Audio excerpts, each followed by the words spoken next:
Chapter 1366. Just a moment ago, both sides were still in a stalemate. The dragon god had the upper hand, and the jade Buddha body was about to collapse. The next moment, Jiang Wang ascended the heavenly stairs and directly set up a sacred tower on the Alioth star. The scales of the Alioth star instantly tilted.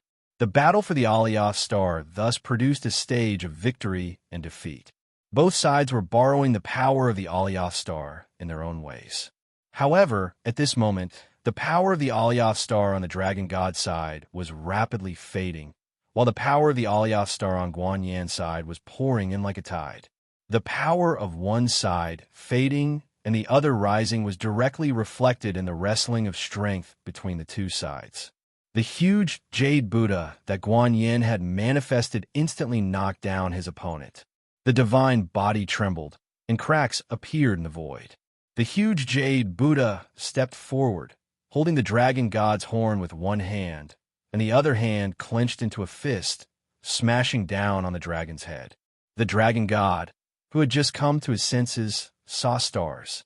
Then, another punch smashed on the dragon's body, shaking the golden scales like a golden sea and knocking down a piece of divine brilliance. The majestic power penetrated the scales and crashed into the dragon's body. On the dragon's body that stretched like a mountain range, flesh bulged one after another. That was the battle between the power of the stars and the dragon god's divine power in the dragon's body. Roar! The dragon god had just roared when he was smashed shut by a punch. As the power of the Alioth star continued to pour in, Guanyan's control of the Alioth star also continued to improve. The jade Buddha body became more and more solid and powerful. Just like that, in the void of the universe, he pressed down on the dragon god and smashed down punch after punch. Boom, boom, boom. The sound of the fists smashing down was like heavenly thunder, continuously ringing out. On the divine stairs built by absorbing the dragon god's divine power, the green-robed Jiang Wang and the chained Yin Xiao were somewhat stunned. Jiang Wang had never seen such a master Guanyan, and there was a strong sense of unreality. The master Guanyan he knew had always been gentle, benevolent, and carefree. He was as quiet as a Bodhi and as angry as Vajra. The corner of Yin Xiao's eyes kept twitching, as if every punch was smashing on his body. To be honest, the reason why he was willing to build the divine stairs here. On the one hand, it was really scared of being killed and did not dare to disobey Jiang Wang. On the other hand, it wanted to come to the dragon god and ask for his help to stop its tragic fate of being constantly killed. But now, the dragon god's condition didn't seem to be much better than his. He was completely being beaten. As an existence that had a deep understanding of the dragon god's strength, it couldn't help but keep quiet out of fear. The dragon god himself had never thought that he would be beaten so badly by Guanyan. At first, he just looked at a challenger like Guanyan coldly and didn't think that Guanyan could cause him any trouble. Admiring the struggle of an ant with all its might was an interesting thing. Later, he felt that Guanyan was qualified to exist as a cover. Guanyan's agility in the world's origin sea prevented him from quickly crushing it, but it was not very important. Their fight for the forest ocean origin could completely cover his actions towards the Jade Hangstar. He used a long period of time to capture the Jade Hangstar, and at the same time, diverted some of his energy to accompany the monk in his performance. He had set up countless means and could easily crush that ant to death with one hand. But only today did he realize. In the previous battle, Guanyan was also accompanying him in his performance. At this moment, he was the one who was firmly pressed in the void. He was also the one who was enduring the storm-like punches. Divine spells, Tao laws, primordial spirit, physical strength, everything was annihilated under that jade-like fist. Guanyan's fist was very powerful and stable. It seemed to be incomparably violent, but in fact every punch was targeted and just enough to break down his resistance. There was an unusually cold precision. This jade-bodied Buddha was as angry as an Asura. But the real difficulty was not here. The process of his physical body collapsing step by step did not make him anxious. It was just that he had already noticed that the expansion of the jade hangstar was slowing down, and the color of jade on the entire lightless star was increasing. This meant that while Guan Yin was mobilizing the power of the jade hangstar to attack him, he was also rapidly taking over the jade hangstar. Too fast. This speed was too fast. Even without his interference, this speed was too fast. Guan Yin's exploration of the jade hangstar was actually better than his. While constantly rolling, the dragon god suddenly looked at Yin Shao. Go destroy that star building. The dragon god opened his mouth, and the power of the world's origin condensed into the shape of an arrow and flew toward Yin Shao at an extremely fast speed. Even though he was in a state of being beaten, his judgment of Jiang Wang's strength would not be a problem. With the support of this power of the world's origin, Yin Shao could immediately kill him in reverse.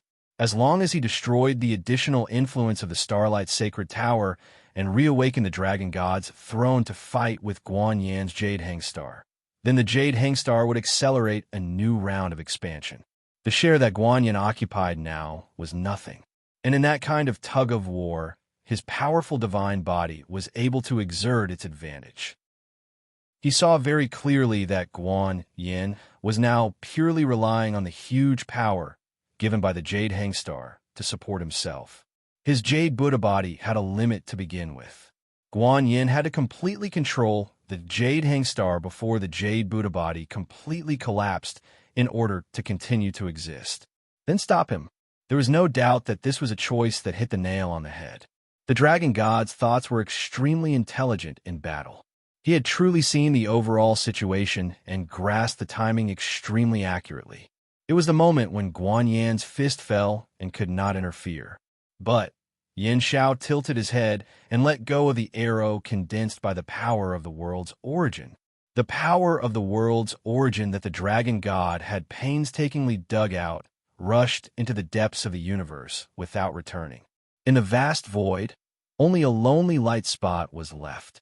It disappeared in a flash. And Yin Shao happily asked for credit from Jiang Wang. I don't listen to him. Jiang Wang nodded in approval. Well done, I won't kill you now. Yin Shao happily jumped on the divine level. The Dragon God rolled wildly under Guan Yin's fist, but he still did not forget to cast a look of astonishment, anger, and disbelief. That's it. That's it. In any case, it was an extremely evil bird that was born from the evil thoughts of human nature and was ferocious by nature. Even if it wanted to defect to the enemy should have at least given it some benefits that it could not refuse, right? For example, the promise of incense, the bestowal of a divine position, the bestowal of power, the promise of a future. At the very least, it should be set free. But what was this? Yin Shao was jumping for joy just because he said, I won't kill you, and even added a restriction like now. Was it stupid? The Dragon God found it hard to understand, but Yin Shao was not stupid. In other words, even if it was often stupid because of its chaotic thoughts after being slain by Jiang Wang hundreds of times, its chaotic thoughts had unified into fear, and its thoughts had thus become clearer. During its battle with Guan Yin, the Dragon God had not hesitated to draw on the power of the world's origin. One had to know that if the forest ocean origin world had collapsed, it would have died very cleanly as well. Its resurrection relied on the Dragon God's divine power, but its existence was based on the evil side of the forest ocean origin world. Of course, it was perfectly normal for the Dragon God to abandon it without hesitation. It was nothing. It did not have any feelings for the Dragon God. The Dragon God had only raised it as a tool to control the forest ocean origin world, so it did not have any feelings. However, it definitely did not care about the Dragon God. Thus, it had rejected the power of the world's origin not because of hatred, but purely because of a practical point of view. It did not believe that the difference between it and Jiang Wang was only in terms of power. It did not have the confidence to fight against Jiang Wang at all. The Dragon God was very confident in it and the power of the world's origin, but it did not have that confidence. Besides, it was not as if it did not have eyes. That monk was currently suppressing the Dragon God. What if it rashly ran over to destroy the sacred tower and the monk gave a slap. At that time, the dragon god might find an opportunity to escape, but it was hard to say what its fate would be. Was it going to bet on whether the monk had the ability to kill it and fight to the death for the dragon god? Obviously not. This was why it had dodged so quickly. It had done so elegantly. Jiang Wang silently glanced at the power of the world's origin as it left.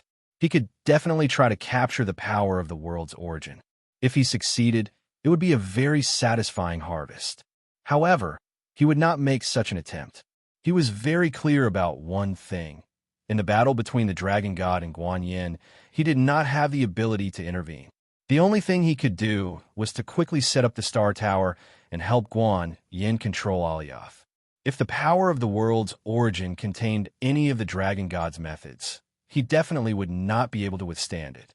Thus, he would rather coldly watch such a supreme treasure fly away into the void.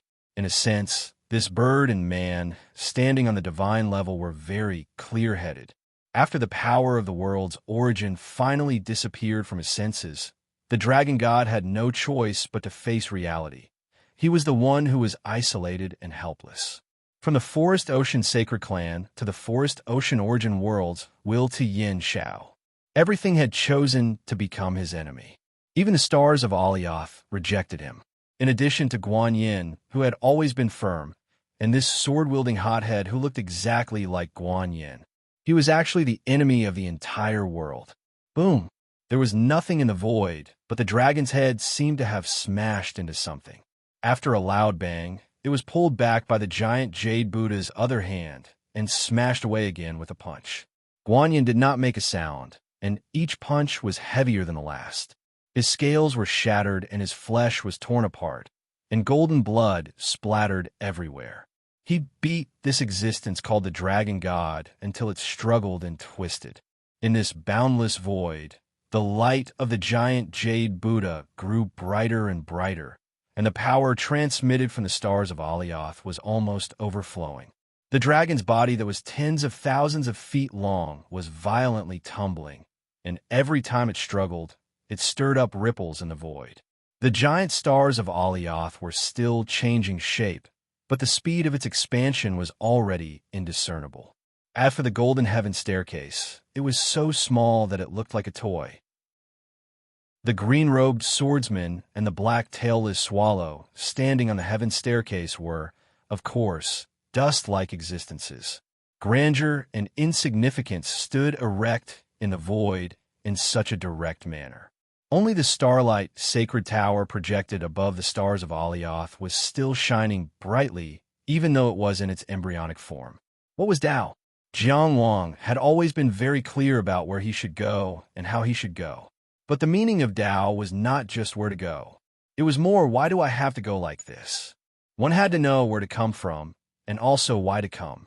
The sages of the past divided the star domain, stabilized the star dome, and wrote with 4 words. It was to pave a wide path for the later generation of cultivators. The later generation could very well take this path, and then search for other paths. As for Jiang Wang, he had his own Tao. The outer building realm was a step from the inside to the outside of the cultivator's body. After exploring 1 palace, 2 seas, and 5 residences, it extended and conveyed to the world outside of the body. When words are spoken, they are believed. When words fall on paper, they carry 1,000 caddies. The so-called Starlight Sacred Tower was that piece of paper with the word Cheng, the foundation of the Tao. Jiang Wang used the word Cheng as the beginning of the Tao, and truly carried out his actions on this path. His words, actions, and thoughts were all carried out this Tao, and were consistent from beginning to end. So the starlight was bright. Even in such a magnificent battle, in such a grand scene, it had its own unique light. Fist up, fist down. Fist up, fist down. The giant Jade Buddha was silent. One hand pressed down on the dragon's horn, and the other hand was constantly punching. The mountain range of the dragon's body struggled less and less, and less and less. Jiang Wang and Yin Shao saw with their own eyes that incomparably powerful aura was declining at an astonishing speed. They each had their own feelings. It was really like seeing him build a tall building and seeing him The next moment, the aura that had almost declined to the bottom of the valley suddenly swelled to the peak of the mountain. The terrifying aura swayed the universe, suppressing Yin Xiao and Jiang Wang to the point that they couldn't move. The dragon god's body, which was almost only twitching, suddenly exploded with golden splendor and leaped up. The dragon's head was still pressed down, but the whole dragon's body had already circled back. With the dragon's tail as the head, it wrapped the giant jade Buddha's legs, waist, and shoulders in layers, tightly entangling. Suddenly it tightened. Crack! The jade Buddha faintly made a cracking sound. That was the sound of the body being unable to bear it. The giant jade Buddha was still holding the dragon's horn with one hand, pressing down on the dragon's head. The other hand was placed vertically on the shoulder, blocking the dragon's body in a resisting posture, not allowing it to press closer. The jade Buddha's body was cracked from the pressure. Guan Yin, who had stopped punching, looked very calm. I heard that the true dragon is most unwilling to entangle its opponent, thinking that it despises snakes.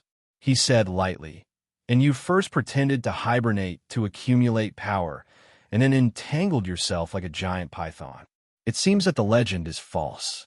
There was not a single word of profanity in his words, and there was no emotion. But for the dragon god, there was no more embarrassing irony than this. Dragons did not live with snakes, so how could a dragon resemble a snake? Entanglement was indeed the method that all true dragons were most unwilling to use, and in fact, true dragons did not need this method. The dragon race had many secret methods and many powerful magic. However, at this moment, it didn't have much choice at all. After being hammered again and again, it could only do this, and it only had this one chance. It was forced to be like a snake. This was a great shame and humiliation. The dragon god didn't say a word, but suddenly raised its head with all its strength, fiercely sticking out its horn, as if it wanted to swallow Guan Yin on the spot. But the big jade Buddha hand holding the dragon horn remained motionless from beginning to end. Not only that, but the power of the stars was even more emitted from this huge jade Buddha body, and it even accumulated a layer of brilliance outside its body, protecting the jade Buddha body that was entangled by the dragon body. And Guan Yin's other hand, the hand that resisted the entanglement, was resolutely pushing the dragon body away inch by inch. No matter what the situation was, he refused to let go of this dragon horn, holding it tightly, so the dragon god also had no possibility of escaping. In this kind of close combat confrontation, he rapidly mobilized the power of the Alioth stars, madly colliding with the divine power of the dragon god. No matter how strong the dragon god was, what could it use to exhaust the Alioth stars?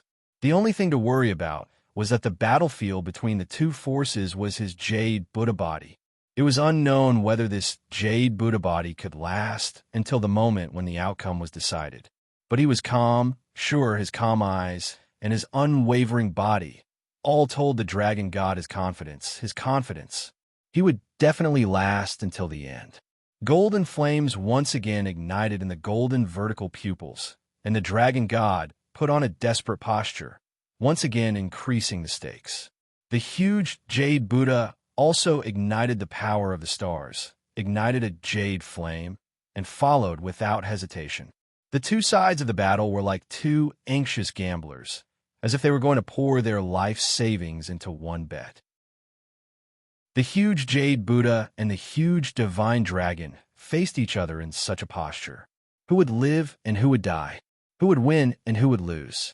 Suddenly, a small golden dragon broke out of the dragon head, and the dragon god's primordial spirit leaped out. The dragon god was the first to withdraw from the bet. This leap was not a simple separation of the primordial spirit from the physical body, but directly abandoning the body, taking away all the power that could be taken away. The dragon body that was still entangled with the huge jade Buddha, after losing the support of the mighty power, was almost immediately collapsed by the terrifying power of the jade Buddha, exploding into countless pieces. For a time, the sky was filled with broken scales, minced flesh, and blood like a golden rain. But in this boundless void, it was only a flash of brilliance, and then it separated into 8 directions, each flying far away. The dragon god's primordial spirit soared into the universe and directly slammed down with a claw, with the power to destroy everything. Yin Xiao, who betrayed him, and Jiang Wang, who ruined his plans, were both on the heaven stage. Before the dragon claw fell, the miraculous heaven stage had already begun to break. Yin Xiao borrowed divine power to reach the heaven stage, and in front of the true master divine power, he was very weak. The dragon claw pressed down, as if heaven and earth were in harmony.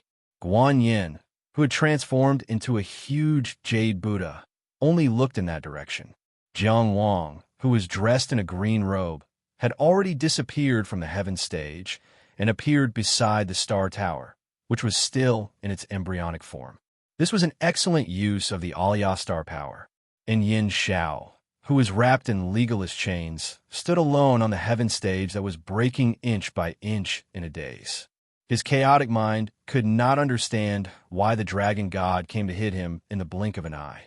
Where was that Jiang Wang? That bastard bald donkey. Is it very troublesome to bring another one along? I will eat more bald donkeys in the future. But no matter how many thoughts and voices were in his mind, he had to face a common fact. Even if he had the ability to teleport, it was impossible for him to escape the lock of this dragon claw. As for resistance, even if he was 100 times stronger, there was no possibility of resistance. He could not block it, and he could not escape. Being killed by the dragon god himself, it was naturally impossible for him to be resurrected. Therefore, he actually felt death all of a sudden. So this was how true death was. So this was how torturous it was, and it terrified him. No! Yin Xiao opened his mouth, and the claws of the dragon god's primordial spirit actually stopped in front of him. Just the wind from the claws had already cut the chains into pieces, but it did not advance any further. Broken feathers and blood also floated out of Yin Xiao's body, but his eyes were filled with joy. The dragon god's primordial spirit suddenly turned around, swung its tail, and used its dragon horn as a spear to collide with Jiang Wang's starlight sacred tower, which was still in its embryonic form. His goal was still to fight for the Aliyah. To fight for the Aliyah was to fight for everything.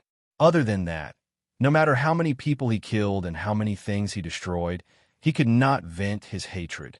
However, the giant jade Buddha only raised its feet slightly, and it was already in front of Jiang Wang and the starlight sacred tower, blocking all possibilities of power transmission. His right hand opened up with 5 fingers and slapped down. The void, which seemed to have nothing, actually had some medium. For example, the universe's origin energy, some light and heat, and even the rules of the void itself. These were all considered as a kind of existence. However, when the giant jade Buddha's hand pressed down, everything was annihilated. It was a kind of lonely emptiness, an indescribable silence. Jiang Wang could not even see the horror of this palm. That was because his gaze could not exist under that palm. Everything was empty, and there was nothing. Of course, the dragon god's primordial spirit could not exist, and it disintegrated inch by inch here. But at this moment, Yin Xiao, who was in a very sorry state with broken feathers and blood flying, suddenly opened his mouth. The gift given by fate must be repaid in the end. No, the real Yin Xiao only shouted half a word before he was annihilated.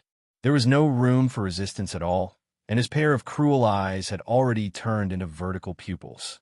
The dragon god's voice continued, "Borrow my godly power and become my godly body." Yin Xiao had absorbed his godly power for so long, and his continuous resurrection also gave him a chance to transfer his life soul. In the battle with Guan Yin, he was at a disadvantage and could not break free at all. He might as well abandon his body and be reborn with an evil face. The small tailless swallow quickly exploded, and pitch-black matter flowed everywhere like water. The flowing water flattened the ground and spread from the west to the east. And in this flowing water, the main body quickly emerged. It was a dragon with black horns, black scales, and black eyes. The true dragon of evil. Yin Shao was his godly rank, and also the body he sometimes used to travel in the forest ocean origin world. It could absorb his power, and of course, it could also be absorbed by him. Now, it was not just a temporary travel. He directly swallowed Yin Shao and used the evil face of the forest ocean origin world to transform into a dragon's body. With a new attitude, he came to compete with Guan Yin again. Little Monk, the true dragon of evil, who had returned to his peak, was full of fighting spirit. He had enough patience and courage to seize the final success. Again, but the giant Jade Buddha just looked at him quietly. It was so calm that there were no ripples. "No," Guan Yin said. The dragon god turned his eyes in shock and anger. Sure enough, he saw that the Aliyah star was instantly covered in jade light. Just like how he attacked the Starlight's sacred tower as a diversion, he actually used Yin Zhao's body to reappear. Guan Yin also used intercepting him as a diversion to quietly complete the control of the Aliyah star. At that time, Yin Shao looked normal, and the Aliyah star did not look complete. It was all an illusion. Rumble. It sounded like thunder, like the sound of drums. This sound was endless and boundless. It echoed in the universe. The giant Jade Buddha was suddenly covered in cracks and shattered into pieces, exploding into streams of light. However, this scene did not make the dragon god happy, because on the Aliyah star that was shining with jade light, a monk with a handsome face stood. The star reconstructed his body. He was still wearing the white lunar monk robe, and he was still handsome. He looked over with such benevolence. "I have today proved that I am the Aliyah Star Lord." A brilliant light rose, and a long rainbow hung in the void. The sound of thunder and drums spread throughout the universe. And in the forest ocean origin world, in the modern world, in all the famous and unknown places, in all the worlds, all the places where the Aliyah star shone, all proved at this moment. For a moment, Jiang Wang forgot to continue outlining the star building. He only watched in a daze. Countless things crossed the distance of time and space, flying from different places. They all fell on the Aliyah star. They were everything that the Aliyah star had once lost. There were exotic flowers and herbs, birds and beasts, magnificent palaces, ancient sacrificial artifacts. There were even mountains and rivers. The modern world, the Western region, the Zhuang country, Qinghe County, and the Tri-Mountain City. Suddenly, a mountain rose from the ground like a dragon and flew straight into the sky. There were 3 famous mountains in the Tri-Mountain City. They were Shubi, Alioth, and Feilai. Among them, Shubi Peak had long been wiped out, and Alioth Peak had been pushed down. The one that left now was the last famous mountain in the Tri-Mountain City. The vibration only lasted for an instant. The beasts' lairs on the mountain and the cultivators guarding them all landed on the ground, and Feilai Peak had already flown away. The beasts ran wildly in all directions, and the cultivators were a loss, until a black-haired old man stepped into the sky and stabilized the situation. The densely packed beasts all knelt on the ground in fear. The cultivators found their backbone and also followed suit. However, he had no time to care about all this. He only looked up at the black that was getting farther and farther away in the sky. He could not help but sigh. So this peak really is Feilai. How could Duruhui not know about the ancient legends and the current scene? The so-called Alioth Peak was only bathed in the Alioth star starlight. At that time, the Alioth star starlight was brought by the true Alioth star's Feilai Peak. It was a pity that the treasure mountain had been left empty for many years, and he, the Zhuang country, knew nothing about it. It was just that he had raised beasts for many years. It was really a regret of buying the casket and returning the pearl. The prime minister of the Zhuang country could not help but look up and imagine what kind of unfathomable existence existed beside the Alioth star to witness all of this. In the distant and unreachable void of the universe, Jiang Wang watched silently.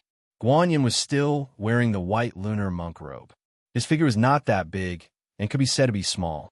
However, that great and unpredictable aura had suppressed the dragon god to the point that he was almost paralyzed. The universe's stars itself was a broad concept, and the Aliyah star was naturally even more so. It was a reflection of all the worlds in the universe, between existence and non-existence. But at this moment, it had a reflection, and it was under Guan Yin's feet.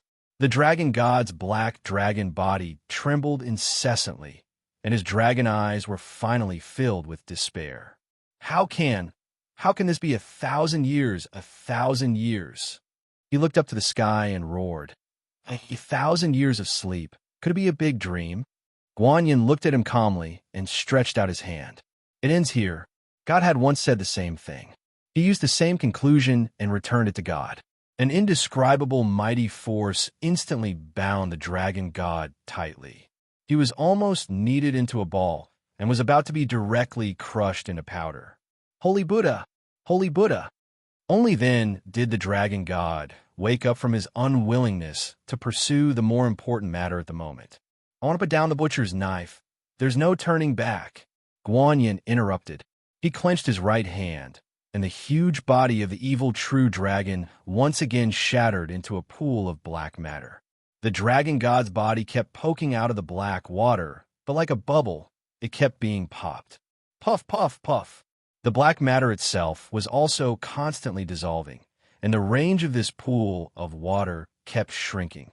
Witnessing the process of the dragon god's destruction was undoubtedly a very meaningful thing. Jiang Wang watched with rapt attention. However, in the next moment, his eyes suddenly turned pitch black. A voice sounded in his heart. You came here by stepping on my god level, so you should repay me. The dragon god's means. Jiang Wang couldn't remember when he had been invaded at all. He had no way of noticing it. For a moment, his eyes flowed with the golden light of immortality, but it was quickly drowned out by the black. Qixin's supernatural power was not contaminated by foreign ideas, but there were also limits to it. At this moment, the evil true dragon was not the demon in Wu Fengdu's demon cave that could only be suppressed from a distance. The light of Qixin's supernatural power only resisted for a moment before it was overturned. Guan Yin, who had already become the Aliyah Star Lord, immediately noticed this scene, and his gaze fell directly on Jiang Wang. At this moment, Jiang Wang opened his mouth and said, "Since there's no turning back, I'll let this person accompany me in the sea of bitterness." The dragon god wanted to occupy Jiang Wang's body, but he didn't want to kill Jiang Wang immediately. Instead, he connected him with his life soul, which meant that his blood flowed together, his flesh and blood became one, and his life and death were linked to him, so that Guan Yin wouldn't act rashly. In order to help you, this person rashly interfered in a battle of this level. Now, are you going to kill him or not? Are you really merciful, or are you pretending to be merciful? The sea of bitterness is boundless. Are you going to give me this fairy? In the end, Guan Yin didn't move. We'll meet again. The dragon god looked deeply at the new Aliyah Star Lord through Jiang Wang's eyes and slowly moved back. But at this moment, he suddenly felt an indescribable palpitation. Then, he saw an item jump out of Jiang Wang's storage box on its own. Bright light flowed, dazzling for a moment. It was a dressing mirror, red makeup. This red makeup mirror, which had a mysterious origin and had never taken the initiative to do anything, suddenly jumped out. The bright mirror shone on Jiang Wang's face and froze the surging blackness for a moment, as if it was pulling something. This is... The dragon god's voice was full of shock. Guan Yin decisively grabbed an object from the side and threw it directly at Jiang Wang's body. When that object passed through his body, it also took away the surging blackness in his eyes. That was Jiang Wang's starlight sacred tower, which had yet to be fully formed.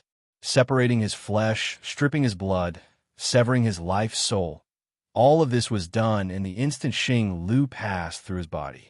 At this moment, Guan Yin had already displayed a power that was completely beyond the dragon gods. The dragon god had left his body. The golden immortal light flowed in Jiang Wang's eyes again. Before Jiang Wang could react, the battle that invaded his body suddenly began and ended. He was briefly lost, and then quickly sobered up. Guan Yin used the close connection between the Starlight's sacred tower and himself to take away the dragon god from his body. He replaced the entanglement between him and the dragon god on this Starlight sacred tower. Jiang Wang watched in confusion as Guan Yin formed a seal with his right hand and pressed it directly on his Starlight sacred tower, which was still in its embryonic form. His Starlight sacred tower instantly became clear and concrete. It was a green pagoda with a total of 7 floors, with cornices and carved railings and an ancient and solid aura. Starlight shone on the pagoda, and he could feel the close connection between them. This was his Starlight sacred tower, the foundation of his Tao. It was the first sound he transmitted to the vast universe. At the same time, in his body, the soaring dragon, which had been lying on the isolated island of heaven and earth for a long time, suddenly jumped up and roared in the 5 prefecture seas. It passed through the immortal palace at the top of the clouds, and the 5 prefectures that appeared at the same time in the sky. Remarkable powers: true, Samadhi fire; astray, Buzhou wind; sword immortal, red heart; secret treasure, star fire; wind chasing, wind gate; cape, parish god. The light of the 5 remarkable powers wrapped around his body like streamers, and this extremely resplendent, soaring dragon made the last leap in the sky, directly leaping into another vast sea of people. In the pitch-black sea, the starlight suddenly shone brightly. Once the hidden star sea was opened up, the Starlight Sacred Tower had already been erected in the starry dome. This was his Tao, his path, his future. This was his era that had already begun. Chapter 1367. Zhuang Country, Sanshan City. The charming Sanshan City's lord, Dou Yuanmei, stood in the air, holding a little fatty's hand as she looked in the direction of Fei Lai Mountain. The last famous mountain in Sanshan City had been cleaned up in a way that no one had expected. The shadow that loomed over the people of Sanshan City seemed to have disappeared after a star flashed. But what about the mountain in front of you? What about the mountain in your heart? Mother, the little fatty asked curiously, where did it fly to? Dou Yuanmei obviously did not know the answer, but she could not show her fear in front of her son. She said seriously, it went where it should go. Where it should go is, speaking of where it should go, shouldn't you go practice your martial arts? Have you done your homework for today? The little fatty suddenly said, ouch, my head hurts when the wind blows. Mother, let's go down. Dou Yuanmei glared at him, but still flew down with her son. She could not help but nag. Your sister is out there eating the wind and drinking the dew, honing her martial arts. You don't know how hard it is for her. You eat and drink at home every day, but you don't work hard. You're still a boy. What do you want to do? The little fatty ignored her words. Other than eating and sleeping, he did not want to do anything else. Looking at the city gate getting closer, he wrinkled his nose. Mother, can we not be called Sanshan City anymore? Why? Dou Yuanmei asked. Little fatty pursed his lips. This name is silly in the first place. Now that 2 out of the 3 mountains are gone, we should be called Dushan City. Dou Yuanmei grabbed his ear and twisted it hard. This blow was extremely heavy, and the little fatty began to cry loudly with a wah. Dou Yuanmei asked coldly, look at you crying. Shouldn't we be called Sun Xianyin now? Sun Xianyin cried as he followed his mother back to the manor. He did not know that the name hanging on the city gate of Sanshan City, it was personally carved by his father. Qi, Stargazing Tower. This was the tallest tower in Qi region. It reached into the clouds and was difficult to measure. Of course, measuring the height of the Stargazing Tower was not difficult. The difficult part was getting close to the Stargazing Tower. The mysterious imperial astronomer was set up here. Regardless of nobility or civil or military officials, they were not allowed to enter without the emperor's decree. The highest floor of the Stargazing Tower was a balcony. There was no fence, and it was completely empty. This was the place with the best view in the entire Linzi city. Heaven and earth were unobstructed. The young-looking supervisor of the imperial astronomer, Wan Xiao, was standing there with his hands behind his back, looking up at the sky. An ink-colored hairpin extended horizontally giving off the feeling that it was measuring this starry sky. Beside him, Ruanzhou, who was wearing a similar Taoist robe, asked with some confusion, "What happened on Alioth's star? Why is there such a huge fluctuation?" Ruanzhou sighed. "Who would have known that Yuheng had lost its owner? I've been looking up at the stars all my life, but I can't see that. Until now, it has already been occupied." Ruanzhou's eyes widened. "Yuheng has been occupied? It's not necessarily a human." There was a trace of regret in Ruanzhou's tone that could not be erased. Stars in the universe, which successor of the art of astrology, did not want to possess it? For cultivators of the art of astrology, based on the relationship between the stars and the universe and the river of destiny, to a certain extent, controlling the stars and the universe was equivalent to controlling destiny. Who would have thought that such a whimsical thing would actually be turned into reality by a certain existence? If he had known that Yuheng had lost its owner, he might have had a chance, but who would have thought? The true stars in the universe illuminated all the worlds. Who could see through them? To us, is this a good thing or a bad thing? Ruanzhou asked. Ruanzhou shook his head. Since ancient times, Lianjin has been the most difficult to distinguish. Whether it's a blessing or a curse, it's hard to predict. Lianjin was another name for Alioth's star. This star had always been unpredictable. Astrology that it participated in was basically a problem that troubled many astrologers. He shook his head again and said somewhat comfortingly, "But Alioth is a star in the universe and cannot be classified as a concrete existence. Even if this mysterious existence became the Alioth star sovereign and had the ability to borrow the power of Alioth's star to illuminate all the worlds, it would not affect our astrology." What he did not say was borrowing the power of Alioth's star to illuminate all the worlds was very terrifying in itself. It was something that people yearned for. The universe is truly boundless. Ruanzhou sighed. Is there anything in this world that is impossible? The Taoist robes of the father and daughter fluttered in the night wind. It was like a miniature of the boundless starry sky in the human world. "I am thinking, after this matter, there must be many people concerned about another problem." Ruanzhou looked at the sky and said slowly, "How to make the stars in the universe lose their owner." Ruanzhou was clearly shocked by this sentence. After a long silence, he said, "I wonder how this happened. I think it is a magnificent story. How to make it lose the will of the stars, how to occupy it.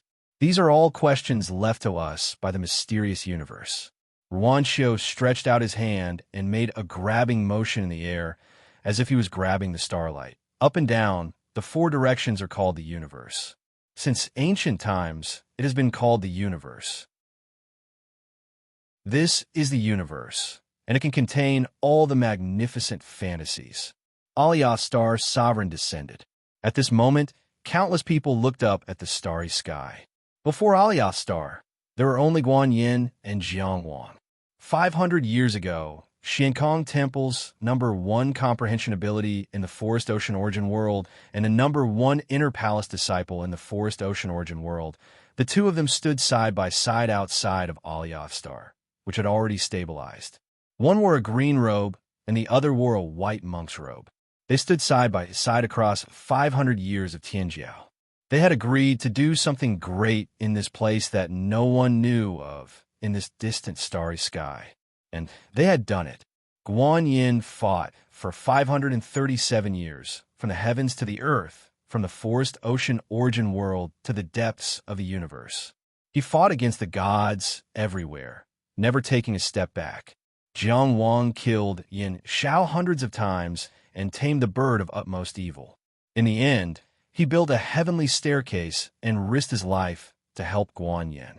In the end, one became the Alioth star sovereign, while the other established the Starlight Sacred Tower on Alioth star. In front of the dead divine dragonwood, they had done their best to fulfill their promise to each other. They had done everything they could to achieve this result. The powerful dragon god that had wreaked havoc in the Forest Ocean Origin world and plotted against the Alioth star for 1,000 years had been suppressed. Jiang Wang looked at the Alioth star not far away and asked curiously, Is this the main body of the Alioth star that illuminates the heavens? You can say that, but it's not completely correct. Guan Yin said, to be more precise, it's my natal star and the foundation of my position as a star sovereign. It's also the embodiment of the concept of Alioth. It could be considered one of the main bodies of the Alioth star, but it's not completely the same as the Alioth star. I can borrow the Alioth star's power, but the Alioth star is not equal to me. This question was probably very difficult for Jiang Wang to understand with his current realm. Therefore, even Guan Yin had to think for a moment before continuing. If the Alioth star is compared to a pond, then I'm the master of this pond. I can openly use all of the pond's resources and direct the water as I wish. But at the same time, others can enter the water as well. There are fish, prawns, turtles, crabs, aquatic plants, and aquatic snakes in the water. We all exist at the same time and can do things in parallel. For example, you can erect a star tower here. Others only need to anchor a beacon and can also erect a star tower within the range of the Alioth star. How it was in the past is how it is now. At the same time, because the Alioth star is a collection of concepts, I can't be like ordinary pawn masters who can drive away outsiders at will. I myself also need to abide by its rules. Of course, within the rules, I'm the master of the Alioth star. This analogy isn't completely accurate, but it's more or less like this. A star in a universe like the Alioth star illuminates the myriad of worlds. The myriad of worlds and trillions of living beings all have different expectations for it and have different imaginations placed on it. It itself is a collection of Tao and can't truly be unified by a certain kind of will. Of course, I can borrow its light now to pass on my own Tao. Jiang Wang more or less understood, but he still firmly remembered these words so that it would be convenient for him to chew on and understand them in the future. Many times, it wasn't a matter of wisdom, but a matter of level. At different cultivation levels, perhaps there would be different understandings. Guan Yan's words were essentially also explaining Tao to him. "Oh right, senior," Jiang Wang asked curiously. "I saw that the Alioth star had changed a lot at first. I thought that was probably the appearance of different worlds. Now that it's stabilized, why does it look like this? Does it have anything to do with your understanding of the stars?" Floating not far away was an irregular spherical world. Its original jade-like color had faded, and it now looked full of vitality. It was verdant and lush, and the trees were as dense as the sea. Jiang Wang added, "It's a bit like the forest ocean origin world. Is it because the wood elemental energy is abundant and can nourish vitality, so it's more suitable for you to become a star monarch?" He cherished the opportunity to interact with Senior Guan Yin very much. Every time, he benefited greatly from the exchange. At this time, he wanted to hear the Alioth star monarch's understanding of the universe and the stars to expand the boundaries of his knowledge. He felt that he could be considered quick-witted and eager to learn. Upon hearing this question, Guan Yan's eyes curved as he smiled lightly. "She'll be more used to it this way." Jiang Wang, of course, he knew who this she was. He couldn't answer this question. He coughed lightly and changed the topic. "Senior, my Xing Lu is now." Guan Yin, who was already a star monarch, had unpredictable power in his actions. Xing Lu, who caught him, smashed the dragon god out. In the process, he also helped him to shape Xing Lu. After this process, he suppressed the dragon god's primordial spirit in his starlight sacred tower. It was really an unimaginable method. It was just that he still didn't know what kind of situation it was. Of course, he had already explored the hidden star sea when Xing Lu became a star monarch. Unlike the bright and magnanimous 5 prefecture seas, after clearing away the ignorance, the hidden star sea was pitch black. Of course, this kind of brightness and pitch black only existed at the level of the soul and wouldn't really affect one's perception. It was just unavoidable that it would be gloomy, until the Starlight Sacred Tower was erected and starlight fell. The starlight in the sky flickered. It was reflected in the water like thousands of lights. This scene was extremely beautiful. Although one could only see themselves in it, it was still very satisfying to one's visual perception. After seeing the starlight, one would know why the Hidden Star Sea was so named. It was indeed a hidden beauty. The Dao vein was swimming in the sea like a dragon. It was agile and free. This was also the difference between the 5 prefecture seas and the Hidden Star Sea. In the 5 prefecture seas, the Dao vein dragon needed to rest on the heaven and earth isolated island. Every time it gathered enough strength, it could then ascend to the sky to explore the fog of ignorance. When the fog of ignorance was cleared and the 5 prefectures were all out, the Dao vein dragon would stay on the heaven and earth isolated island and wouldn't need to move. Of course, there was no problem for it to roam the sky. Jiang Wang's Dao vein dragon had even gone to the cloud-top immortal palace many times. As for the bottom of the 5 prefecture seas, it had never dived down. That was the sea region that needed the heaven and earth isolated island to suppress. The earliest fog of ignorance came from the sea, and the deepest fog of ignorance was also at the bottom of the 5 prefecture seas. The ignorance of humans could never be completely swept away. There would always be new doubts and new unknowns. The process of cultivation was also a process of clearing away ignorance at all times.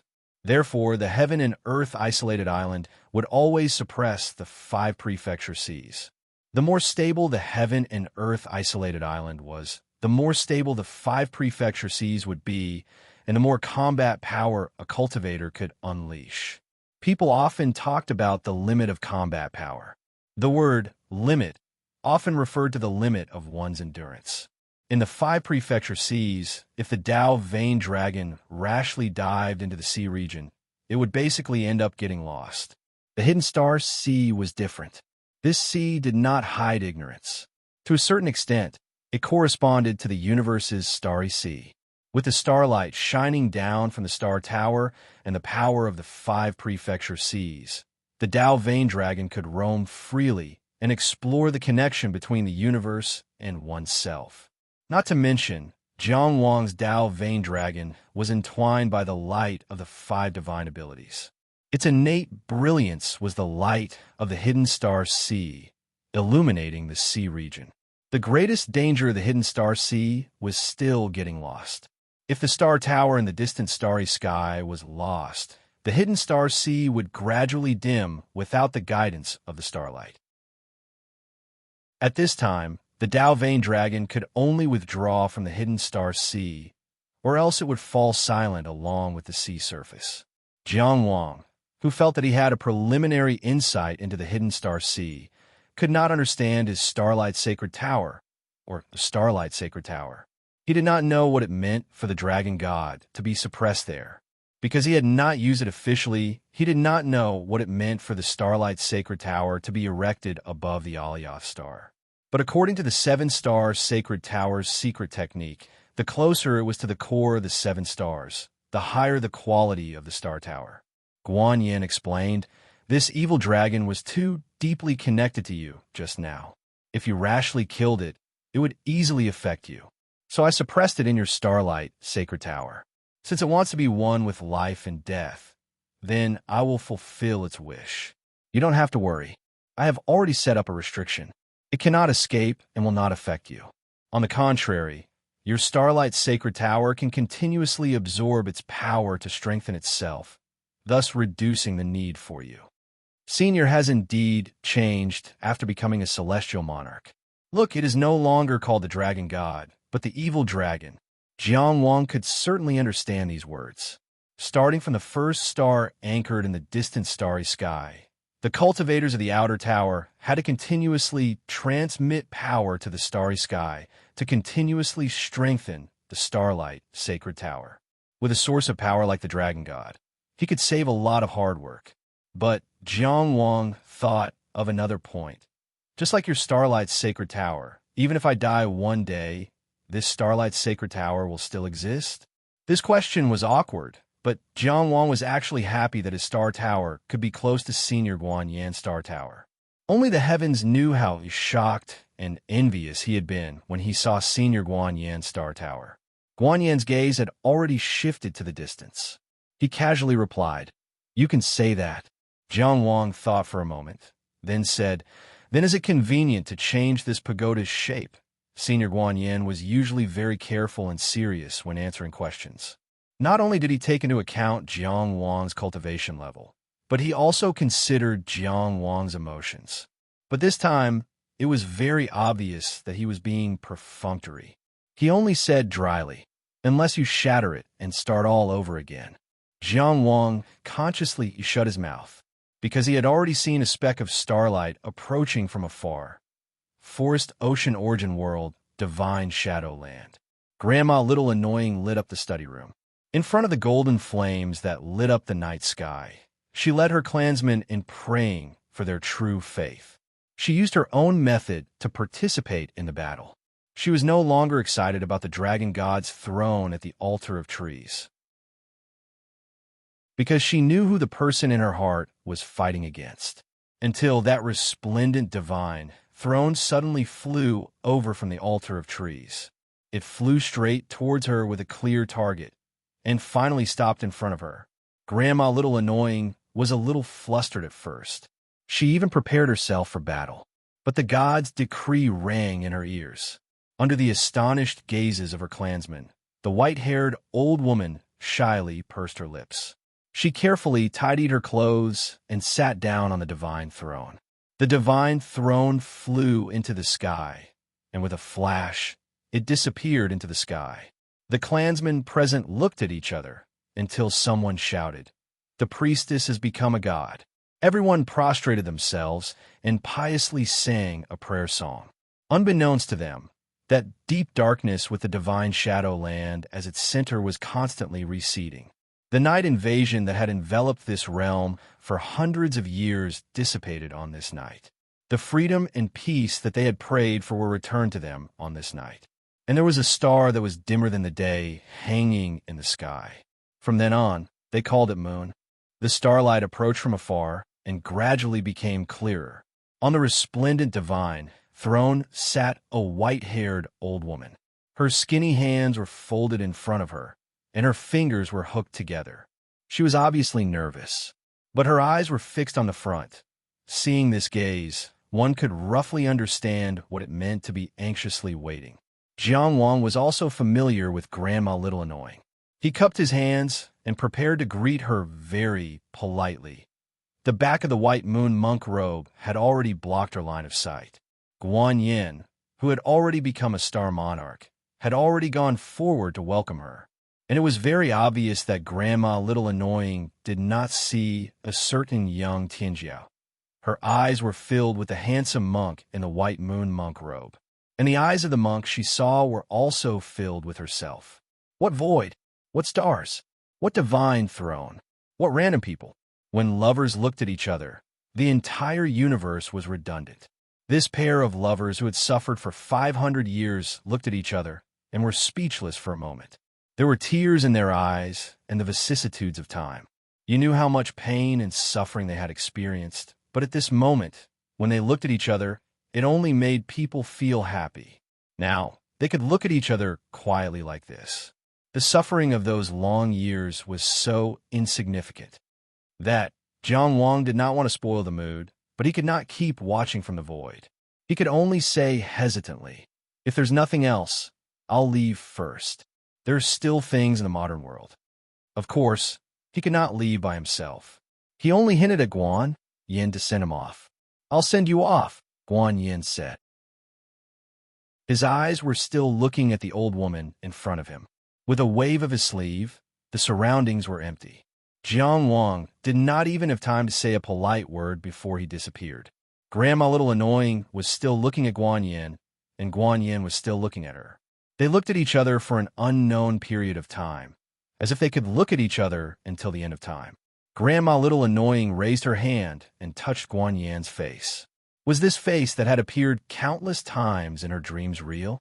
God, if this is a dream, please don't wake up too early. The moment her finger touched Guan Yin's cheek, her hand trembled.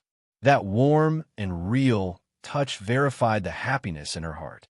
However, his gaze fell on his deeply wrinkled hands and Guan Yin's still handsome face.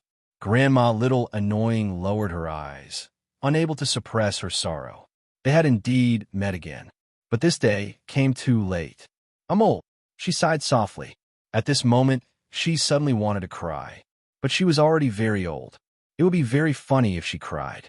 I can also be old, Guan Yin said. Through the hazy tears, Grandma Little Annoying saw wrinkles gradually crawl on Guan Yin's face. His skin began to loosen, and his eyes began to turn turbid.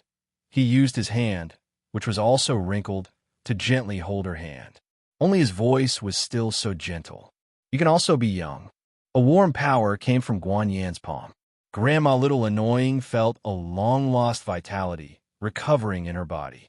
She could feel that her skin became tight again, her eyes became clear again, and all traces of youth and liveliness bloomed in her body again.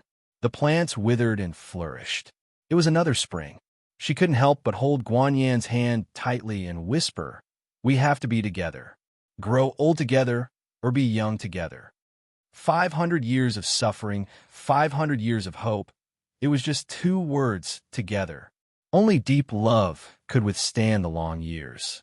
In this vast universe, in front of the Alioth star that was already covered in jade color, a young girl with bright eyes and white teeth was holding hands with a monk with a handsome face. The girl's eyes wandered. She looked at the white moon monk robe and asked softly, "Are you still a monk?" Guan Yin looked down and smiled. "I've already returned to the secular world." As he spoke, the white moon monk robe on his body had already turned into a scholar's robe. "Do you like scholars?" he asked softly. His clothes changed again. "Warrior?" It changed again. "Ranger?" It changed again. "Officer?" Grandma Little Annoying gently pressed the pad of her index finger on Guan Yin's lips. "I like you no matter what you look like. As long as—" She blushed, but still looked into his eyes bravely. "As long as we can get married. I can become anything you like. And I like everything you look like." More than 500 years, many stories had happened, and many traces had been taken away. It seemed to have changed everything, but also seemed to have not changed. In a trance, everything returned to the beginning. That day, she was gathering spiritual threads. That day, he descended from the sky. He said, "Miss." The long time was penetrated and dissolved in the eyes as gentle as the sea. The handsome young man in front of her said, "Miss, let's go home." Chapter 1368. Senior Guan Yin had once said that if anything happened, the star tower that had turned into a star ring and wrapped around Jiang Wang's wrist would bring him back to where he came from or to the other worlds corresponding to the 7 stars. Of course, now that Senior Guan Yin had become a Star Lord, there was no need to follow the old path. With a wave of his sleeve, the endless starlight of Alioth enveloped Jiang Wang and left. It could be said to be an unfathomable power. Although the process was a little rushed, this was an extremely long journey. Unlike the previous 2 times, when he was in the 7-star tower or in Senior Guan Yin Star Tower, this time, Jiang Wang was almost crossing with his physical body. Using his physical body to pierce through the distance of time and space was a power that outer tower cultivators could never achieve. Of course, the starlight surrounding Jiang Wang's body was a little too tightly wrapped. During the journey, there would not be any problems that he had to face with his physical body. The starlight of Alioth was so dense that it was almost solid. Jiang Wang, who was surrounded by brilliant starlight, had no time to appreciate the universe's scenery, because he was in the midst of the starlight tempering. Most cultivators' first step after becoming an outer tower cultivator was to receive the light of the star tower located in the distant sky and use the starlight to temper their body. Outer tower cultivators' physical bodies were generally stronger than inner tower cultivators by a level. However, Jiang Wang's last step in the Starlight Sacred Tower came too suddenly and was formed by Master Guan Yin's casual grab. He himself was stunned, and his reaction was slow by a beat. Only now, on the journey back to the modern world, did he start to temper his body naturally. To temper his body, he could only use the starlight he controlled. Therefore, although his star tower was located at the core of Alioth, he could not directly temper his body with the vast amount of starlight that was currently enveloping him. He did not really need it. This was because the first star tower that he had established was surging with star power at this moment. The star power of the outer tower flowed to every corner of his body. Jiang Wang continuously used his Tao essence to combine it. Later on, it developed to the point where he needed to use his divine light to help sort it out. He could not temper it with all his might. There was no lack of star power, as the senior cultivators had mentioned. He didn't know if it was because he was still very close to his star tower, or because the star tower's quality was too high and its power was too strong. This feeling was very strange. Jiang Wang could clearly feel his own Xing Lu moving further and further away from him amidst the sea of starlight that surrounded him. From then on, he had a clear beacon in the vast universe. In terms of time and space, they were indeed getting further and further apart, but in the process of being tempered by the starlight, he felt that he was getting closer and closer to Xing Lu. It seemed to be an extension of his will, another existence in the vast universe. He didn't know how others felt about the Starlight Sacred Tower, but when he felt his own Starlight Sacred Tower, it felt like he was feeling another version of himself. There was a sense of fullness that came from the inside out. It was not only the support of strength, but also the reliance of willpower. All the beliefs that he had carried out along the way had to be verified in the Starlight Sacred Tower, and finally become the truth and the Tao. Since ancient times, honesty and honesty have been the most difficult to distinguish. The changes of this star were unpredictable, and Jiang Wang's choice of the character Faith was indeed appropriate.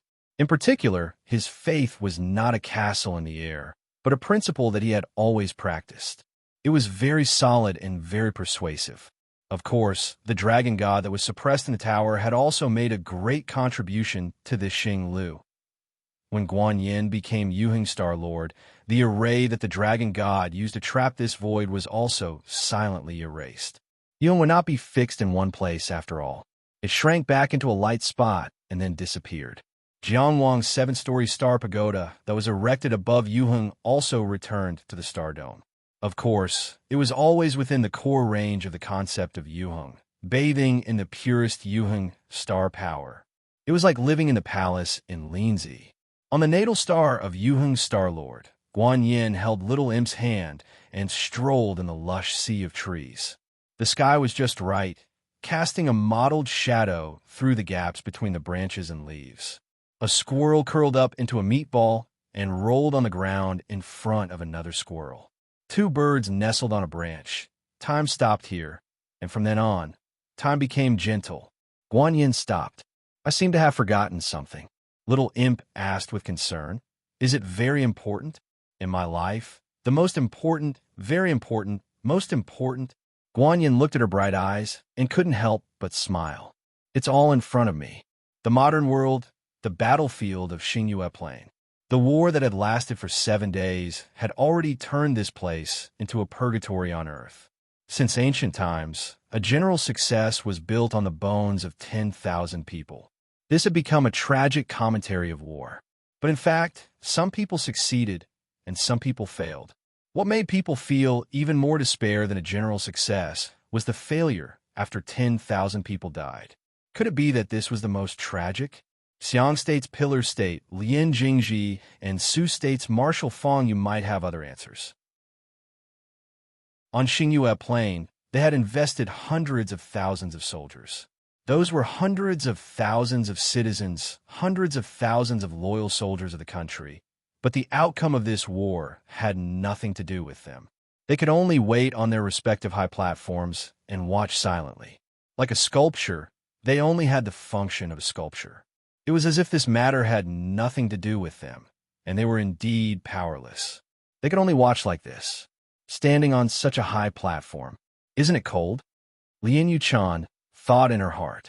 She felt cold, especially when she looked at the battlefield in the distance. The coldness that seemed to seep out from the deepest part of her soul made her want to escape several times. The battle formation tore at the battle formation, and the flags fought against the flags. The soldiers of Xiang State and Su State were in a mess, and it was already difficult to distinguish between them. Every moment, there would be people falling down. A military blade would end a life, and a head would be severed, ending a part of their lives. It wasn't like this for one day. nor was it like this for 2 days. In just 7 days, the frontline soldiers had been replenished 17 times. The core of the battlefield was always the scale of nearly 100,000 people. There were always people falling, and there were always people filling in. They were constantly filling in blood and souls. What kind of war was this? To the Tianjiao of Qi State and Xiang State, this was a relatively cruel competitive game. In other words, it was a great training to train the military talent of both sides. But to Xiang State and Su State, this was war. It was a tragic and real war. It was a war that caused fresh lives to wither. Painful howls, angry roars, metal clashing. This was the sound of war. It was clearly ringing in her ears, but it seemed so far away. The 2 swords at her waist were humming. If she could, she really wanted to draw her swords and go forward. But she couldn't. Pillar State, Lin Yuchan said. When will this war end? She had tried her best to calm her voice, but it was still trembling because of the humming of the swords. She thought she could no longer stand. Until all of them are dead. Lian Jing Ji said lightly. He was not showing any determination. He was just stating a fact. Of course, there was another possibility for the war to end, but whether it was Qi State or Jing State, it was impossible for them to choose to surrender in such a local war. Therefore, this war must end when one side's soldiers were exhausted and Tianjiao was completely defeated. Now, there were not many soldiers that could be replenished in Xiang State. It was the same for Su State. Lin Yuchan, who was in full armor, pressed her 2 swords tightly and said in a trembling voice, "I'm not feeling well. I won't watch anymore. I'll take my leave first."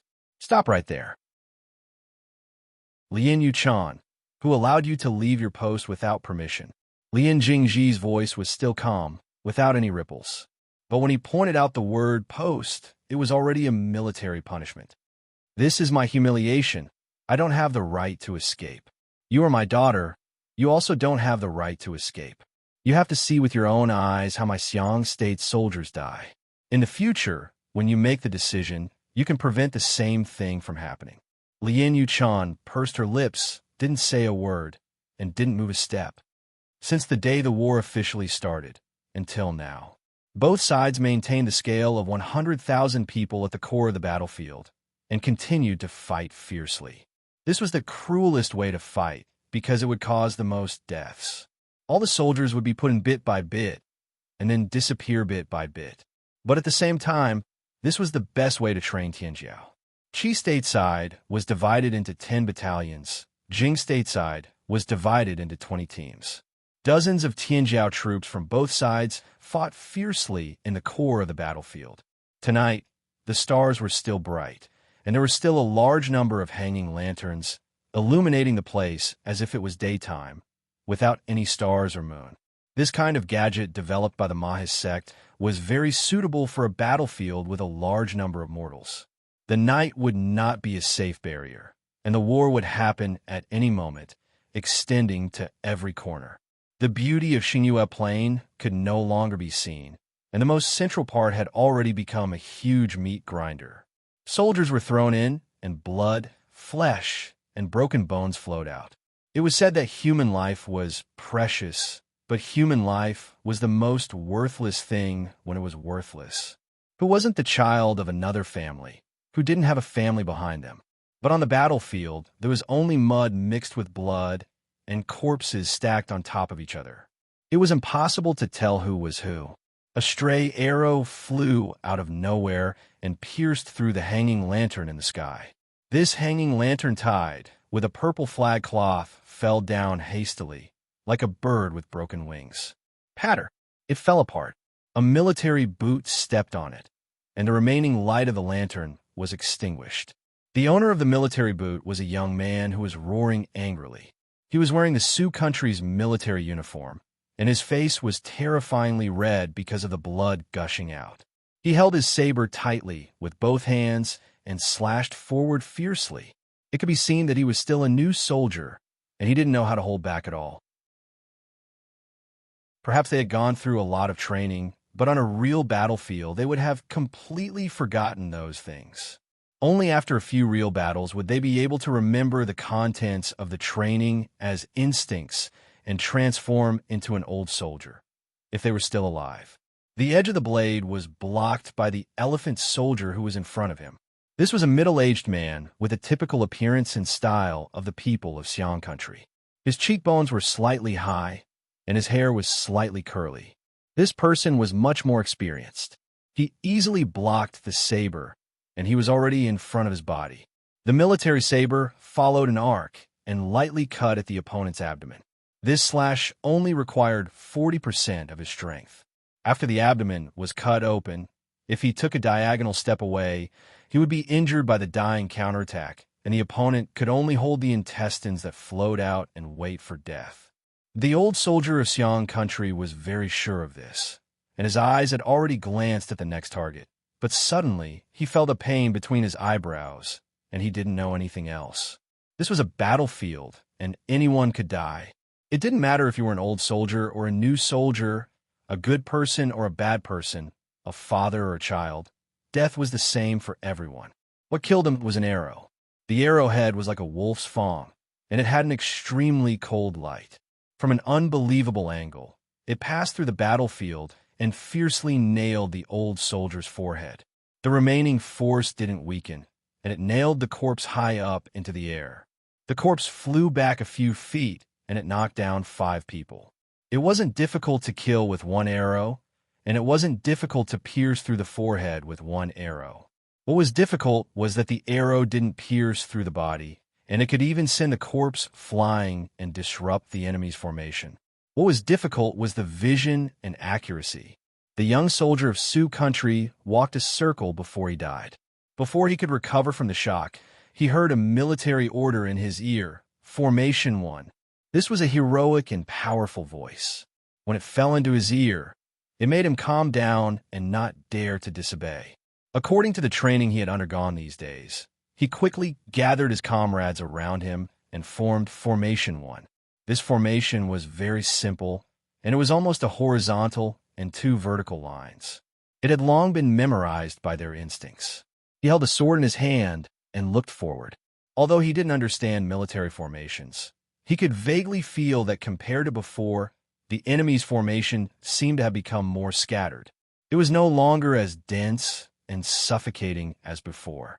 His vision moved back from this simple military formation, and he could see the direct descendant of the Shermanly family, Li Longchuan, who held the famous Bao Mountain. The jade belt that was wrapped around his forehead was already stained with blood, which added a bit of coldness to his heroic appearance. It was very rare to kill a person with one arrow in a war, but if it was his arrow that killed a small soldier, it would be too wasteful.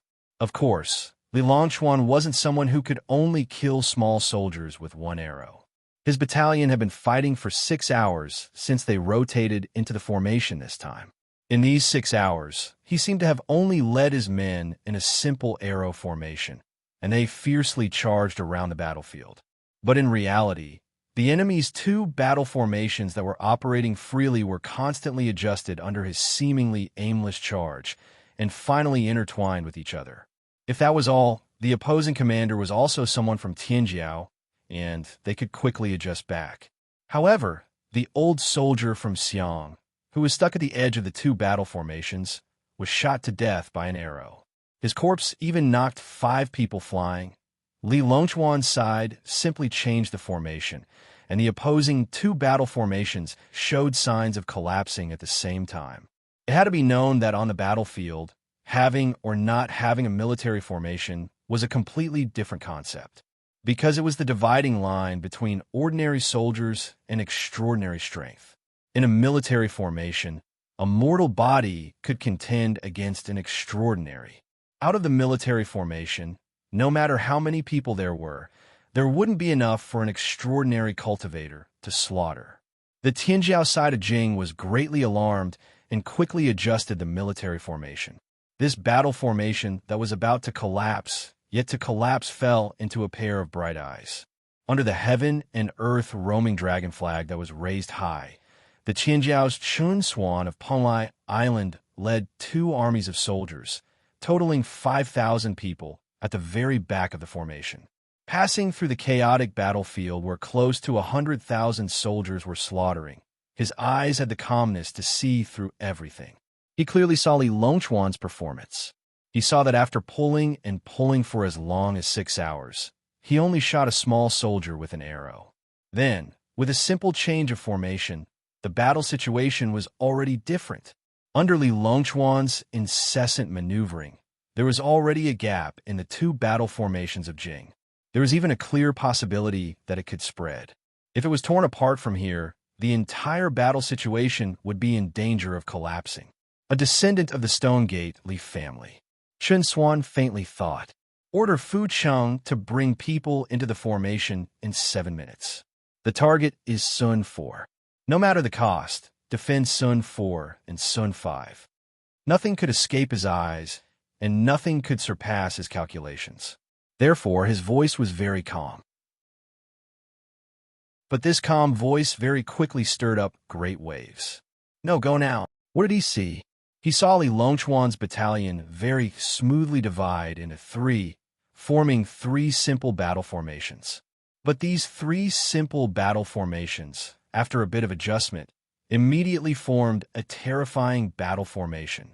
This sort of battle formation absolutely shouldn't appear in a battle of this level, because both sides in Tianjiao did not have so much time to familiarize themselves with their soldiers, nor did they have so much time to train them. But Li Longchuan did it. His ability to train soldiers was secondary. He used 3 simple battle formations to piece together what was supposed to be a complicated battle formation. At such a young age, he already had the ability to break down battle formations. The flag officer quickly waved the command flag and changed the order. All secret techniques had the possibility of being deciphered. When the termination energy charged, the elemental energy would become chaotic, and many Dao techniques would not be easily formed.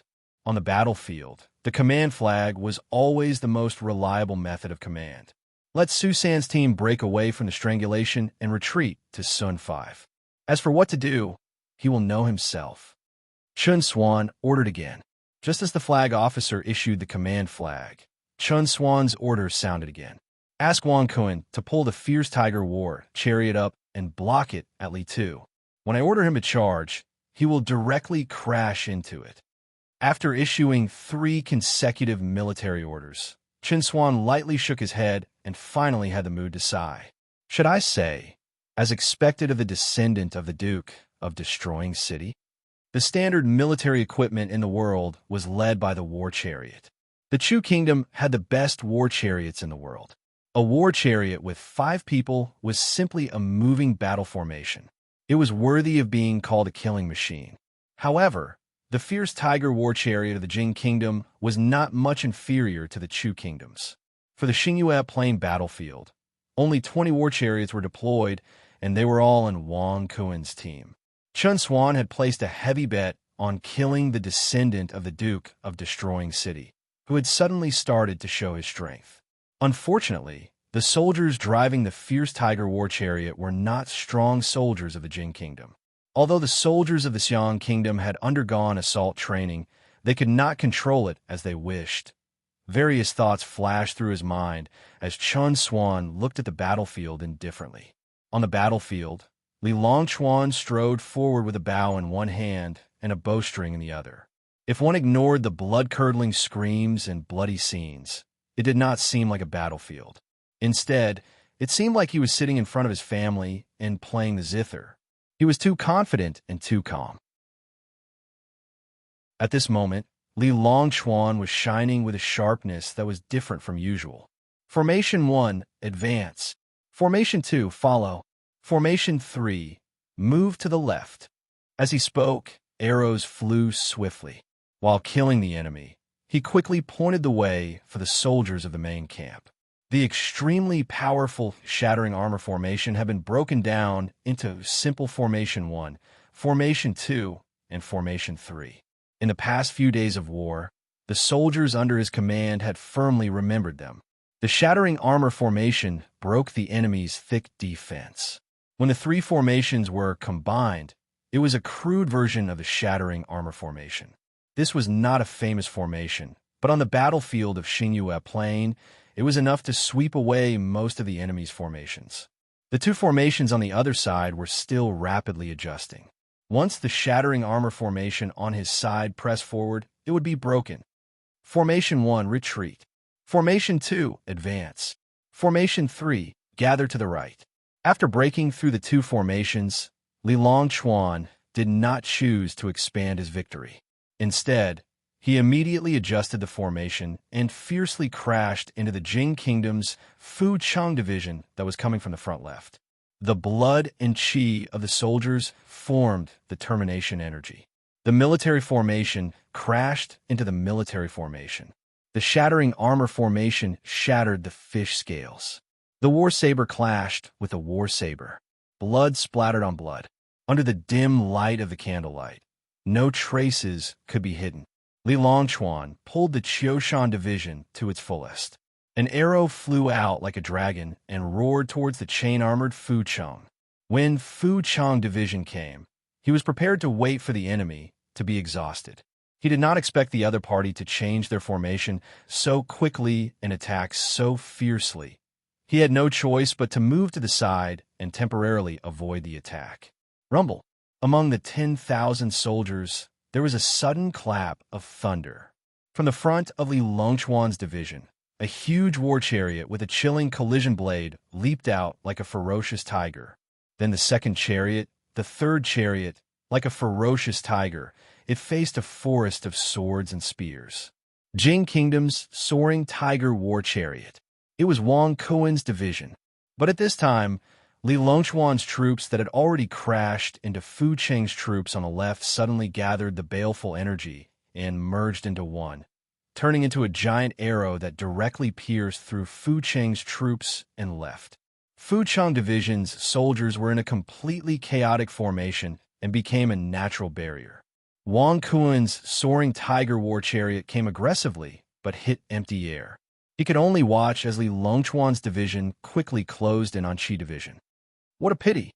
Li Longchuan and Chen Xuan who were far away from the battlefield side at the same time. Li Longchuan felt that it was not easy for him to find an opportunity and create a gap, but it was quickly filled up by Chen Xuan's troops. Chen Xuan felt that it was a pity. It was a pity that Fu Cheng did not have the guts and could not stop his opponent. It was a pity that Wang Kuen was greedy. He did not wait for his orders and attacked on his own accord. Su San's division had not reached the predetermined position and the pocket had not been formed yet. He had let a big fish escape. The soaring tiger war chariot's move was a waste. In such an intense battlefield, every chess piece had to be placed at the right place or else it would be a huge waste. Especially when the soaring tiger war chariot was such an important chess piece. Wang Kuen was committing a crime, but now was not the time to settle the score. Chen Xuan could only suppress his anger and quickly reorganize his troops to fill up the gap between the two divisions. Standing on the soaring tiger war chariot, Wang Kuen's face was ashen. He looked at Fu Cheng hatefully and scolded him for being a coward before leaving. But he was very clear that he was the one who had made a bigger mistake, and Chen Xuan would definitely not let this mistake slip by. The battlefield that was still in a mess was now only left with Fu Cheng's remaining troops. He gritted his teeth and reorganized his troops. It was true that his division was easily defeated, but he had nothing to say. The entire Xingyue Plain battlefield was filled with intertwined fangs.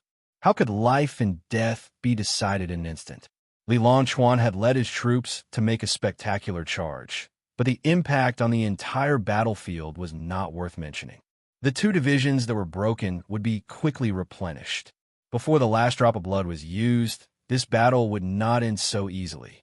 That was why Li Longchuan wanted to tear the entire battlefield apart. Unfortunately, Chen Xuan easily patched it up. In this battle, the two divisions of Qi and Jing had different organizational structures.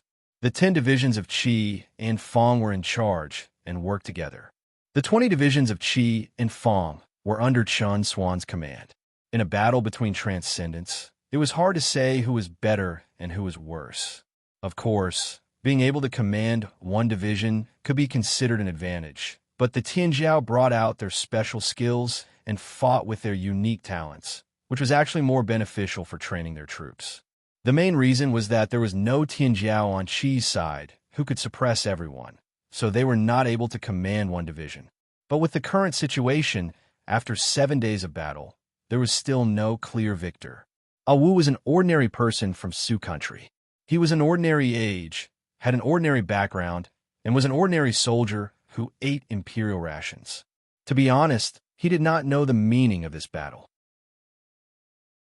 He did not know why he had to fight, nor did he know why he had to risk his life. But things like meaning were not important in the first place.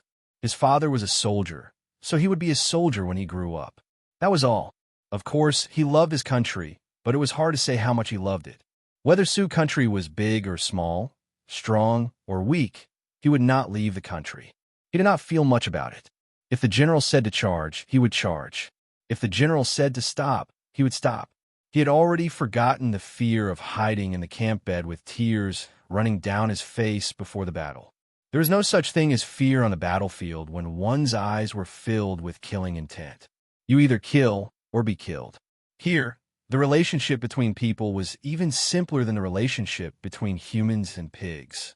He advanced, he waved his blade, and he killed. He repeated this until the military order told him to stop, or he fell down. When a man opposite him who looked like a general rushed over, he knew it was over. This was what his father said. Life and death were predestined. His fate had arrived. An ordinary soldier like him could not block the opponent's blade, but he still subconsciously slashed with his blade. This was an instinct formed from countless slashes. This should be the most powerful slash in his life. The result was just as he expected. This powerful slash hit empty air. His opponent's saber lightly brushed past his chest. He did not see how the slash came. Is it over? Besides eating, farming, and being a soldier, it seemed that he had not done anything else. What was the purpose of my life? Wu had never thought about this question. He did not know why, at this moment, in this place that was not suitable to think about life, he thought of this question. He was an ordinary person, so he had no answer. Just as he had expected, his entire body flew up and fell heavily onto the ground. But he thought that he was not a match for the opponent. He thought that he would be sent flying with one slash, but he did not expect that he would not die. He lay on the ground, looked up at his chest with difficulty, and then lay back down in relief. Phew! He allowed a long sigh of relief. Jiang Wu of Tianjiao of Jing country, who easily sent this nameless soldier flying with one slash, also did not expect this at all. As a heavens-chosen cultivator, all he did was casually swipe his blade as he traversed the battlefield. Of course, it did not take much effort to kill a nameless soldier. In other words, even if he used a little more strength, it would be a disgrace. He controlled the strength of his blade to the point where it was just enough to open the opponent's chest. There was absolutely no waste. But this person was actually sent flying? For a moment, Jiang Wu doubted his controllability. He couldn't help but turn his head to take a look. He saw that after the battle armor on the nameless soldier of Su country was cracked, there were some dazzling ice patterns under the light of the hanging lamp. Jiang Wu now began to doubt his eyesight. Did I see wrong? Was it an illusion? King ice-patterned inner armor on a nameless soldier? This ice-patterned inner armor should at least be a military commander's equipment, right? Jiang Wu had been in the army for a long time, and he firmly believed that his judgment would never be wrong. If the other party was a military commander, his slash would not have only used that little strength. But the other party was obviously a nameless soldier, right? Whose King's subordinate was this? Jiang Wu was stunned for a moment. When he turned his head again, what greeted him was already densely packed talismans. CK. He only had time to curse before he was drowned in talismans that blotted out the sky and covered the earth. Multicolored spells surrounded him clearly. Young Master Yin, dressed in brocade clothes, stood in the distance without a speck of dust on his feet. He smiled and praised. Very good. Another round. The soldiers at the side, who had been rubbing their palms for a long time, tore the talismans in their hands one after another. Flames, lightning, and blade light swarmed over. A green gourd suddenly flew over and absorbed the flames that filled the sky. Su San of the Tianjiao of the Jing Kingdom came riding the wind. He slashed out a dark red peach blossom to block the way, grabbed the dizzy Jiangxin Wu, and turned around to leave. Lin Jie of the Tianjiao of the Jing Kingdom, who served as the deputy general of Yin Fu's camp, watched this scene in a daze from the side. He didn't find a chance to make a move at all. The guy who rashly rushed into the formation had already fled. He couldn't help but look at the young Master Yin in surprise and admiration. He had misjudged Jiang Qingyang. What was there to say? The real, unparalleled Tianjiao of Qi should be this person. Yin Fu looked at the backs of Su San and Jiangxin Wu and said, "Not bad." Lin Jie immediately explained from the side. The person who came later is Su San. His strength is indeed unquestionable. It is said that he originally had a chance to go to the Yellow River meeting. I said this gourd is not bad. Let's buy one later.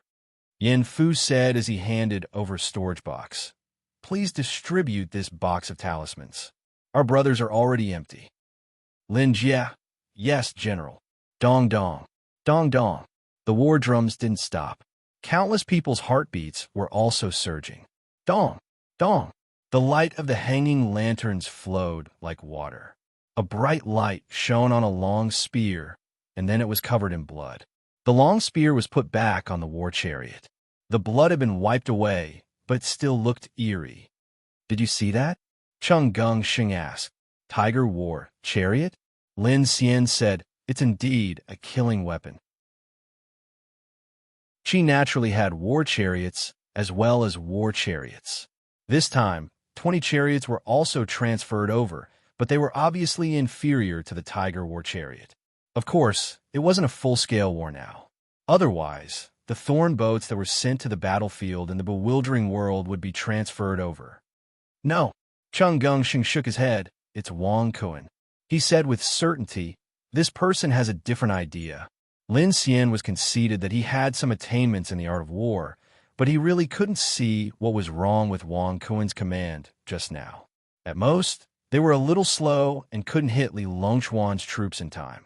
However, that was also because Li Longchuan's troops broke through the formation too quickly. He had to admit that Li Longchuan was really a talented general. However, although he didn't understand, his strength was that he was very receptive to opinions, was humble, and wasn't stubborn. He had a deep impression of Cheng Gongsheng's foresight and wisdom. Therefore, he didn't ask why. He directly took Wang Kuan and Chen Xuan have different ideas as a conclusion and asked, should we hit him? Cheng Gongsheng narrowed his eyes, hit Lu Junlan. Lu Junlan was in Tianjiao outside of Jing country. Her troops were currently fighting with Bao Buozhao's troops. Their battlefield was right next to Wang Kuan's troops. Lin Xian didn't ask Cheng Gongsheng what he thought. He only said, okay. Then, he quickly organized his troops and led them to charge forward. Zhongshuan Sheng also led his own battalion and followed behind them unhurriedly under the accompaniment of 14. Naturally, this scene didn't escape Chen Shu's eyes. This was a very normal movement on the battlefield. He only glanced at it. He was still giving out orders, constantly changing the details on this complicated battlefield of 100,000 people. He was very willing to respect his opponent. Therefore, he tried his best to not leave any traces in every key movement, making it seem more like the natural evolution of the battle. He was like a diligent fisherman repairing his fishing net, waiting for the moment when the fish in the deep water would be fat enough to catch them all. Something was wrong. He felt that something was wrong. Therefore, he looked at the fat young master of Zhongginjia from afar. Normal military formations, normal movements, normal combat power. Logically speaking, in this generation of Zhongginjia, only one Yung Gunzuan was dazzling. Yung Gunzuan didn't come to Xingyue Plains, so there was nothing to worry about. However, how could this person be simple if he could compete with the dazzling Yung Gunzuan for the head of the household? A person's strength was reflected by his opponent. Let Pei Hongzhu lead the troops to Canwell. After thinking for a while, Chen Shu quickly ordered, After all, he didn't have the thought-steal ability. Without more information, he couldn't completely see through his opponent's thoughts. However, he didn't need to do that. He only needed to put himself in his opponent's shoes, find the most likely point of problem, and then target it in advance. The Pei family was a famous family in Jing country. Pei Hongjiu was also a dragon among men, and his commanding ability was extraordinary. After receiving the order, he quickly shook off his opponent and headed straight for Canwu. Qinshu divided the entire battlefield into 9 palaces. Each palace was further divided into 9 areas, using Qian 1 to Qian 9 to represent the specifics. His command of the battlefield was accurate to every team and every district. To be able to grasp every detail on a battlefield with close to 100,000 people, this was a terrifying calculation ability. The movement of Pei Hongjiu's troops seemed to have ignited a certain signal. The situation of the entire battlefield suddenly sped up.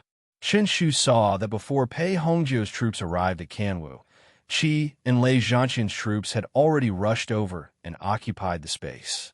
On the other side of the battlefield, Cheng Gengsheng's troops quickly split into 2. The troops at the back suddenly turned back, turned left, and charged straight at Pei Hongjiu's troops. The troops at the front continued to move forward under the lead of a general in black armor, supporting Lin Xian's camp. At this moment, Lin Xian's troops suddenly pulled into a formation and assumed a defensive posture. It was obvious that they were dividing the battlefield and not giving Jing Guofeng a chance to rescue Pei Hongjiu. This series of changes was as smooth as flowing water. Qi had already opened his pocket to Pei Hongjiu. Their goal was to take down Pei Hongjiu. Had his orders been predicted? These 2 thoughts quickly rose in Qinshu's mind. However, he immediately noticed the strange movement at Duiqi's position. Who's charging the formation? He could not help but ask. The flag officer beside him, who cultivated the ice sorcery, also looked into the distance. He only saw that on the battlefield of blades and blood, thousands of troops were like a tornado, roaring as they crashed through countless walls of flesh and blood. Upon closer inspection, there was no such thing as thousands of troops stopping at one person's ears. That person was extremely tall, with a long face, deep eyes, and a nose like an eagle's hook. He had an unstoppable aura as he continued to advance, and advance. I am Wang Yiwu. On the battlefield, the weapon grandmaster's Abijna was like a dragon returning to the sea. An endless stream of termination energy and blood qi supported him as he charged forward. One punch was the surge of thousands of troops. No one was a match for him. Others looked at Wen Lianmu, who was struggling to keep up with Wang Yiwu, but they only wanted to sigh. Seeing that Wang Yiwu saw an opportunity and charged forward again, Wen Lianmu really wanted to resign on the spot. He had to admit that Wang Yiwu's ability to grasp opportunities was unparalleled in the world. In such a messy battle situation where everyone in Tianjiao had their own plans, he could still see the opportunity at a glance. However, Wen Lianmu could only see it after Wang Yiwu charged out. However, how could this be the reason why a commander of an army felt that the troops were too slow and charged forward alone? Leading an army to charge on the battlefield had always been his pleasure. However, leading an army to run around behind the commander, leading a battalion of new soldiers, maintaining the formation, and keeping up with Wang Yiwu's pace was extremely difficult. Even with his exquisite commanding skills, he did not get many opportunities to fight at all. All he did was lead people to run around. Am I participating in the great battle of Xingyue Plain or the great race of Xingyue Plain? But what can I do? Since Wang Yiwu charged out, Wen Lianmu could only clench his teeth, roll up the flag, and order his subordinates to follow him quickly. Chun Xuan quickly scanned the entire battlefield and did not give any orders immediately. This was simply a chaotic battle. In the entire core battlefield, there were people in each other's company. Obviously, this was the effect that Qi's camp wanted. In such a chaotic battle situation, Qi's 10 independent battalions were the most effective, which greatly interfered with Wen Lianmu's command.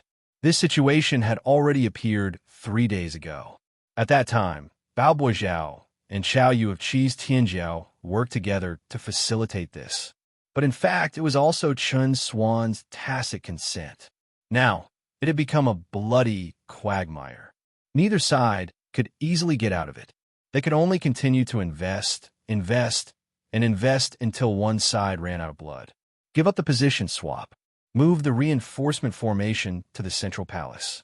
Su San and the surrounding 3 teams all moved forward. Chen Xuan ordered. The flag officer received the order and raised the flag.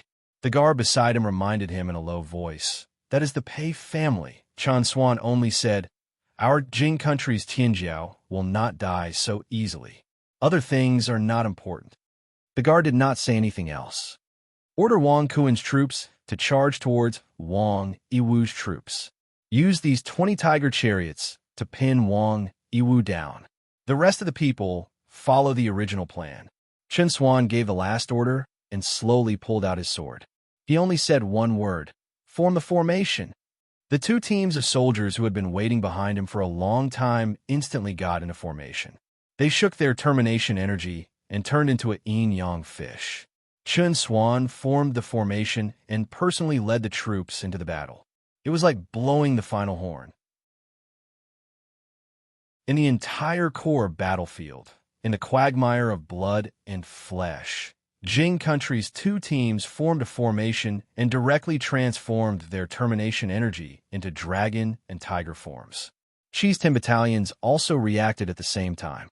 The termination energy swept across like knives and spears. The formation was, of course, powerful, especially the termination energy and the transformation of the termination energy to kill. It was the killer move of the killer moves. For example, when Li Longchuan first pierced through Jing country's Fu Cheng's troops, he used this move. But in the process of transforming the termination energy to kill, if the soldiers were the slightest bit careless, they would fall out of the formation. In this situation, normal soldiers could only die, and the blood and qi of the soldiers was limited. Therefore, the termination energy to transform was usually used as a winning move. It would not be used unless it was a critical moment. But at this moment, the 20 groups of termination energy transformed. Termination energy swept across the sky. Even Lian Jingji and Fang Yu on the 2 general platforms could not help but become serious.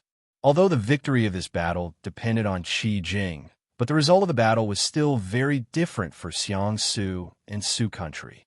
The battle was fierce, and the killing intent filled the sky. At this moment, Qi's side was attacking ferociously, and their morale was at its peak. It was also the moment when Chen Xuan decided to end the battle. Also at this moment, Wang Yiwu caught the opportunity he wanted. Cheng Gongsheng created the gap he wanted. Li Longchuan, Zhu Wei Qianli, and Bao Boizhao all saw the gap in the battle. This battle had already lasted for 7 days. More than 200,000 soldiers had died on both sides. At this moment, both Jing country's side and Qi's side saw the opportunity to decide the victory. Sometimes, the true victory or defeat only depended on a moment of collision. But at this moment, suddenly a bright star lit up in the sky. It was not that there were no stars tonight. Tonight, Xingyue Plain was still full of stars, but they were all covered by the light of the hanging lamp. And at this moment, this star was extremely bright. Not only did it cover the other stars, but it also suppressed the light of the hanging lamp. It was like the rising sun. Xiang country's Wana temple. At the tea table, UK suddenly stood up. "Who dares to interfere in this battle?" Calm down, calm down." Jiang Mengxiong, who was sitting next to him, said slowly. "No one interfered in the battle. It's just that a certain existence sent back to Qi's Tianjiao." UK's gaze looked through the window and into the distant sky. "Aliyah star. Qi's hand is really long." Jiang Mingxiong laughed mysteriously and did not say anything. There was a moment of strange silence on the battlefield of Xingyue Plain. The light was too bright, and the whistling sound of it breaking through the air came from afar. It was like thunder, and no one could ignore it. Almost everyone in Tianjiao was thinking of the same question. Who is this? Jun, why isn't he stopping him? Rumble. The bright star suddenly broke through the sky and crashed into everyone's field of vision. The Alioth star that was tightly wrapped exploded silently. Endless starlight scattered across the sky and fell like a meteor shower on this ferocious battlefield. At the center of all the starlight was a handsome young man. He was wearing a green robe and had a sword hanging on it. On his clean brows, there was a sharp aura that should be seen. The sharpness of his face was becoming clearer and clearer, making it hard for people to forget him. He brought with him a meteor shower, floating like an immortal. In the thousands of starlight, he was like the sun and the moon. There were hundreds of thousands of soldiers left on the battlefield of Xingyue Plain, witnessing this moment together. Who didn't know this person? He was the champion of a yellow river at the river viewing platform, and Yu Beidou personally recognized him as the #1 inner palace in history. Not long ago, he was also the one who came with his sword and killed the Devil Man in front of tens of thousands of soldiers. He attracted the Devilman's attack. He was also the first one to go to the sky and draw his sword against a true lord. Today he flew from the sky. Jiang Wang, who had just completed the starlight body tempering, was also stunned. Senior Guan Yin waved his big sleeve, and he was sent away before he could say anything. He had no idea where he was sent to. He was still thinking about how to escape from the Seven Stars Valley and finish the starlight body tempering in preparation to face Tiananping. He did not expect that he would directly descend on Xingyue Plain. However, since he had descended on the battlefield of Xingyue Plain and both sides were fighting, he had no reason to hesitate. His gaze fell on the tallest heaven and earth wandering dragon flag, and he walked towards it. His goal was clear. Someone from the Jing Kingdom's camp immediately rose into the sky. His body was covered in flames, and he held a spear in his hand. He was like a shooting star, and his momentum was like a rainbow that pierced through the sky. It was Fu Cheng from the Jing Kingdom's Li Tian province. After Li Longchuan broke through the battle formation, he desperately needed a chance to prove himself. He was not even willing to use the power of the battle formation. He wanted to rely on himself to stop the so-called #1 inner palace in history. If he did not succeed, he would die trying. The desire to wash away the shame in his eyes was burning more fiercely than the flames burning his body. However, the huge gap in strength could not be overcome by the desire. In the distant sky, a ray of starlight suddenly lit up. The faint starlight only flashed for a moment before it quickly became brighter.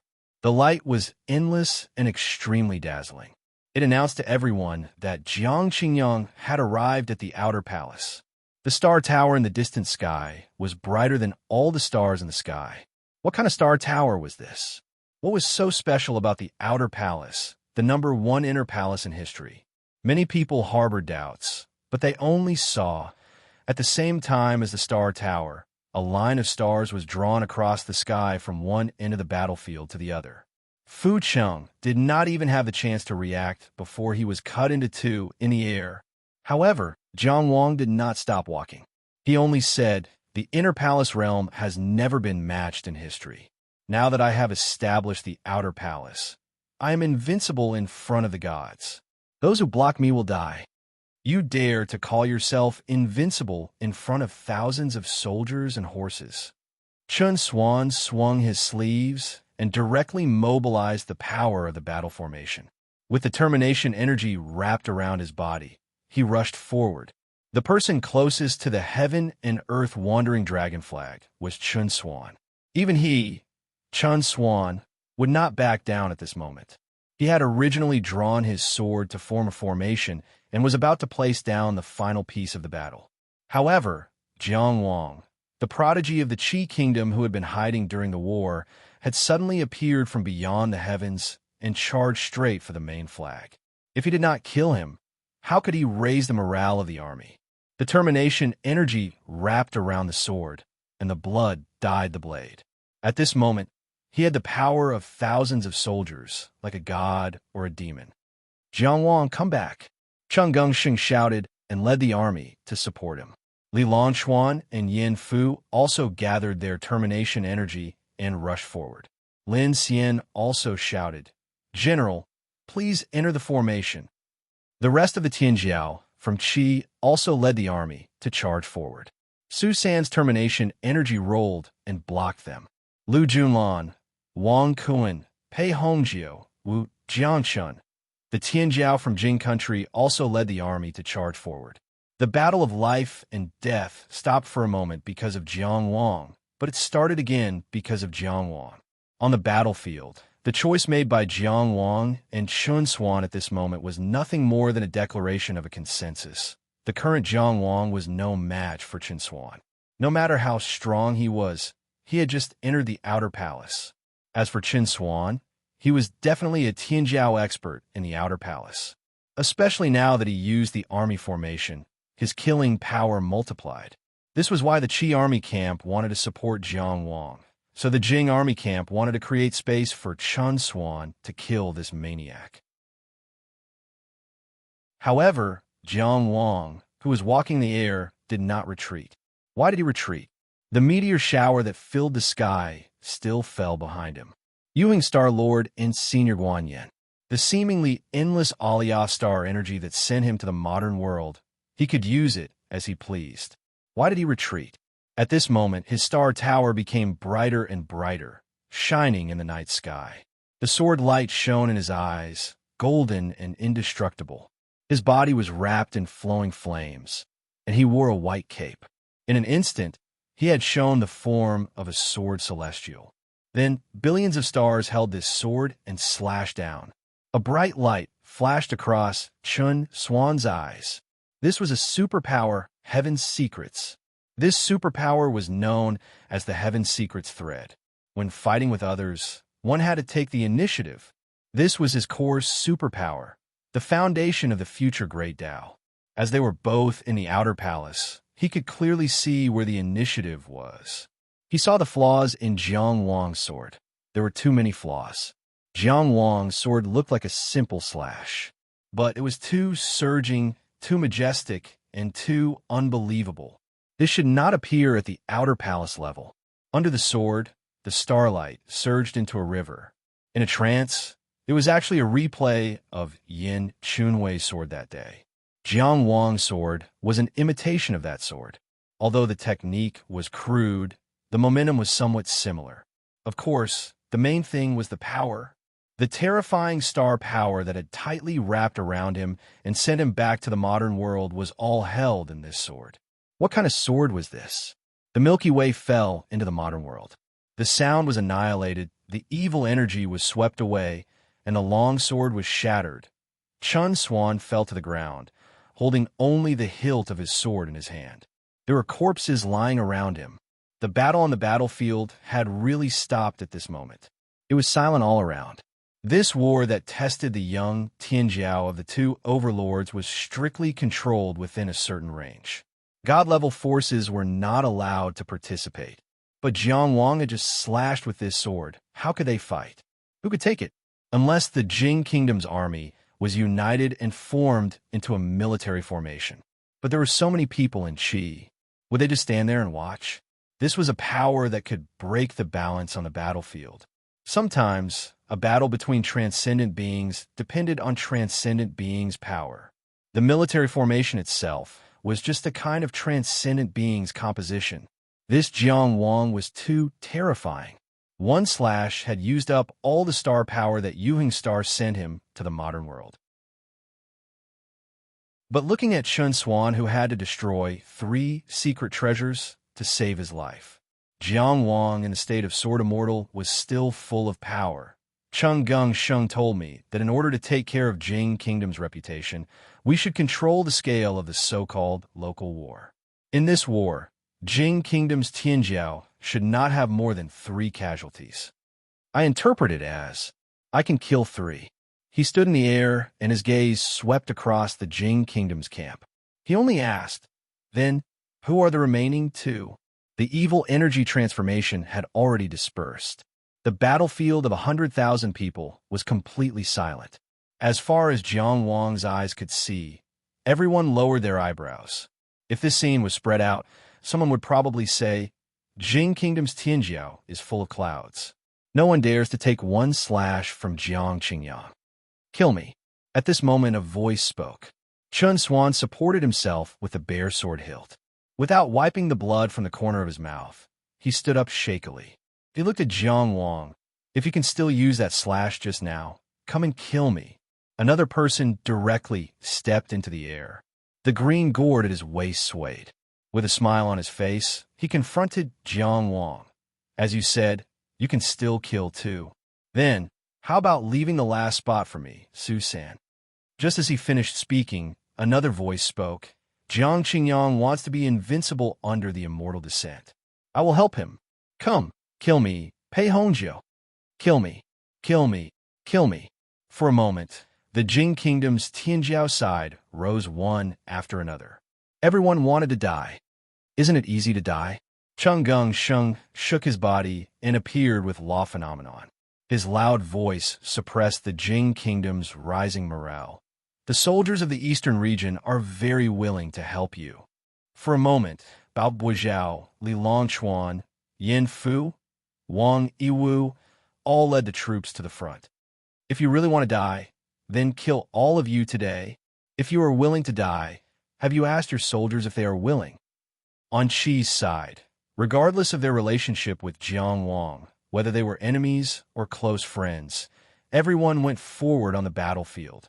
Jiang Wang, who was standing in the air, only raised his eyebrows. Su-san, he spread out his frost cloak and swung it to the left and held it to the right. The human sword roared out. It pierced through the sky full of peach blossoms and chopped Su-san to the ground. He asked again, Pei Hongjiu. He twisted his body and used a peerless sword to send the disciple of the Jing Kingdom flying more than 10 feet away. His hair was disheveled and his long saber was broken. Those below the outer tower don't come again. Since ancient times, it's hard to live but easy to die. Today, I will kill a few meaningful ones. He looked at Qin Swan and pointed his sword at Lu Junlan. Qin Swan and Lu Junlan were silent. Jiang Wang used 2 clean and neat moves to show his invincible advantage on the battlefield. He directly challenged Qin Swan and Lu Junlan with life and death. Perhaps they did not lack the courage to fight for their lives, but they knew clearly that there was no turning back. Therefore, they were silent. Thus, everyone knew that the battle was over. Zhong Xiansheng raised his head to look at the sky, only to discover that at some point in time, the starlight had already faded. It was dawn. Xiang Kingdom's Wana Temple. Jiang Mengxiong smiled and pointed at the teacup in front of him with his chin. He said, the tea is getting cold. Jing Kingdom's Dou Army's commander UK was silent for a long time. He lifted the teacup in front of him, lifted the lid, and took a sip. Then, he put down the teacup and left. There was a new master here. On the battlefield of Xingyue Plain, Jing Kingdom's troops began to retreat. It had to be said that Jing Kingdom's Tianjiao army was not mediocre. Even in such a disheartened moment, they still maintained the integrity of their military formation. Although the outcome was decided, they still kept the possibility of a counterattack. Of course, there was no such thing as a counterattack. Qi Kingdom's troops were also on high alert. No one was lax. If it was an all-out war, they would not be allowed to retreat so easily. However, the goal of this local war on Xingyue Plain had been achieved. There was no need to chase after them. No matter how many enemies they killed, they were all soldiers of Xiang Kingdom. They could not harm Jing Kingdom's foundation. Everything was over. This nightmarish swamp of flesh and blood. Standing high on the general platform, Su Kingdom's Grand Marshal Fong Yu was silent for a long time. The war was won, but there was no joy in his heart. He should be cheering, but he lacked that kind of emotion. But he still raised his arms and shouted, "Victory!" This was what he, as the Grand Marshal of Su Kingdom's army, could do. This was a scene that was too difficult to describe. Under the tall general platform, there were neat rows of sharp soldiers. This was the victorious army. On the tall general platform, there was the Grand Marshal of this war. The morning sun rose behind him, illuminating thousands of miles of clouds in red. When his voice started to shout, 100, 1,000, 10,000, hundreds of thousands of voices shouted in unison, "Victory!" Although the Tianjiao army of Qi Kingdom did not care much about Fang Yu, they could not help but be greatly moved by this scene. This was their victory after a long battle. It was also Qi Kingdom's victory over Jing Kingdom. Who in the world dared to say that they would definitely win against Jing Kingdom, even if it was just a local war? And they did it. Qi Kingdom did it. The people of the East Territory did it. This kind of intense emotion boiled to the highest point after the appearance of the Qi's military god, Jiang Mengxiong. No one knew where he came from, but when he stepped out, he stepped into everyone's field of vision. His figure seemed to have stepped out of the sun. He landed on the general platform, and the entire platform was filled with infinite glory. Fang Yu and Madame Shidu could not help but take a few steps back, not daring to stand side by side with him. He stood on the general platform, and his gaze fell on everyone's face as if it stopped for a moment. Everyone could feel that they were being watched by this great figure known as the war god. The master of the army, the Qi's military god, Jiang Mengxiong, who had never tasted defeat in his life, looked at everyone and said in a deep voice, "Thank you. Thank you for fighting hard and bringing the glory of victory to me, Jiang Mengxiong." Who could not be moved? This was such a great honor. They had won Jiang Mengxiong's gratitude. The army roared, and the mountains roared. Victory! Jiang Mengxiong raised his hand and let the cheers stop. There are hundreds of rules in managing an army, and rewards and punishments are the first. Jiang Wang, come forward. Everyone looked at Jiang Wang, the person from Tianjiao who had the most dazzling performance in the Battle of Xingyue Plain. He also raised his head and straightened his back, holding his sword and stepping out. Once upon a time, he also looked up to Jiang Mengxiong like this. At that time and now, the situation was naturally very different. But at that time, he was not humble, and at this time, he was not arrogant. Just like at that time, the hand holding the sword did not waver at all. Jiang Mengxiong stared at him with his eyes that were as vast as the sky, and then said, "Come closer." Jiang Wang stepped forward calmly, his green robe elegant, and stepped on the void as if it were flat ground. Jiang Mengxiong said, "Come to the general platform." So Jiang Wang stepped on the general platform and stood in front of Jiang Mengxiong. Jiang Mengxiong looked at him. "You left before the battle without a word of report. Do you know your crime?" His first sentence was to condemn him. At that time, Senior Guanyin had urgently summoned him, and Jiang Wang could not report to anyone. Because even if he did, what would happen if he was rejected? He had no choice but to go to the forest ocean origin world, and if he disobeyed orders and left the battle, his crimes would be multiplied. And if he left without a word, he could still use the excuse that he had not truly participated in the battle to alleviate some of the blame. Cheng Gengsheng naturally understood the logic behind this, which was why he had only told him to get lost. Of course, these considerations could not be voiced out, and Jiang Wang did not attempt to explain himself either. He only said, "This general knows his crime." He called himself a general because he acknowledged military law and accepted all punishments.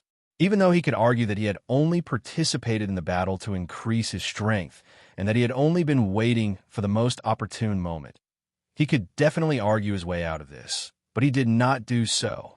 He had always been someone who was willing to abide by the rules.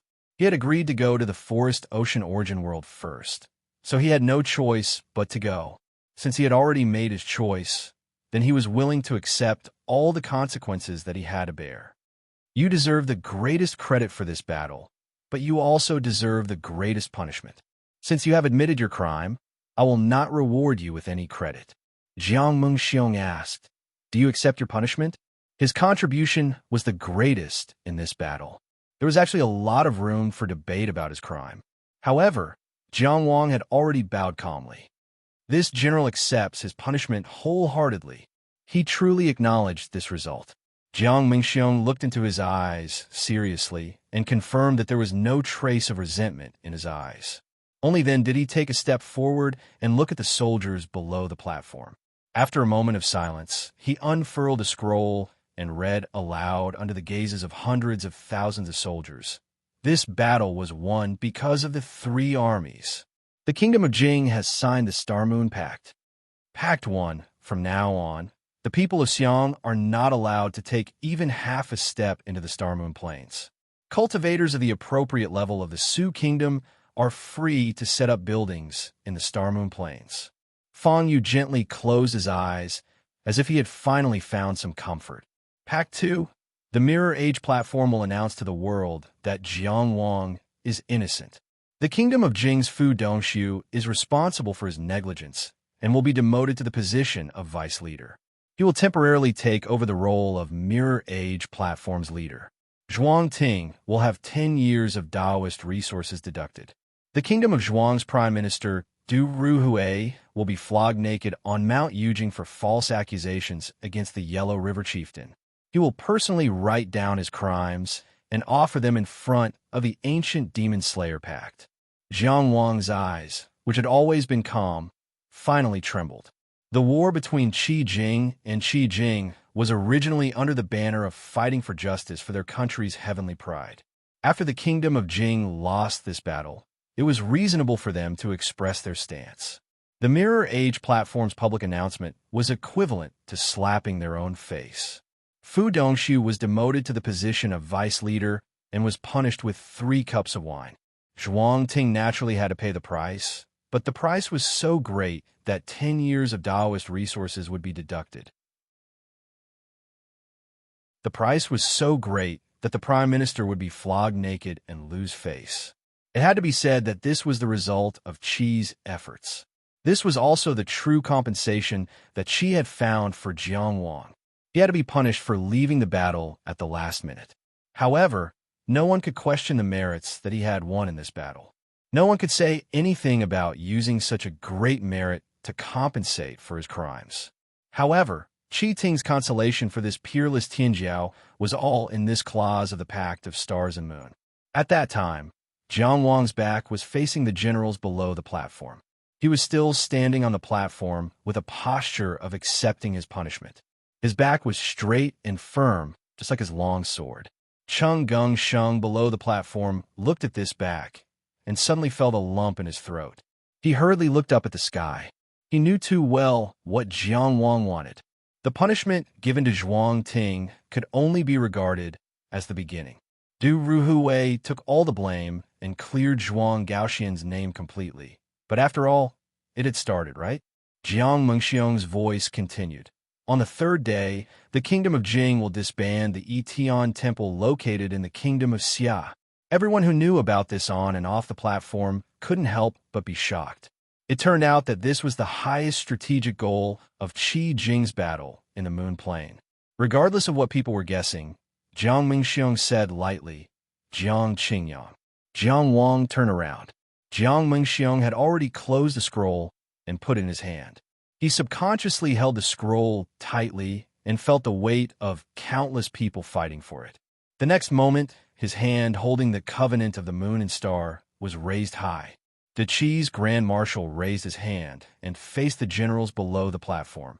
Heaven and earth bear witness to these 3 covenants. Everyone, this is our shared glory. On the platform, the Qi's Grand Marshal raised the hand of the Qi's First Marshal, Tianjiao, as if he was raising a brand new flag. It was so firm and so ostentatious. Below the platform, there was a tsunami of cheers. Whether it was Qi Yizhao, Chang Rong, everyone was cheering loudly. Glory! Glory! Glory! The cheers were like flowing clouds and didn't stop for a long time. This covenant of the moon and star would definitely go down in history. How could they, who forced the kingdom of Jing to sign this covenant of the moon and star, not call it glory? End of this volume. Chapter 1369. Although Linzi was large, there were many luxurious houses and mansions for the 9 soldiers' commander. The Xiao mansion was located in the core area of the Jingxian Square. It was built by the famous craftsmen of the current dynasty and was very imposing. After Cui Ju's assassination of the emperor, as the person who directly recommended Cui Ju to participate in the Yellow River meeting, Xiao Yuan, the commander of the Lightning Prison Army, was fired on the same day pending investigation. Although he was not locked in the prison, he was grounded in the house and was not allowed to take a step out. Unlike Chao Jie's house arrest, Xiao Yuan was truly imprisoned. His cultivation was locked up. He was only not imprisoned because he considered the dignity of the 9 soldiers' commander. However, it had been several months since the assassination of the emperor. There had been no breakthrough in the investigation of Xiao Yuan. The emperor also did not appoint a new commander of the Lightning Prison Army. The first general of the Lightning Prison Army, under Xiao Yuan's command, was still temporarily leading the strong army. For a while, it was delayed.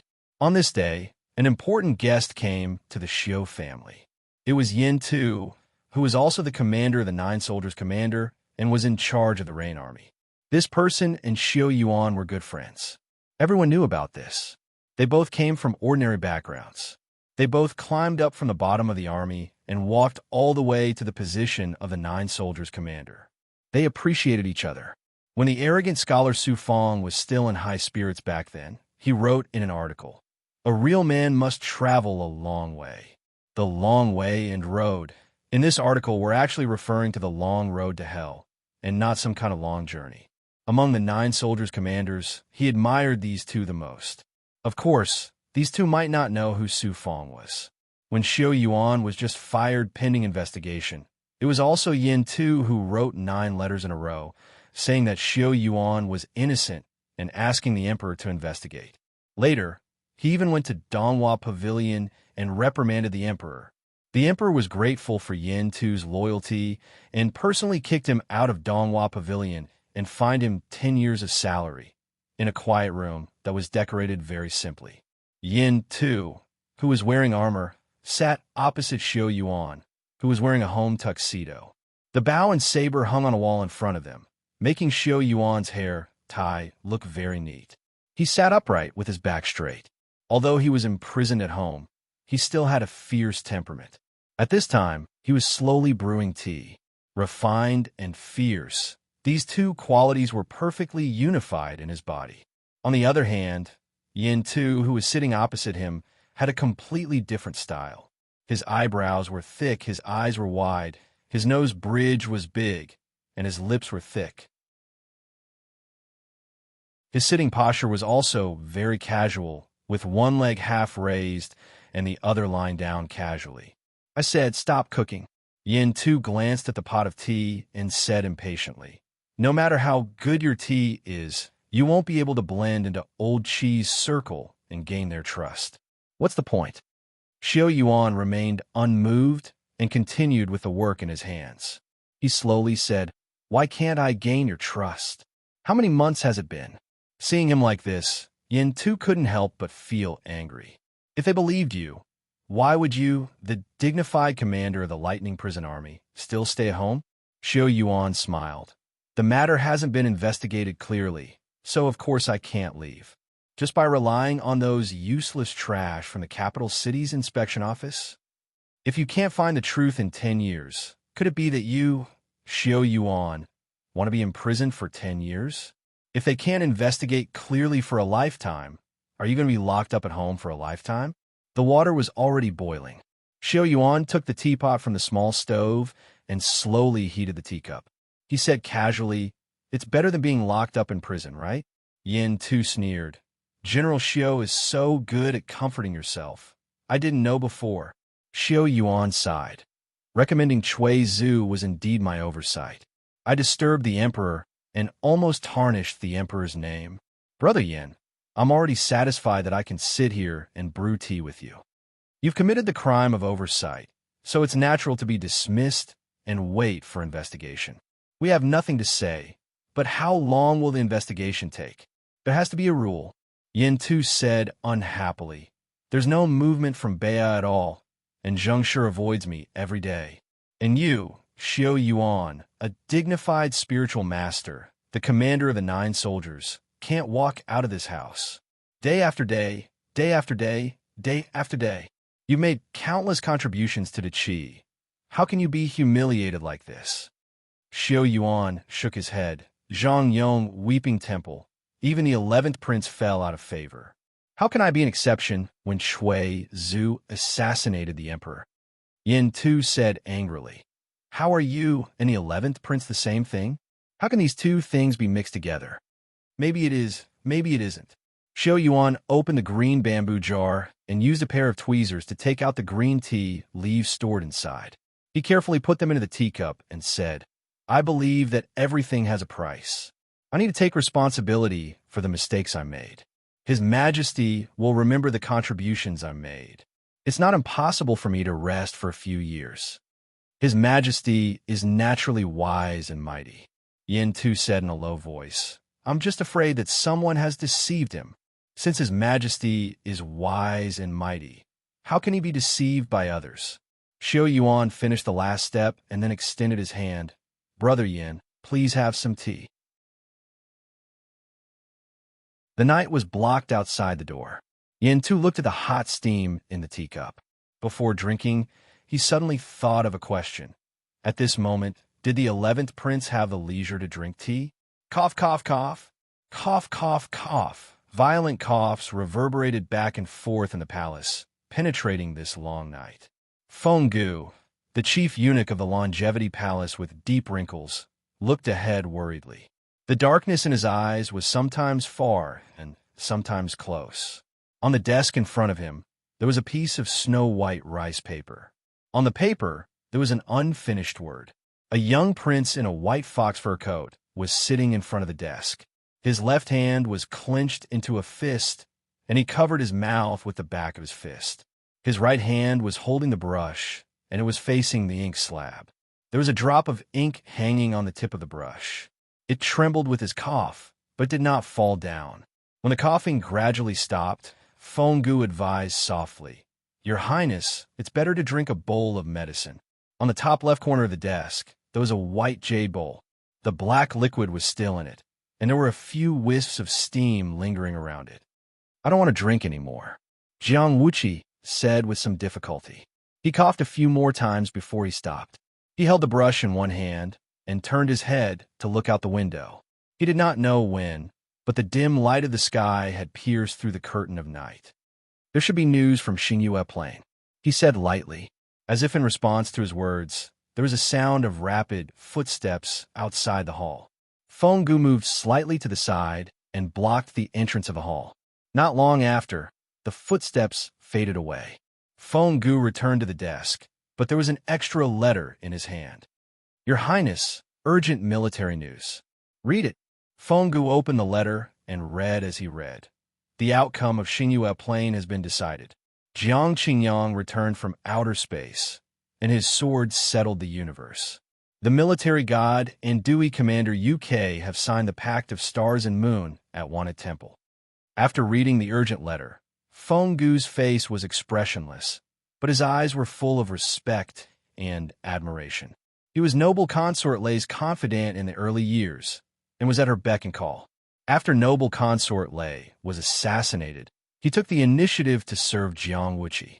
For so many years, it could be said that he had watched Jiang Wuqi grow up day by day. This noble, who was the center of attention, had gone through unimaginable pain, but also possessed wisdom that ordinary people could not reach. Just like now, he knew as much as Jiang Wuqi about Xingyue Plain, but he did not know the direction of the war. But Jiang Wuqi could accurately judge when the war would end. If he did not have a deep understanding of both camps and the situation of the entire battlefield, he would not be able to make such a clear deduction. I thought that the one who would shine in this war would be Chen Xuan or Cheng Gung Sheng, but I did not expect Jiang Qingyang to come back. Jiang Wuqi paused and said, It seems that the strange movement of Alioth Star is also related to him.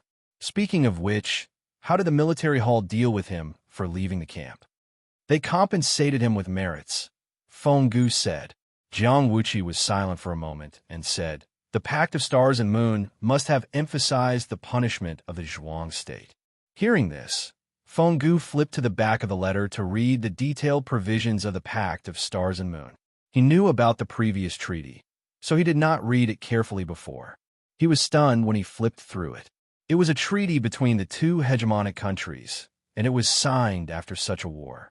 Every word had to be carefully considered, but now it was adjusted for Jiang Wang. How terrifying was this person's performance on the battlefield? Really, Fenggu was speechless for a moment. This man is worthy of Fuyao. Jiang Wuqi sighed with emotion, smiled, and turned his gaze back to the rice paper. The drop of ink on the tip of the brush finally fell, creating a circle of ripples in the inkstone pool. He wrote the last few words with a wave of the brush. Then he put down the brush, got up, and walked out alone. Fenggu followed him, but was stopped by his palm. You have worked hard for so many years. I will walk this path myself. Your Highness. Fenggu stood in place, his voice trembling. The noble, wrapped in a white fox fur coat, asked with a smile as he walked. His Majesty is the wise Son of Heaven. The war god is the current golden pillar. Jiang Qingyang is the future pillar. The crown prince is generous and kind, and has the appearance of a ruler. Third sister has opened the path of martial arts, and her aura is majestic. Ninth brother is smart and elegant, and has a noble aura. What about me? Who am I? He asked as he walked out, not waiting for an answer. There was no need for an answer. Fenggu stood silently in front of the desk, his expression sorrowful. Who was the 11th prince of the Qi? He was the master of the Longevity Palace, the most favored son of the current emperor. His actions were majestic, and he was highly respected.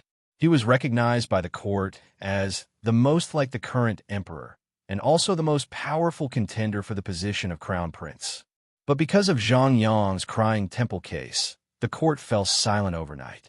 Phoenix Fairy Zhang was the descendant of a minister who restored the country. Jiang Wuqi took Zhang Yong in for the sake of the country's reputation. All the martial arts resources were given to him.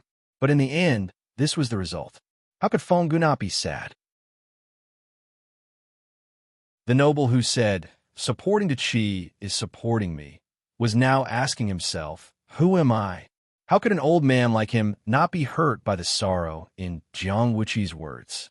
But looking at Jiang Wuqi's back, he could only remain silent.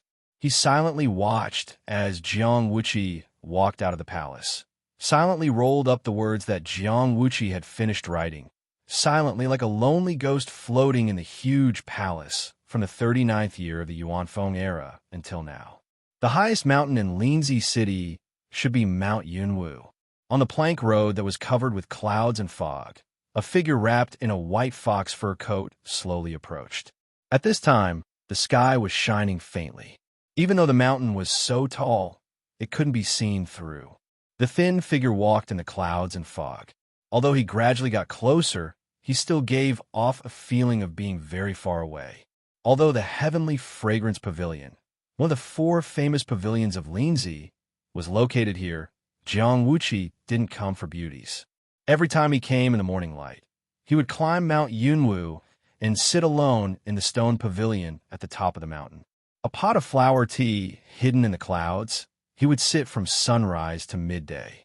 Ever since that time, when he was naked in front of the Purple Extreme Hall, he used many days to develop this habit. Rather than saying it was a kind of enjoyment, it was better to say it was a kind of self-punishment. For Jiang Wuqi, who had suffered from the cold poison since he was an infant, in this windy and cold mountain, it was almost like he was being tortured. In the past, he needed to use these actions to show that the cold poison couldn't affect him at all, to build up the confidence of the people of the Longevity Palace. But now that he had fallen out of favor, what was the point of him coming here? Could the heart of the Son of Heaven and the position of Crown Prince be obtained by acting pitiful? A person like Jiang Wuqi wouldn't do such a meaningless thing. Many people couldn't help but think, was the 11th prince of the Great Qi Empire using this cold place as a place to cultivate? Or perhaps he came here to find some clues? If one looked carefully, Mount Yunwu was the first place where Zhang Yong fought for Jiang Wuqi in front of others after joining the Longevity Palace. At that time, his opponent was the world-famous Jiang Qingyang. At that time, Jiang Qingyang won with an 8-tone flame sparrow, and Jiang Wuqi forgave Zhang Yong for his defeat. He didn't change his trust and won the hearts of the people. Speaking of which, at that time, Jiang Wang and Jiang Wuqi handled things very well and obtained a win-win result. Who would have thought that it was Zhang Yong who caused Jiang Wang to be suspected of treason? Was it also Zhang Yong who blocked Jiang Wuqi's path to heaven? The affairs of the world were hard to predict. Whether it was Shui Shi's assassination of the emperor or Zhang Yong's crying shrine, they all happened too suddenly. There were no signs beforehand, and the locations were extremely precise. Although the trouble caused by them was easily wiped out by the Son of Heaven's falling pieces, it had to be said that the power of the state of Pingding was hidden deep enough and concealed enough in this eastern hegemon country to be able to accomplish such a big thing. It was a pity that those who had been dragged into the mess had already been muddied. Now, Jiang Wang's name had been washed clean and his glory shone upon the world. But what about the Longevity Palace's master, Jiang Wuqi? After the Battle of Xingyue Plain, Qi's Tianjiao's victory was Tianjiao. Qi's future, the magnificent Qi's prestige shook the world. Now that the Qi Empire was blooming with flowers, how would Jiang Wuqi feel when he walked on the plank road of Mount Yunwu this morning? Today, Fenggu wasn't here, and there were no other attendants. There were many experts in Linzi City, but no one would constantly monitor every place.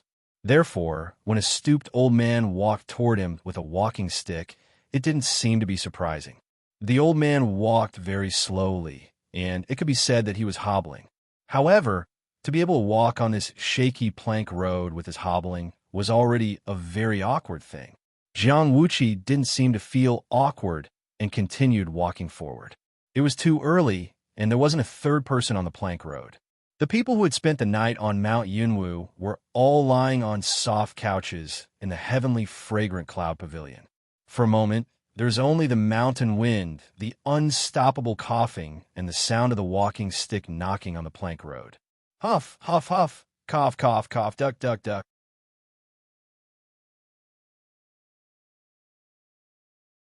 Chapter 1370. Xiao Er slowly walked on the plank road. This plank road swayed in the clouds, making him feel like he was still in a trance when he was playing on a swing in his childhood. He had buried his old name. The reason why he was called Xiao Er was that when he woke up, he was hanging under the second bridge in his hometown. Therefore, he escaped the massacre. There was nothing to talk about in the past. It was nothing but hatred. He had lived in Linzi for a long time. Most of the time, he lived a normal life. Occasionally, he would come out to do something. For example, he would record some information, spread some rumors, or kill a few people. In this evil city built with corpses and blood, there were some people like him. Of course, he didn't know who those people were, and those people didn't know him. The only thing they could confirm was that they were not alone, because there was always a message. In the heart of this huge empire, they were secretly building a home. Of course, the message was interrupted, and it was not rare. It happened when Shui Shi assassinated the emperor. Zhang Yong cried in the temple, and when the higher-ups of the organization were betrayed in the state of Great Xia. What they wanted to challenge was the existing order of the world. Everyone knew how powerful the enemies they were facing were.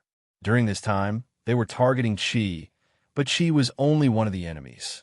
They would encounter all kinds of difficulties. No matter what difficulties they faced, they couldn't stop them. The interrupted message was always quickly connected again, especially as Lin, one of the highest leaders of the organization, Zhao King, personally came to Linzi to pick it up. How brave was that? Why could they do so many things? Why were they, from the bottom to the top, not afraid of sacrifice? Because they had the same dream shining on the road ahead. Xiao Er had always been cautious. He was not afraid of sacrifice, but he was afraid that his sacrifice would be meaningless. He was afraid that his body could not become the firewood of his dream. What joy was there in life? What fear was there in death? Only by burning the light of his dream could he comfort the past. The last operation was in Yaowang Square. Originally, he wanted to kill a young Tianjiao, provoke Xie Huayan's emotions, create waves, and create a frenzy.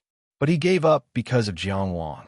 It wasn't that he didn't have the ability to kill Xie Bao, Shu, and Jiang Wang at the same time.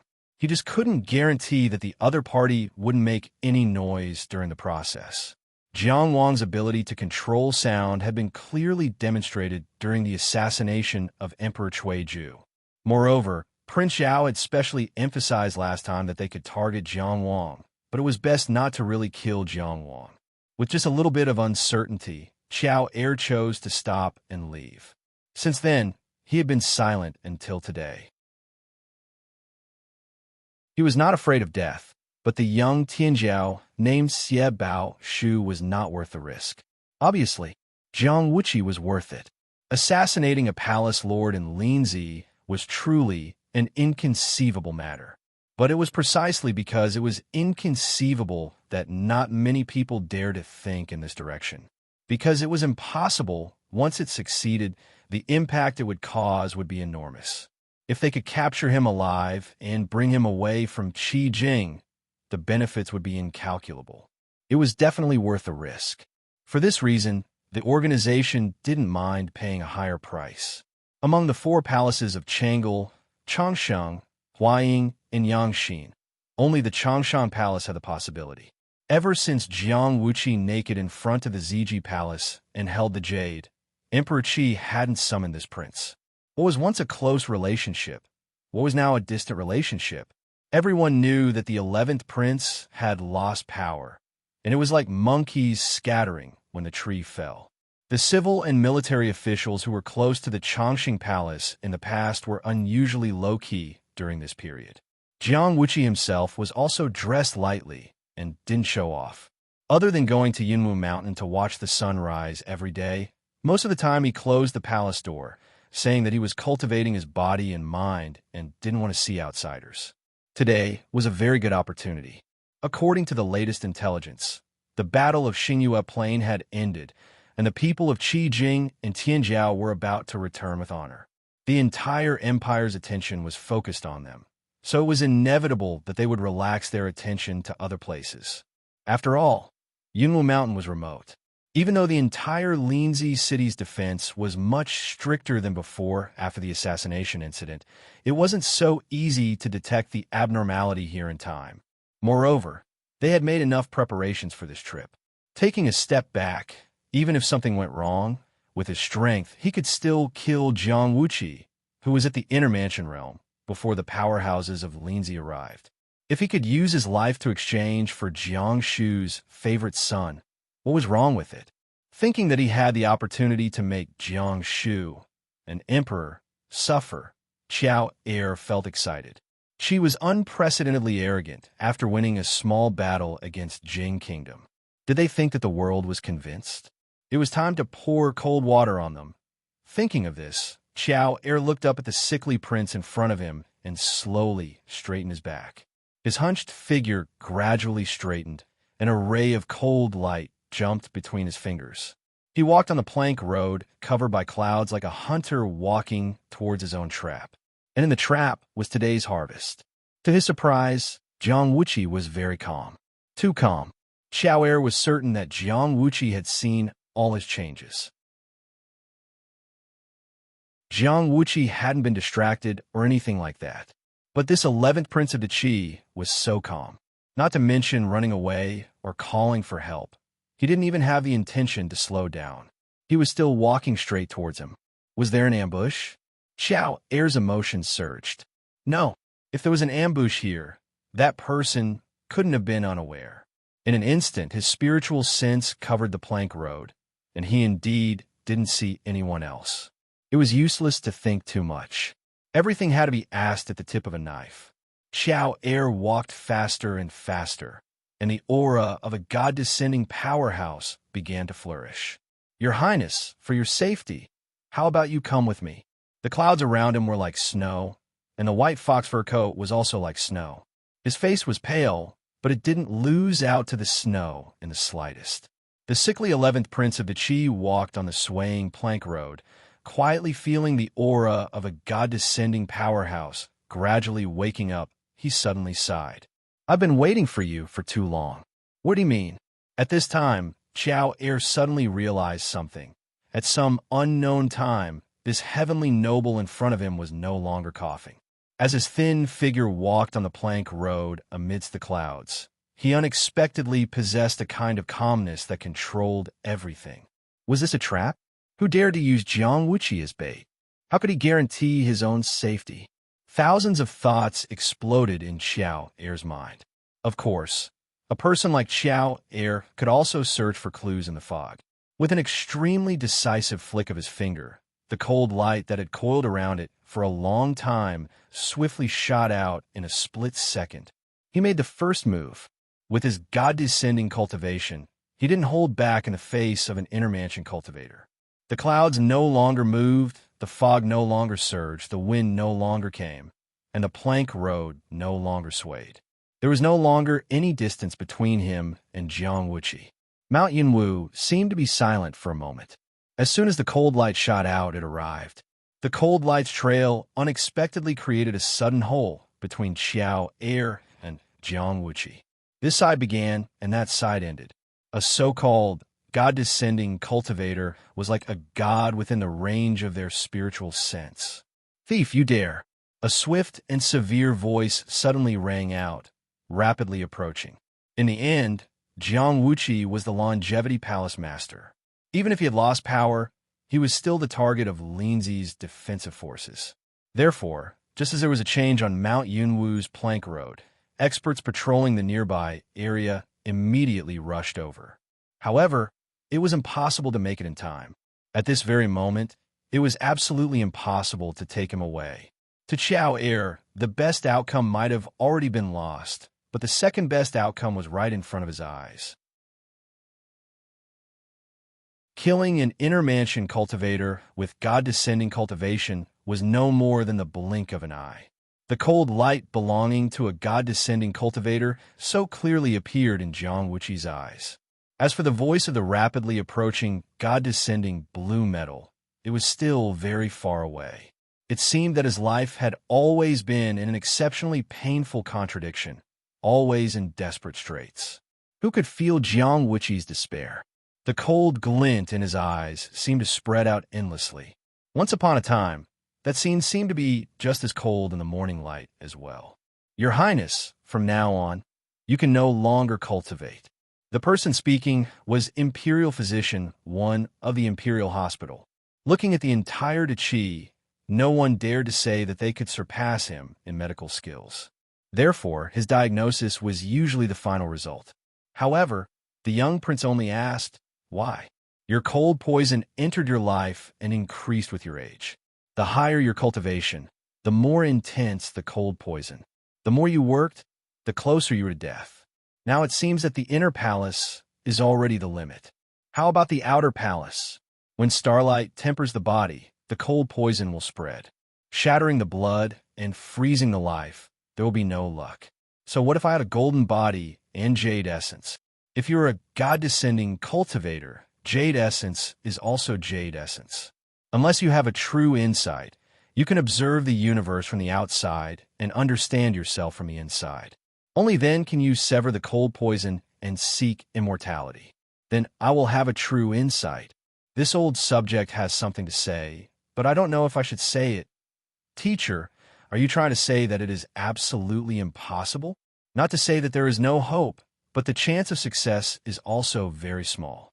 If you don't go to the outer palace, how can you be a god-descending cultivator?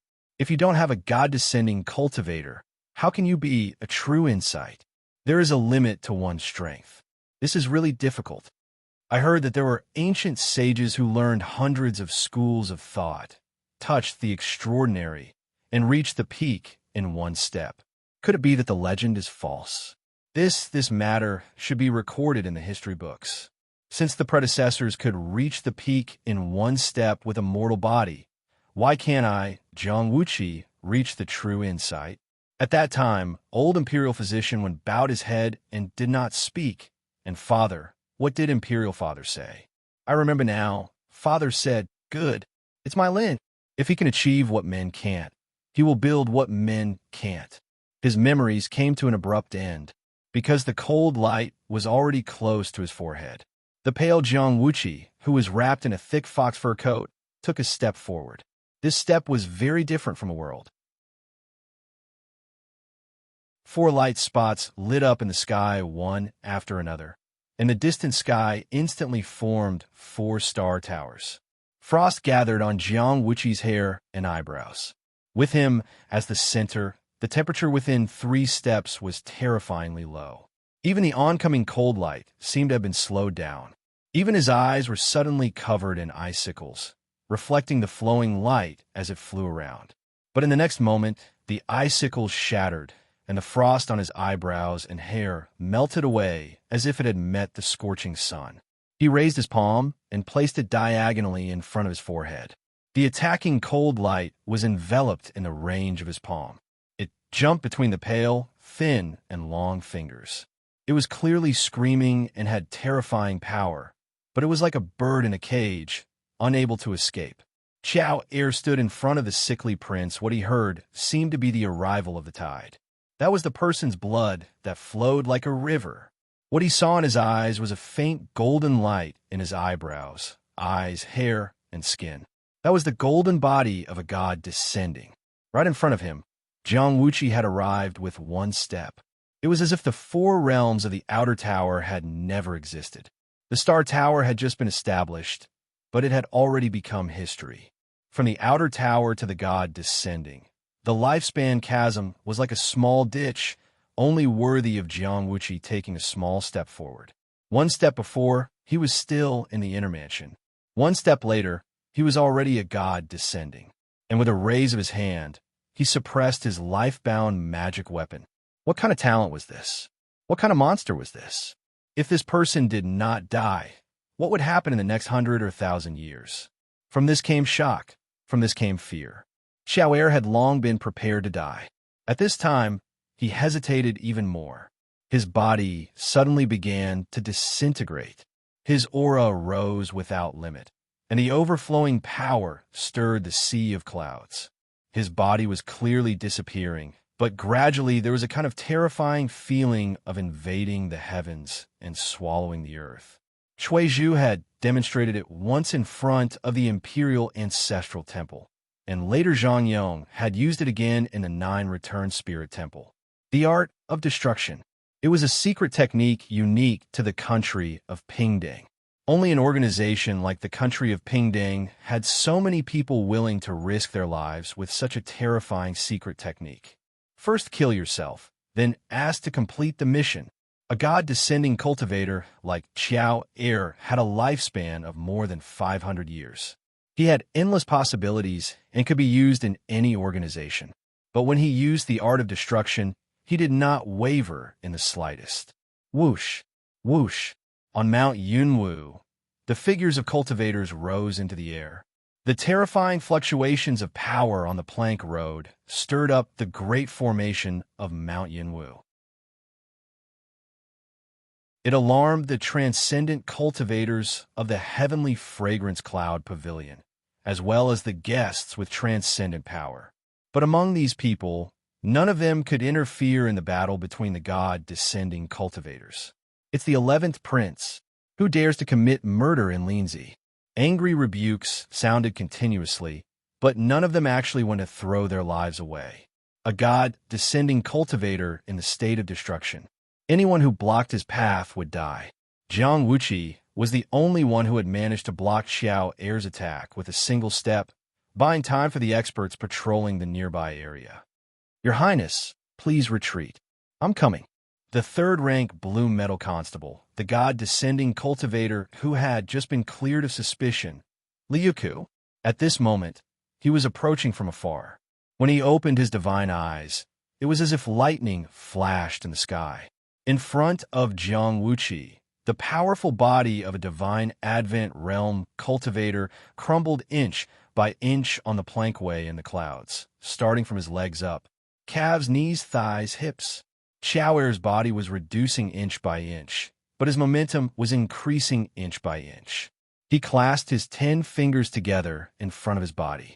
The final attack of his life was bound to be brilliant and resplendent. At this moment, Jiang Wuqi made his move. His 5 thin and pale fingers clenched together and extinguished the flickering cold light in his palm. It should have been a dagger, but unfortunately, It had already turned into fine powder and drifted away in Jiang Wuqi's open palm. Jiang Wuqi clenched and opened his hand, like the process of a flower blooming. At the same time, an illusory mountain opened. Clouds and mist lingered around the mountain. Plank roads wound around the mountain, and exquisite pavilions. It was Mount Yunwu. The plank road suddenly enlarged, revealing a sickly man wrapped in a white fox fur coat, Qiao Er, whose body was still rapidly disintegrating, and blue metal Constable Liuku, who was flying in the air and had already opened his divine eyes. This was indeed a flower blooming. The seed of the divine ability that had been forced to stop because of the cold poison had already bloomed after Jiang Wuqi's god descending. The sickly palace master of the longevity palace flipped his hand, and the plank road in the clouds, the god descending cultivator of the equal state on the plank road, and the blue metal Constable Liuku, who was already flying in the air, all disappeared. Divine ability, heaven, and earth palm.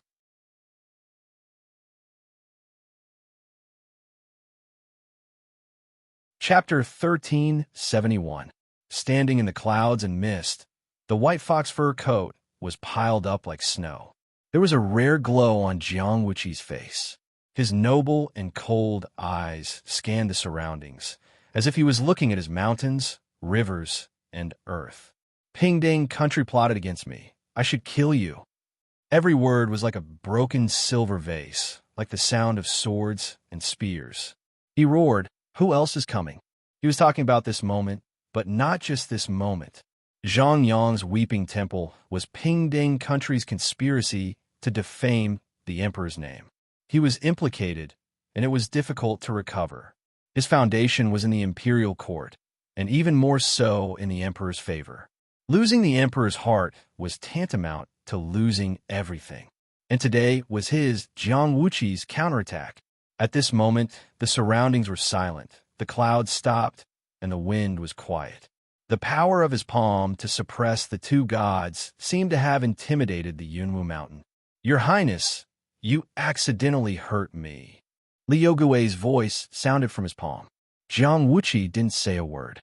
Stepping on the clouds, he turned and walked down the mountain. The experts of Pingding country chose to assassinate him today. How could Liu Gui, who happened to be in the nearby area, be innocent? Even the record of Liu Gui's adjustment of the area had long been in Jiang Wuqi's hands. Of course, there were many reasonable explanations for Liu Gui, but he didn't listen. Jiang Wuqi used himself as bait. Of course, the people he wanted to catch weren't just these. This line was about to spread throughout the entire Qi. The longevity palace had made sufficient preparations for today, but at this time on the Yunwu mountain, this was all he could get. After all, he had only revealed his inner mansion cultivation. Even as the longevity palace master, the fish he could directly catch were only at this level. The bigger the hook, the bigger the fish. So he turned around. The plank under his feet was empty. Qiao Er and Liu Gui, who were in the Shunlin realm, were suppressed with a flip of his hand. At this time, the morning sun had just risen, and the multicolored light was on the horizon.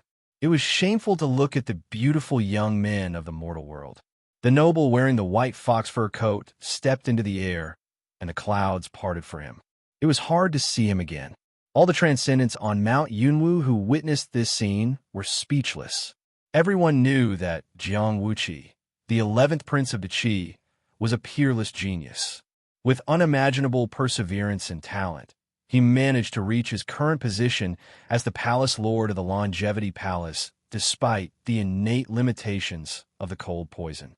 But what the world didn't know was that Jiang Wuqi was actually this talented, ascending from the inner palace realm to the divine descent realm in a single step.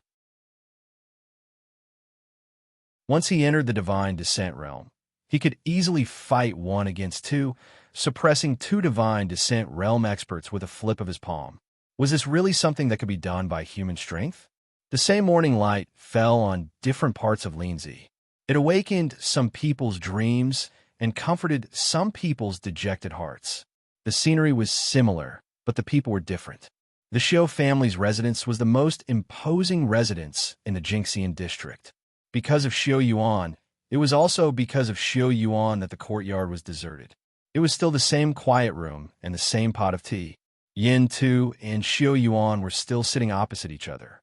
Both of them came from ordinary backgrounds. Both of them were incredibly talented.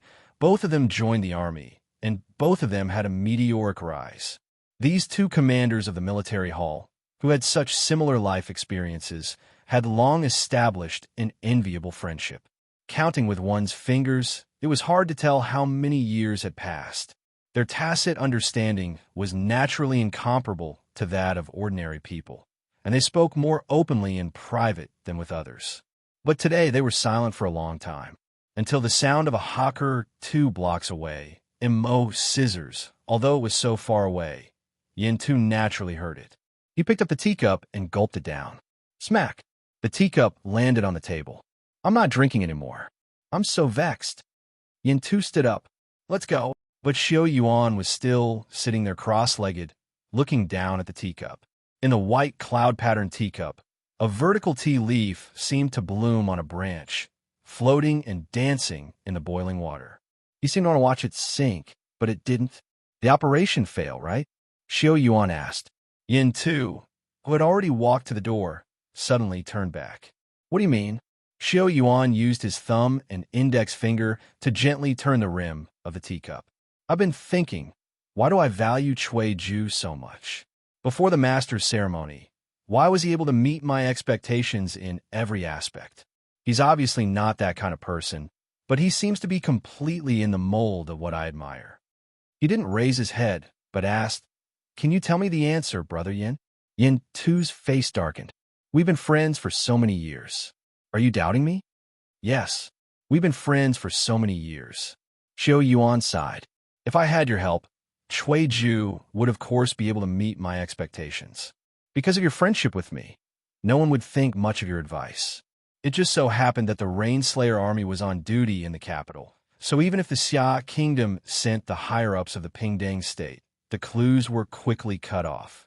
The Baya army and the Rainslayer army searched the entire city, but they only caught some insignificant characters. Don't you think it's far-fetched that I can come up with hundreds of different people? Yin Tu couldn't restrain his anger. Xiao Yuan, is your brain damaged? Far-fetched? Xiao Yuan finally raised his head to look at him. His eyes were very unfamiliar. I just feel sad. We've been friends for so many years. Are you still wearing a mask in front of me? Even now that I'm imprisoned, you still want to use me to clear your suspicion. Although the Rainslayer army was on duty in the capital, when His Highness was in trouble, the Rainslayer army's commander was drinking tea in my residence. Do you think it's appropriate, Brother Yin? I don't know what you're talking about, and I don't know who bewitched you. But Xiao Yuan, you've disappointed me today. We've been friends for decades. Is it for you to doubt me? Yin Tu turned around bitterly. Calm down. I'm very calm. You're not calm enough. Xiao Yuan said coldly. You've already lost your sense of propriety. Yin Tu stood still, took a deep breath, and drew a line with his fingers. A corner of the sturdy armor was cut off by him. Clang! It fell to the ground and made a sound of metal. Since you've never trusted me, it's fine if we don't be friends. Xiao Yuan looked at his particularly heavy back and couldn't help but shake his head. He laughed at himself. His Majesty said that you're rough but delicate. You're more than rough but delicate. You're like an iron tower on the outside. Even at this moment, when I saw your performance, I doubted myself for a moment. Yin Tu, if it weren't for His Highness' reminder, I wouldn't have noticed. I, Xiao Yuan, am not as good as you. In those years when they were friends, whether it was drinking, practicing, or fighting, Xiao Yuan was never willing to lose. He always wanted to be first. The sentence he said most often was, long journey, long journey. The word Yuan was in front, and the word Tu was behind. Today, he admitted that he was inferior. Naturally, he was inferior to this temperament of using decades of friendship as a bargaining chip. That's why his laughter was so bleak. Unreasonable. Yin Tu's face was as heavy as water, and he was about to leave. Scissors, Xiao Yuan suddenly shouted from behind him. Every word, every tone, was exactly the same as the voice from 2 blocks away. In other words, Xiao Yuan also heard it. In other words, the seal on Xiao Yuan's body had long been unlocked. This was a trap that was specifically targeted at him. A dangerous signal exploded in the bottom of his heart. Yin-Tu quickly realized where the problem was. Xiao Yuan said that it was the 11th prince who reminded him that he began to realize that something was wrong. That meant that everything that happened today was all under Jiang Wuqi's control. This opportunity to assassinate Jiang Wuqi was given by Jiang Wuqi himself. When they had the idea of assassinating Jiang Wuqi, they had already fallen into the trap. Grasping Jiang Wuqi's whereabouts, understanding the defense situation of the Longevity Palace, mobilizing forces to make a seemingly natural cooperation for this operation, from the blue metal arresters to the army on duty in the capital to make a matching response. They could indeed do all these operations very secretly. The organization had always been cautious and didn't leave any traces. But if this process was closely watched by a pair of eyes, there would be flaws everywhere. What a ruthless person. The state of Pingding implicated Jiang Wuqi with the crying temple case, and Jiang Wuqi turned around and used himself as bait to uproot the state of Pingding's arrangements in Qi. Yin-Tu was very sure that there was no ambush at Mount Yinwu. As a high-ranking official in Qi's military hall and in charge of the defense of the entire capital, what big move could be hidden from him? Jiang Wuqi was truly throwing himself into a hopeless situation. Only then could he really catch a big fish. Otherwise, he wouldn't have agreed to this operation. Zhao Wang, who was temporarily in charge of the eastern region, wouldn't have approved it either. Mount Yinwu, how did they fail? Xiao Er, who was in the Xinzhou realm, was in charge of the ambush. Liu Gui, who was in the Xinzhou realm, used his status as a blue metal arrester to help control the situation and prevent rescue. It was difficult to capture Jiang Wuqi alive and leave, but killing an inner mansion should have been foolproof.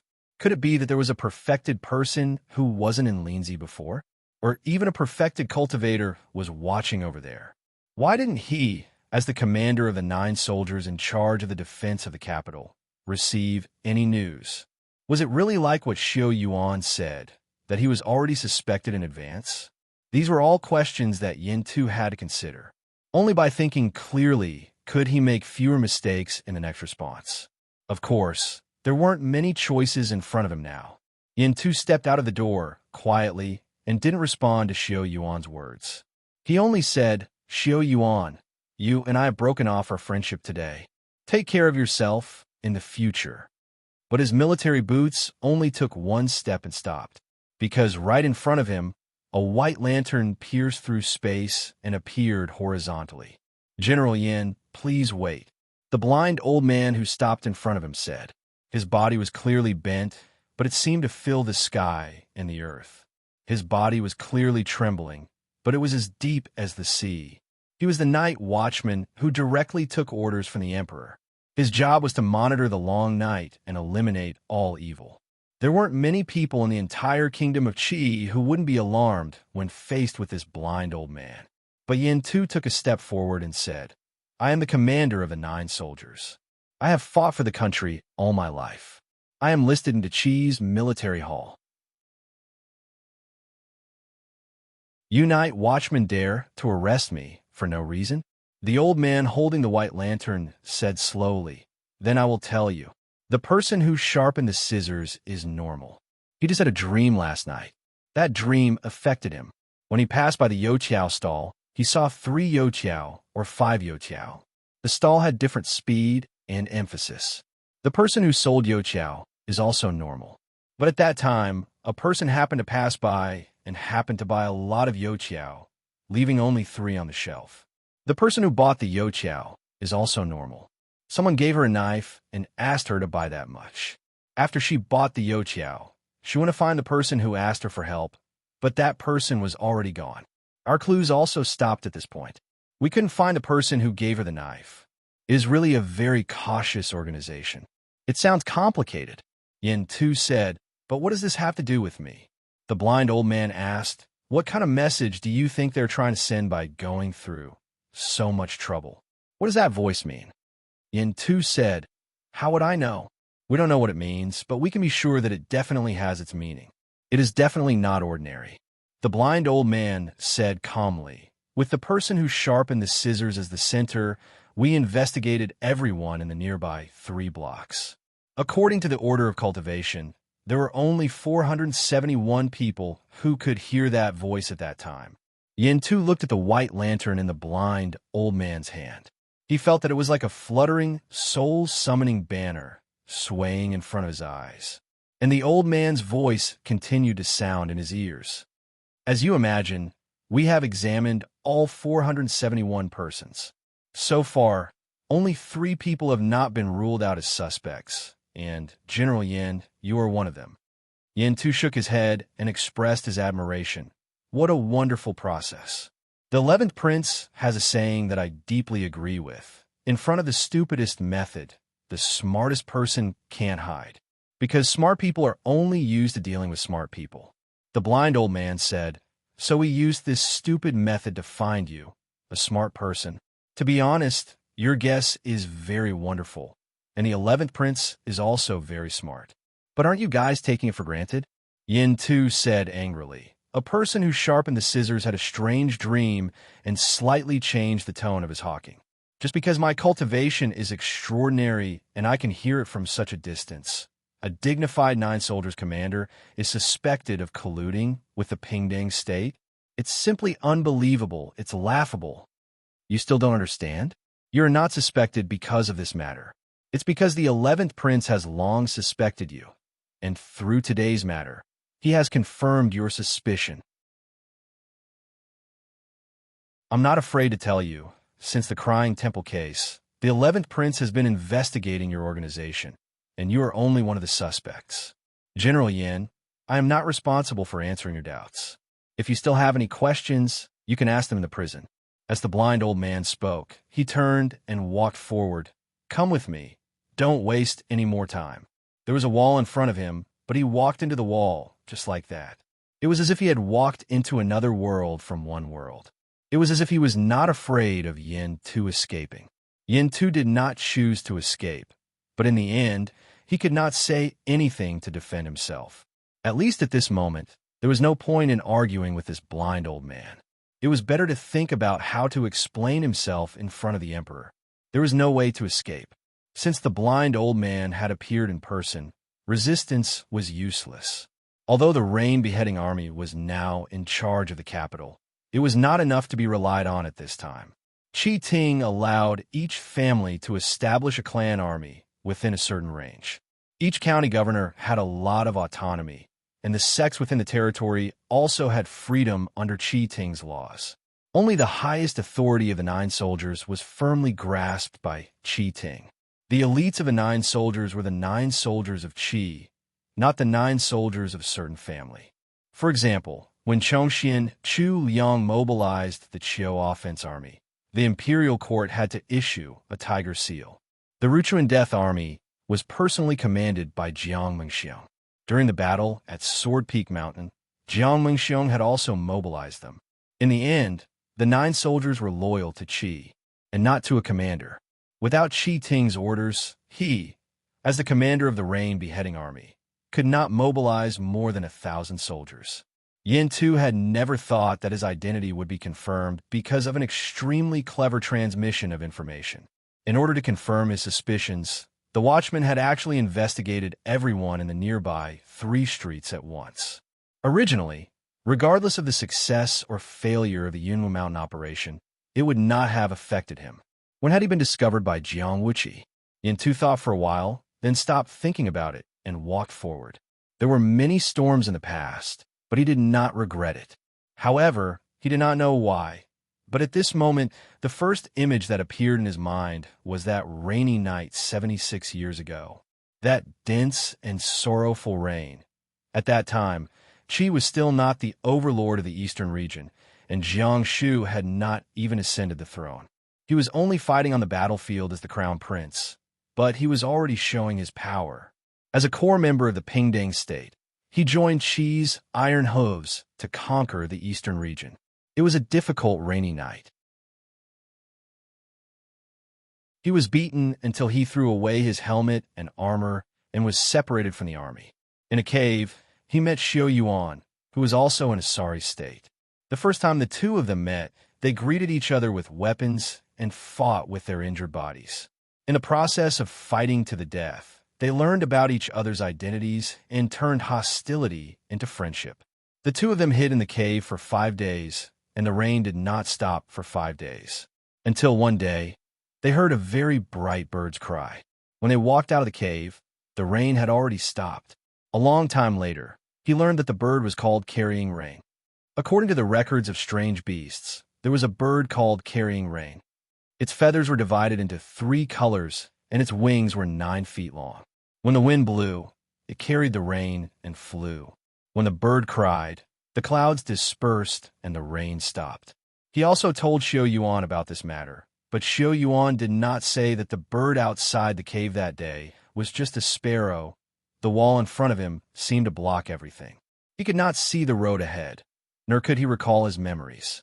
Before stepping in, Yin too sighed. An empty valley carrying rain. Can you recall it? Then he stepped out and disappeared from the Xiao family. There was no response behind him.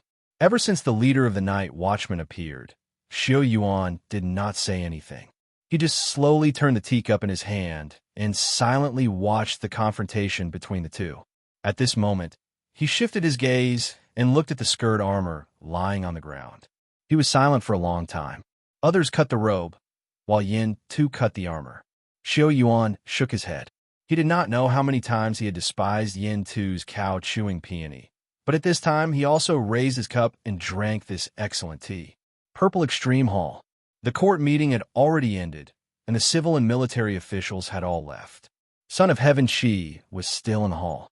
High above the Pill Emperor, there was a huge and magnificent dragon throne. The majestic hall was empty. It was rare that the Emperor of the Qi did not read memorials today, nor did he do anything else. He just sat there.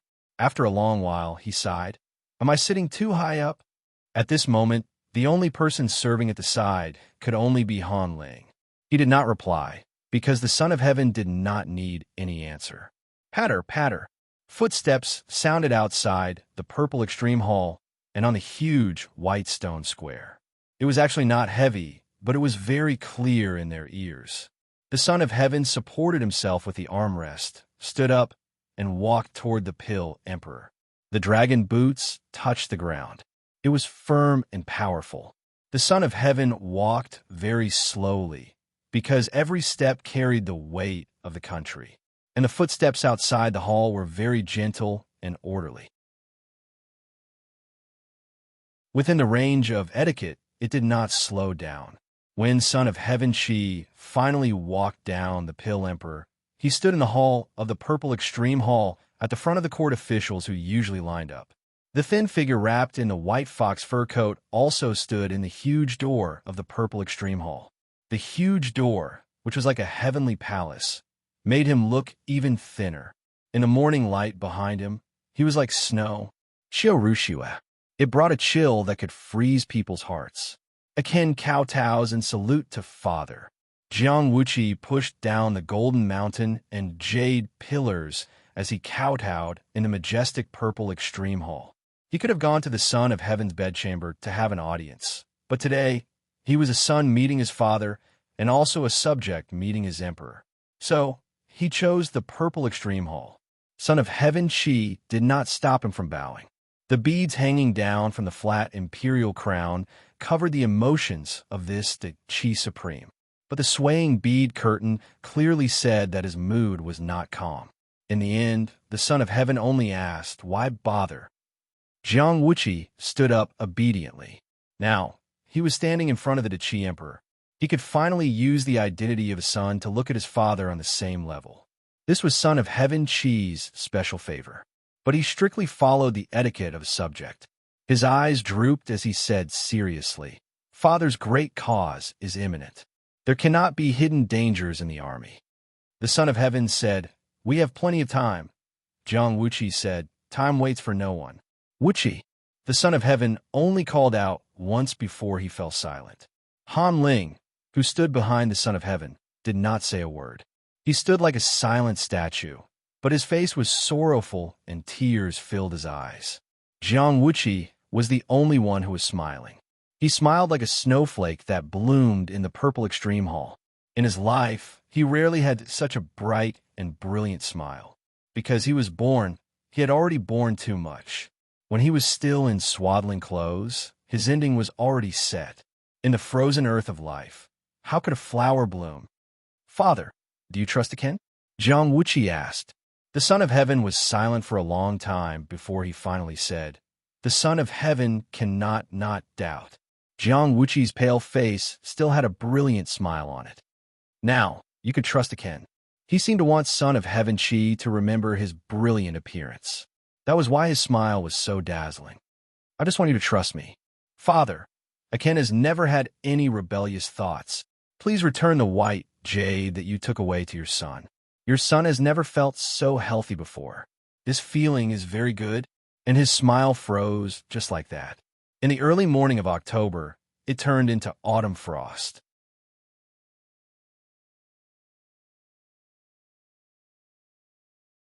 Chapter 1372. Jiang Wuqi's life was short. From that winter night in the 38th year of the Yuanfeng era to this morning in the 55th year of the Yuanfeng era, he dragged his sick body for 17 years. Emperor Qi invited famous doctors from all over the world and promised great benefits. No one thought that Jiang Wuqi could live past 10 years old. He was already 17 this year. He fought against death alone for the remaining 7 years. He fought for a day by day. The cold poison entered his body from the womb. The higher his cultivation, the stronger the cold poison. Cultivation was to die. If he didn't cultivate, he would be waiting for death. Jiang Wuqi knew early on that fate didn't give him more choices. The two paths ahead and behind were all dead ends. Every day that he lived, he endured great pain. Every bowl of medicine he drank was unspeakably bitter, and every treatment he received was torture. He stubbornly lived on. Imperial physician once said that the inner mansion was the limit. If he took another step forward, the cold poison would act up and he would die. He only asked, "What if I reach the divine realm in one step?" Imperial physician once said that he would die if he entered the outer mansion. He would also die if he entered the divine realm. Only Dongjin could cut off the cold poison, but it was almost impossible to reach Dongjin with one step. He only said, "Then I will reach Dongjin with one step." He dragged the cold poison into his body to create endless possibilities. He endured the pain every moment to open up a legend that belonged to him, Jiang Wuqi. It was such a simple thought for a person to live. But for Jiang Wuqi, it was such a difficult wish. Unfortunately, his footsteps forever stopped in the autumn of the 55th year of the Yuanfeng era. He froze in the majestic Ziji Palace. In the center of De Qi's power, he silently turned into an ice sculpture. How should he evaluate him? Just like the lonely question he asked in the Longevity Palace. "Who am I?" The Emperor of De Qi was silent. He raised his hand as if he wanted to touch Jiang Wuqi's cheek. But his hand hovered in the air and remained still for a long time.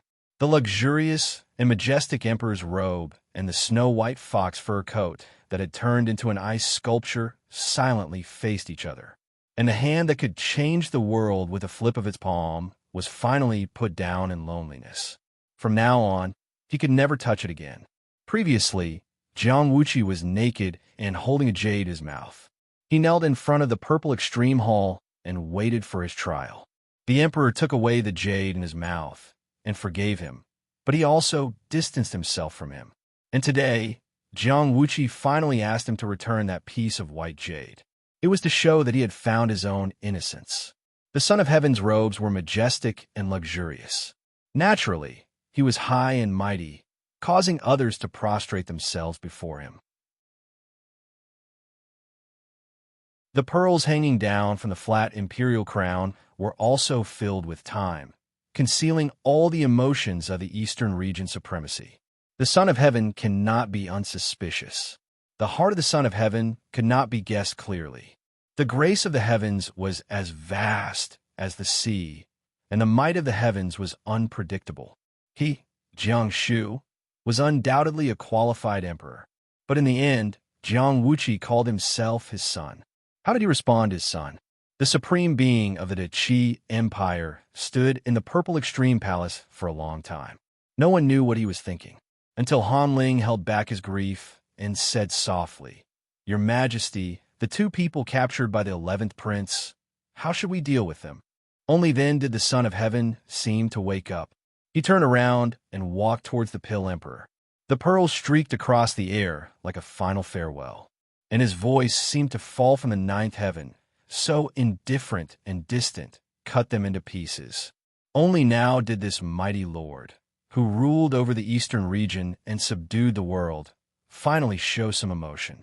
There is no need to probe, no need for information, no need to negotiate, and no need to pursue clues. He only wanted them to die in the most miserable way. This was a father's memorial to his son. The tall Pill Emperor finally walked to the end. Dressed in his robes, the Son of Heaven turned around and sat down on the indescribably noble dragon throne. The light of the red sun pearl could not penetrate the pearls, casting a shadow on the Son of Heaven's face. This purple extreme hall was too tall and spacious. It also made the people in the hall seem too lonely. Jiang Wang received the news on the road to Qi. The 11th prince of the Qi, Jiang Wuqi, the palace master of Changshan Palace, died in the purple extreme hall at the age of 17. Along with this news, Jiang Wuqi used himself as bait to catch all the spies of the Pingping state in Qi, from the inspection office in the capital to the imperial city guards, and then to the rain beheading army that was on duty in the capital. A total of 23 spies of the Pingping state were caught. The last time the state of Xia tied up the high-level officials of the Shunlin realm of the Pingping state and sent them to Qi, they did not manage to dig out any important figures. And this time, the 23 spies weaved a huge dark net in Qi. They did not know each other and only acted for the same goal when necessary. Among them, there was no lack of high-level officials. There was the doctor of the Ministry of Rites who presided over the ceremony, the third-rank blue medal arrester, Li Yug, who came from the 4 blue medal aristocratic families, and even the commander of the rain beheading army, Yin Tu. The commander of the 9 soldiers was actually a high-level official of the Pingping state. This was almost impossible in the other hegemonic countries. Only Qi, as the youngest hegemonic country among the top 6 in the world, rose too quickly and expanded too quickly. In the process, many hidden dangers were buried. Qi's iron hooves swept across the eastern region, conquered countless countries, and absorbed countless talents. While it expanded rapidly, it also created too much hatred and buried too much pain. This was an experience that every hegemonic country had. They needed enough history to digest it. The current Qi was obviously too young. Yin Tu was a general who had already fought for Qi when Jiang Shu was still the crown prince. If he did not give himself away this time, who would be able to discern his true intentions? But this time, Jiang Wuqi had used himself as bait to dig out all the old acne that had been buried in Qigua's body. Even if there was some acne that escaped the net, they were just small fries and could not pose any threat. What's wrong? The news about the 11th prince seems to have touched you a lot? Cheng Gengsheng asked in the moving carriage. The army had left Xingyue plain one after another. The army of the Su Empire was still in the hands of the people of Su Empire. Apart from the Su Empire's Li Shuwen, all the other geniuses who had led the army into battle could also take a rest. Of course, although they returned from Tianjiao with great honors, they could not all go the same way. Of course, they were close and distant. For example, Cheng Gengsheng immediately pulled Jiang Wang into his carriage and asked him all kinds of stories about the outer world. Except for Jiang Wang, who did not plan to participate in the war, the Tianjiao of Qi all brought their own attendants or soldiers. They all had their own personal guards on the battlefield. Now, the people who brought Qi back were also these people. When they split up, Cheng Gengsheng, Yin Fu, and Li Longchuan even gathered a group of personal guards for Jiang Wang. Unfortunately, Jiang Wang left the battlefield at night and did not use them. This time, after they returned, the Tianjiao's attendants formed a carriage. Honestly, Jiang Wang wanted to sit with Brother Yin. It was not that he coveted the luxury of a luxurious carriage. He was simply smart and studious, and liked to chat with learned people. Besides, although Chung Gungsheng's carriage was not bad, it was a little crowded with a big fat man on the right and an iron lump on the opposite side. Lord Jiang had enjoyed a lot of wealth. When he could avoid suffering, he did not want to suffer anymore. Amidst the rumbling of the wheels, Zhong Xiansheng continued, I remember that he even targeted you at Mount Yunwu. He was not against me. At that time, he was protecting the dignity of the imperial family. Besides, Jiang Wang turned his head and looked out of the window. Chung Gungsheng also learned about the 11th prince's death through an emergency channel. Now, not everyone knew about it. The returning troops were still immersed in the joy of the victory in Xingyue Plain.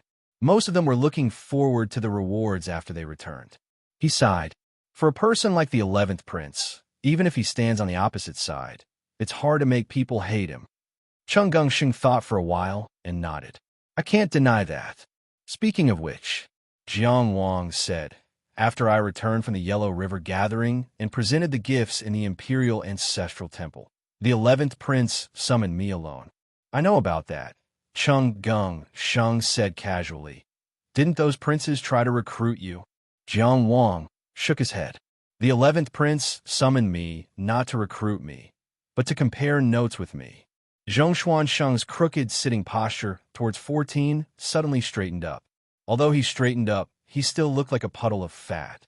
After all, he looked somewhat serious. Spar with you? Yes, Jiang Wang said. He said he wanted to see who was the best in the world. That doesn't sound like something he would say. Chung Gungsheng said, looks like you won. Jiang Wang glanced at him. You have so much confidence in me. Chung Gungsheng said, with your personality, if you lose, you'll be too embarrassed to bear the title of the best in the history of the Qing dynasty. After the soul-breaking gorge, of course, I was confident that I was the best in the world. But at that time, Jiang Wang said with some regret, in a situation where we couldn't determine life and death, although I didn't lose, I couldn't beat him either. Chung Gungsheng was moved. Can he really compete with the champion in the intermansion stage? He may be stronger than you think, Jiang Wang said. Chung Gungsheng somewhat understood. The 11th prince is indeed a person who makes people feel sorry. His mindset often makes people overlook his age. I really didn't expect that he would have such an unconventional time. Hey, he even asked you to compare notes with him and asked who was the best in the world. Challenging Tianjiao, who was at the same level as Jiang Wuqi, to prove his bravery, was indeed not something that Jiang Wuqi would do. With his mindset and breadth of mind, he should be focusing on the general trend of the world. Even Jiang Wang himself, when he went to the Longevity Palace, was actually prepared to reject the recruitment and wanted to make things clear with Jiang Wuqi. He didn't expect to welcome a pinnacle duel. Jiang Wuqi's ability to control the universe with a flip of his palm had left a deep impression on him. Jiang Wuqi's ability to break open the fire world like a butcher dismembering an ox had also opened up a path for him to further perfect the fire world technique. Now that he thought about it, had the young 11th prince already decided to use himself as bait at that time? The unconventional that Chung Gungsheng said about Jiang Wuqi was the last of his youthful spirit. I heard that he reached the immortal realm in one step at Mount Yunwu and subdued 2 immortal realm cultivators with a flip of his palm. I really want to know if he can compete with me at the peak of the intermansion stage if he's not sick. Jiang Wang shook his head. Unfortunately, there will never be an answer. If Guan Yin couldn't become a Star Lord, the monk with the best comprehension in the past 500 years of the Shankong Temple would only be a lost story. Jiang Wuqi had withered to this day, and not many people knew that he also had the opportunity to compete for the invincible intermansion. There were so many heroes since ancient times, but they were all history's dust. It was a pity and a nostalgic memory. A noise came from outside the carriage. Jiang Wang looked and found that the group was about to leave the Sioux country. The Sioux country's army was continuously dispersing. Not long after, a tall and thin young man with gentle eyebrows approached the carriage. He had a sincere expression on his face. He cupped his hands and said, "The boundary marker is in front of us. Even if we can see each other off for 1,000 miles, we still have to part in the end. I will never forget the friendship of fighting side by side on the battlefield. I only hope that Brother Jiang and Brother Chongxian will rise to the top and achieve great things." The person who came was Li Shuwen of the Tianjiao of the Sioux country. Judging from his appearance, he must have come here in one carriage after another. Not far behind him was a cold-faced woman riding on a horse. She was the Sioux country's immortal realm expert, Lady Shidu. "Since we are all in the eastern region, we will meet again." Jiang Wang returned the salute very seriously. "I also hope that Brotherly will be safe and happy, and that everything will go smoothly." Lady Shidu stopped her horse not far away. In fact, it was also a kind of support for Li Shuwen. She was probably worried that Li Shuwen would not be respected if he came to visit alone. However, as a immortal realm expert and a high-level expert of the Sioux country, she could not personally knock on the carriages one by one to say goodbye to the young Tianjiao of the Qi. Therefore, such a situation was formed. Some small countries were very cautious and sad. They had to express their respect for the Qi while preserving their self-esteem as much as possible. It was not easy to grasp the propriety. After exchanging greetings with Li Shuwen, Jiang Wang cupped his hands and bowed to Lady Shidu from afar without saying anything. Lady Shidu nodded slightly as a return of the salute. In this war, the Sioux country had won a nominal victory. The resources and support of the Qi would not be small. However, those soldiers who died on the battlefield were really dead. Without enough time, they could not be replenished. It was a victory and a defeat. They lost the future. It was inevitable to sigh when looking at the backs of the Tianjiao of the Sioux country and the high-level experts of the Sioux country. After Li Shuwen walked away, Cheng Gongsheng said slowly, "Do you remember what I told you? In the war in Xingyue Plain, in order to limit the scale of the war, we had better not kill more than 3 people from the Tianjiao of the Jing country." Jiang Wang looked at him. He continued, "In the Jing country, this quota is 5. Cheng Gongsheng did not say anything else, but he had already said everything. The truth of the world was sometimes extremely cruel. Compared to the Qi country, the Jing country was stronger, so the Jing country had more space to kill. Today, the Sioux country's army suffered heavy casualties. Under the care of Lady Shidu, Li Shuwen had to say goodbye and greet the Tianjiao of the Qi country one by one. Wasn't it for the same reason? As the theory of 4 said, so what? The strong and the weak are different." Jiang Wang was silent for a moment, but what he thought about was not how cruel the world was. But at this moment, Cheng Gongsheng, who was sitting in the same carriage with him, Cheng Gongsheng always emphasized to him how cruel the world was and always made him recognize the so-called reality. But when he was in danger, this fat man always stood by his side. "Okay." Jiang Wang patted his butt and got up. "I'll go talk to Brother Yin Xian." "Talk about what?" Cheng Gongsheng asked casually. Jiang Wang glanced at him and said arrogantly, "It's a topic between scholars." Cheng Gongsheng tried to open his eyes wide. Jiang Wang lifted the curtain of the carriage and left proudly. The fat man snorted discontentedly. He turned his head and said to Sifu, "Did you see that? Su Gao Gao has really led him astray with his arrogance." As he spoke, he leaned towards Sifu. "He finally left. Let me tell you, he's just an eyesore." Sifu kept silent and put the black heavy sword between her and Cheng Gongsheng. Cheng Gongsheng turned around naturally and lay on the other side of the carriage. "It's really boring on the road," he said dryly. Sifu did not say a word.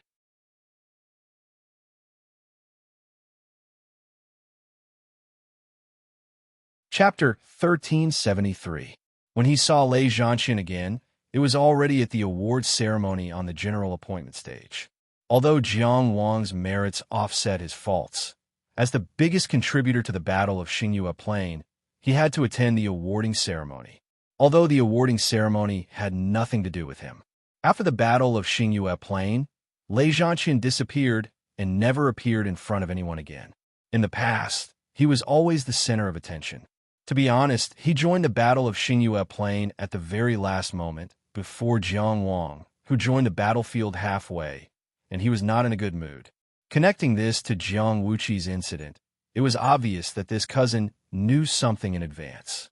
When he saw him again today, he looked haggard and was no longer as domineering as before. His bravery when he fought against 3 enemies at Xingyue Plain, and his awe-inspiring prowess when he used thunder punishment to replace God's punishment on the battlefield were also nowhere to be found. His long hair was disheveled, and his eyes were dry. Even when he received the awarding ceremony, he was absent-minded. Shi Mingjin, who was in charge of the awarding ceremony, did not argue with him. He just went through the motions and asked him to step down. Jiang Wuqi, a prince with the potential to be a wise emperor, had fallen, and even the reign beheading army's commander, Yin Tu, was dragged down. As the commander of the 9 soldiers, it was hard to tell what Shi Mingjin was feeling. Sigh, Cheng Gongsheng sighed. Brother Wang, how can you bully him in the future? His expression was really kind. It was as if he was not the one who angered Lei Zhanqian to go to the capital overnight and made a fortune from Lei Zhanqian. Jiang Wang rolled his eyes at this fat man. He was a promising young man, but this guy made him sound like a bully. It was really hateful. When did I, Jiang Wang, bully anyone? Wasn't I forced to fight back? You should be helping others if you don't talk so much, he snorted coldly. The two of them glared at each other and looked away. Almost at the same time, they subconsciously looked at Xiebao Shu. In this war, Qi's prestige had increased greatly. Tianjiao, who had participated in the Battle of Xingyue Plain, received different rewards according to their performance in the battle. With these people's family backgrounds, the credit that should belong to them should not be less than a single cent. The problems that were attributed to them were minimized as much as possible. After this great battle, at the very least, he would be able to become a deputy general at the level of 9 soldiers. Of course, in terms of official rank, they were all below Lord Zhang's 3rd-grade Golden Melon warrior. Jiang Qingyang was still the most powerful person in the Qi department, even though he hadn't reached the God realm. At this time, Xiebao Shu was standing on the stage to receive the reward. He was very high-spirited. After the great battle in the Star Moon Plain, he had faced life and death and obtained glory. He had thought it through. If he couldn't defeat Jiang Wang, then so be it. A good man's ambition was 1,000 miles. How could he be trapped and forgiven by small grudges? If Miss One wants to get married, then so be it. A real man doesn't have to worry about not having a wife. He walked down from the stage and glanced around proudly. When he saw Cheng Gongsheng and Jiang Wang, he nodded very gracefully. His meaning was clear. I, Xiebao Shu, am magnanimous and forgive you. Cheng Gongsheng below the stage frowned. Is Xie Xiaobao provoking us? That's right. Jiang Wang said, Look, he's even nodding condescendingly. The two of them looked at each other and reached a tacit agreement about their next goal. Shi Mingjin's time was very precious, so the entire reward ceremony was simple and fast. In fact, if it wasn't for the political significance of defeating Jing Kingdom, based on the scale of the battle in the Star Moon Plain, the military god wouldn't be supervising the battle and the commander of the 9 soldiers to host the reward ceremony after the battle. From the fact that the reward ceremony was held at the general appointment stage instead of the Imperial Ancestral Temple, it could be seen that the symbolic significance of this battle was greater than its practical significance. The game behind the battle was the key between Qi and Jing. Soon, the reward ceremony came to an end. Li Longchuan, who performed well, got the military position of commander of the 9 soldiers. Cheng Gongsheng, who didn't have time to perform, got the military position of deputy commander of the 9 soldiers. As for Yin Fu, who used Daoyuan stones to decorate the battle, he got a lucrative position in the Ministry of Revenue. Of course, the concept of lucrative was only relative to other people. For young Master Yin, there was no such thing as lucrative. Anyway, he had to pay for his position. After the battle in the Star Moon Plain, if the political significance wasn't taken into consideration, Yin Fu was the only Tianjiao in the entire Qi army who lost money. And the hole he lost couldn't be filled at all. However, this hole was only relative. If it was a hole in other people's bodies, it it would probably be a needle hole in his body. He didn't care. Cheng Geng-sheng wasn't dissatisfied either. At this moment, he and Jiang Wang were already thinking about where to block Xie Xiaobao's path. After all, everyone lived in Yaowang Square. It was very convenient for them to meet each other. At this moment, Lei Zhanqian walked straight to the two of them. Cheng Geng-sheng and Jiang Wang looked at each other. They were both confused. Except for the few times when he asked for a beating, Lei Zhanqian never took the initiative to talk to them. Lei Zhanqian only looked at Jiang Wang and said concisely, "Jiang Qingyang, Wuqi asked me to invite you to the Longevity Palace. He said that he has a gift for you." Jiang Wang was very surprised, but he still nodded and said, "Brother Lei, please lead the way."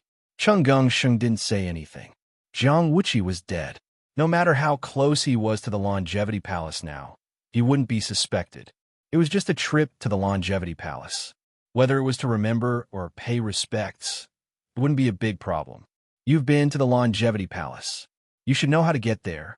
That's it. I'll go back first. Lei Zhanqian said and turned around. Jiang Wang was even more surprised. "Brother Lei, aren't you going?" Lei Zhanqian didn't look back. He just waved his hand weakly. "I'm tired. Go home and sleep." Lei Zhanqian wasn't really stupid. Jiang Wuqi had a gift for Jiang Wang. There were many people in the Longevity Palace. Why did he ask Lei Zhanqian to invite him? It was obvious that he wanted to use this opportunity to resolve the conflict between him and Jiang Wang. Jiang Qingyang was now at the peak of his power. Among the younger generation of Qi and Tianjiao, only Yung Genzuan could compare to him. To be honest, after Jiang Wuqi died, Lei Zhanqian couldn't defeat him. The Lei family was only a second-class family. Chongxian, Li, and Yin were no match for them. Lei Zhanqian had been defeated by Jiang Wang 3 times in a row. Each time, he lost more and more miserably than the last. He was defeated in the 7 Stars Valley, lost twice in the invincible martial arts practice field, and lost 3 times in the master ceremony. He almost lost his confidence. Now that Jiang Wang had entered the outer tower and defeated Chun Xuan at Xingyue Plain, he was competing for the title of Invincible. Without Jiang Wuqi's support, how could Lei Zhanqian fight him? Jiang Wuqi asked him to invite Jiang Wang because he wanted to win Jiang Wang's forgiveness for him. He wanted to use the face of a dead person to smooth over the twists and turns of his cousin. He understood Jiang Wuqi's intentions too well. But this understanding was too painful for him. He had always thought highly of himself and considered everyone beneath him. But why did he, as the older cousin, always need Jiang Wuqi, the younger cousin, to help him save the day? He had long been used to the voice that was always mixed with coughs. From dealing with people to fighting and cultivation, he tirelessly reminded him time and time again. He was clearly younger than him, but since he was young, he had always acted like an elder. He always told him that this was not good, that was not good. He pointed out his problems and always took care of his reputation as the older cousin. When he was very young, his grandfather told him that his younger cousin didn't have a mother, so he had to take good care of his younger cousin. But why, after so many years, was he, Lei Zhanqian, always the one who was taken care of? Even now, the youth wrapped in the snow-white fox fur coat was gone forever, but he still looked at him with concern from the distance and resolved the conflict for his older cousin. Jiang Wang also understood this. Jiang Wang's attitude was also very good. But how could he accept it? Could it be that he, Lei Zhanqian, had never helped Jiang Wuqi, but had always been his burden? He was sad because of Jiang Wuqi's sudden departure, pained because of his own powerlessness, and exhausted because all of this could not be undone. He had once vowed to clear all obstacles for his younger cousin. For this, he did not hesitate to attack everyone in the 7 Stars Valley and took the risk to provoke Jiang Wuqi. But had he really done anything? He was tired. Jiang Wang could roughly see Lei Zhanqian's complex emotions, but he did not say anything. He only looked at Cheng Geng-sheng. "Do you want to accompany me to the Longevity Palace?" "You didn't invite me." Cheng Geng-sheng pursed his lips. "Don't even think about asking me to be your coachman and guard outside the palace." Jiang Wang was very regretful. "Then I'll take my leave first." Brother Chongxian. You don't have to say goodbye so formally. I'll wait for you at your house with Sheng. Sheng laughed again. Since the carriage could not reach him, Lord Jiang could only helplessly walk. As he walked, he pondered Taoist techniques. It was a pleasure of his own, and it helped to alleviate some of the misery. Now that he was in the outer tower, he could try to learn the superclass yellow-level Taoist techniques Dragon and Tiger and Flame Flower Incineration that he had obtained earlier. Although yellow-level Taoist techniques generally required the cultivation of the immortal arrival realm, whether it was the Dragon and Tiger that he had inherited from Jiuyang or the Flame Flower Incineration that he had inherited from Zhuo Guanglia, Jiang Wang had some foundation in them. Moreover, he cultivated the Flame Flower Incineration, and he had the Fire Element True Samadhi Fire. The Dragon and Tiger was known as a person's spine as a dragon, and could attract the 8 winds as tigers. His Buzhou wind was one of the 8 winds. However, it was still at the superclass level. Although he had studied it for a long time before he reached the outer tower, and did not slack off on his journey from Xingyue Plain to Qi, he still could not master it. Cultivation was a long process, and powerful Taoist techniques could not be obtained overnight. Jiang Wang was not in a hurry. He just stood outside the door and slowly explored. The general appointment stage was in the west of Linzi City. It was still quite a distance from the Longevity Palace. After walking for a while, Jiang Wang had no choice but to wear a cloak to avoid being recognized and surrounded again. Now that he was in Linzi, his reputation had been pushed to the peak through his deeds again and again. Not many people would object to saying that he was the #1 person in Qi, Tianjiao. It was difficult for him to casually stroll around. Speaking of which, he was also very curious about what gift Jiang Wuqi had left for him. He knew that he did not have much of a relationship with Jiang Wuqi. The limited interaction between the two of them was either related to Jiang Wuyong or Lei Zhanqian. It was not pleasant at all. The only time they met in private was when they sparred to determine the #1 in the inner house. In terms of mutual appreciation, there was indeed mutual appreciation. In terms of personal friendship, they had not had time to establish it. Of course, Jiang Wuqi was Jiang Wuqi after all. Even if this gift was just a pretense to heal the conflict between him and Lei Zhanqian, it should still have its extraordinary aspects. Or rather, no matter what it was. Because of the name Jiang Wuqi, people naturally looked forward to it. In the entire Qi Palace, the Chang'an, Huaying, Yangxin, and Chongqing palaces were also very special. Standing on the outer layer of the palace, they also faintly formed the center. When Jiang Wang arrived at the Chongqing palace, there were still many guards outside the palace gate. Although people had left, the tea did not cool down that quickly. It was said that the emperor had ordered the Chongshang palace to be preserved forever. This place should not be changed. The person outside the palace gate was Eunuch Feng. They had not seen each other for a while, but this old man with a pair of dark eyes looked even older, and that faint feeling of danger from his body no longer existed. The sadness between his brows was difficult to hide, but his etiquette was still meticulous. Lord Jiang. Jiang Wang humbly returned the greeting and said, "Brother Lei told me that the 11th prince left a gift for me." Fenggu looked behind him and asked, "Did young Master Lei send you here?"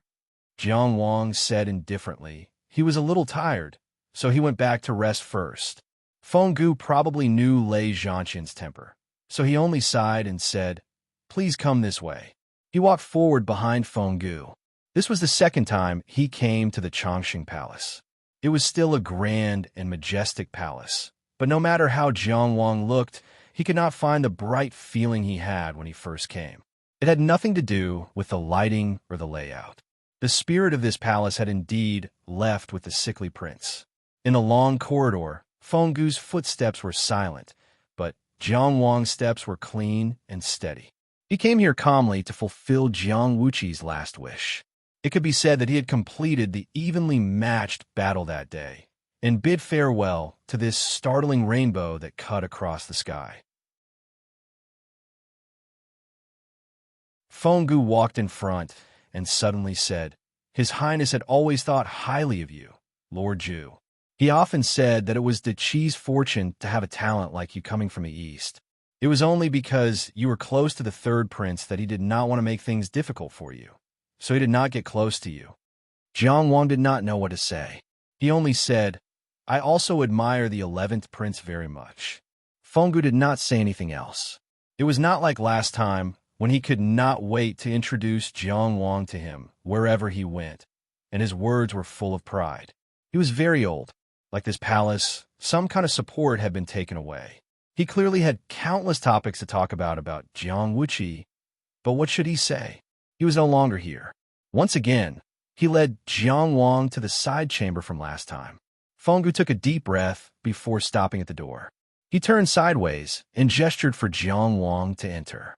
His Highness said that as long as Sir Ju takes a fancy to any item in this chamber, you can take it. We will not meet again in the future, so it can be considered as a memento for you. Jiang Wang remembered that this was Jiang Wuqi's study, the place where the master of the Changshan Palace often stayed. Naturally, there would be some valuable items. The value of take as you wish was difficult to measure. After that, they would not meet again. The news of Jiang Wuqi's death had actually been in a trance for Jiang Wang. There was an indescribable sense of unreality. Although he knew that this kind of news could not be fake, he always felt that there would be some changes. How could such a dazzling figure die, just like that? It was not until he heard Eunuch Feng's words that he really realized Jiang Wuqi had indeed left. Death did not give him any mercy because of his brilliance. When Jiang Wang walked into the hall, the first thing he noticed was still the desk. There was a pile of leisure books in the upper right corner of the desk. Jiang Wuqi had once introduced them to him, saying that they were stories of righteous people with lofty ideals and evil spirits. It was rare for him to have some free time, so he read them. Now that he thought about it, for a person like him who cared about the world, living an idle life was the greatest pain. Therefore, he needed to find some sustenance in those so-called leisure books. If he had not been born in the imperial family, he might have also held a sword at his waist and acted chivalrously all over the world. Just like that day, he was eager to prove his valor with Jiang Wang. He was only 17 years old. On the upper left corner of the desk was a bowl of medicinal soup. It had been cold for a long time, but one could still smell its bitterness. In the middle of the desk, there was a stack of snow-white rice paper. In addition, the brush was placed on the inkstone, and the ink had already dried up. His Highness left in a hurry, so I didn't pack much, Fenggu explained behind him. This study had 2 walls full of bookshelves, and all kinds of books were dazzling. Fenggu stood in front of the wall facing the desk and took the initiative to introduce. These are the classics of the 100 schools of thought, and there are some works of every school. Most of the ones left behind are ones that His Highness has studied and found worthy of discussion. Jiang Wang only gave it a cursory glance before he felt a sense of powerlessness. Fenggu walked in front of another wall and introduced seriously, "Here are some Taoist techniques, secret techniques, His Highness's cultivation notes, some articles written by His Highness, and some poems, calligraphy, and paintings." The bookshelves on this wall were also piled up to the brim. It was enough to show how much Jiang Wuqi had accumulated. Fenggu raised his finger and pointed to the opposite wall. "These are some of His Highness's favorite exquisite objects, and there are some powerful magic weapons. Lord Ju, if you like anything, just take one." On the shelves against this wall, there were all kinds of objects, most of which Jiang Wang had never seen before. The last time he came, he only took a quick glance, but this time, he could still see but not recognize. In the entire study, only the wall behind the desk was empty. Behind the desk, on the big chair that Jiang Wuqi often sat, there was a white, somewhat worn pillow. Fenggu had no intention of introducing it. Jiang Wang walked to the bookshelf where Jiang Wuqi's articles and notes were piled and asked aloud, "Can I flip through them?" "As you wish," Fenggu said. Jiang Wang did not look at those precious secret cultivation methods, nor did he flip through the cultivation notes of this peerless Tianjiao. He just quietly flipped through some of the articles written by Jiang Wuqi. The 11th Prince's thoughts on this country, this world, and life were all reflected in these articles. Reading these articles was like making friends with a person. He read for a long time, reading one article after another. Fenggu did not urge him, but just silently accompanied him. After flipping through the articles for a while, Jiang Wang went to look at Jiang Wuqi's calligraphy and paintings. The scroll of words at the top was obviously written not long ago and had not had time to be framed. Jiang Wang unfolded the scroll and saw the majestic words written on it. Heaven did not abandon me, did Qi, and gave birth to me, Jiang Wuqi.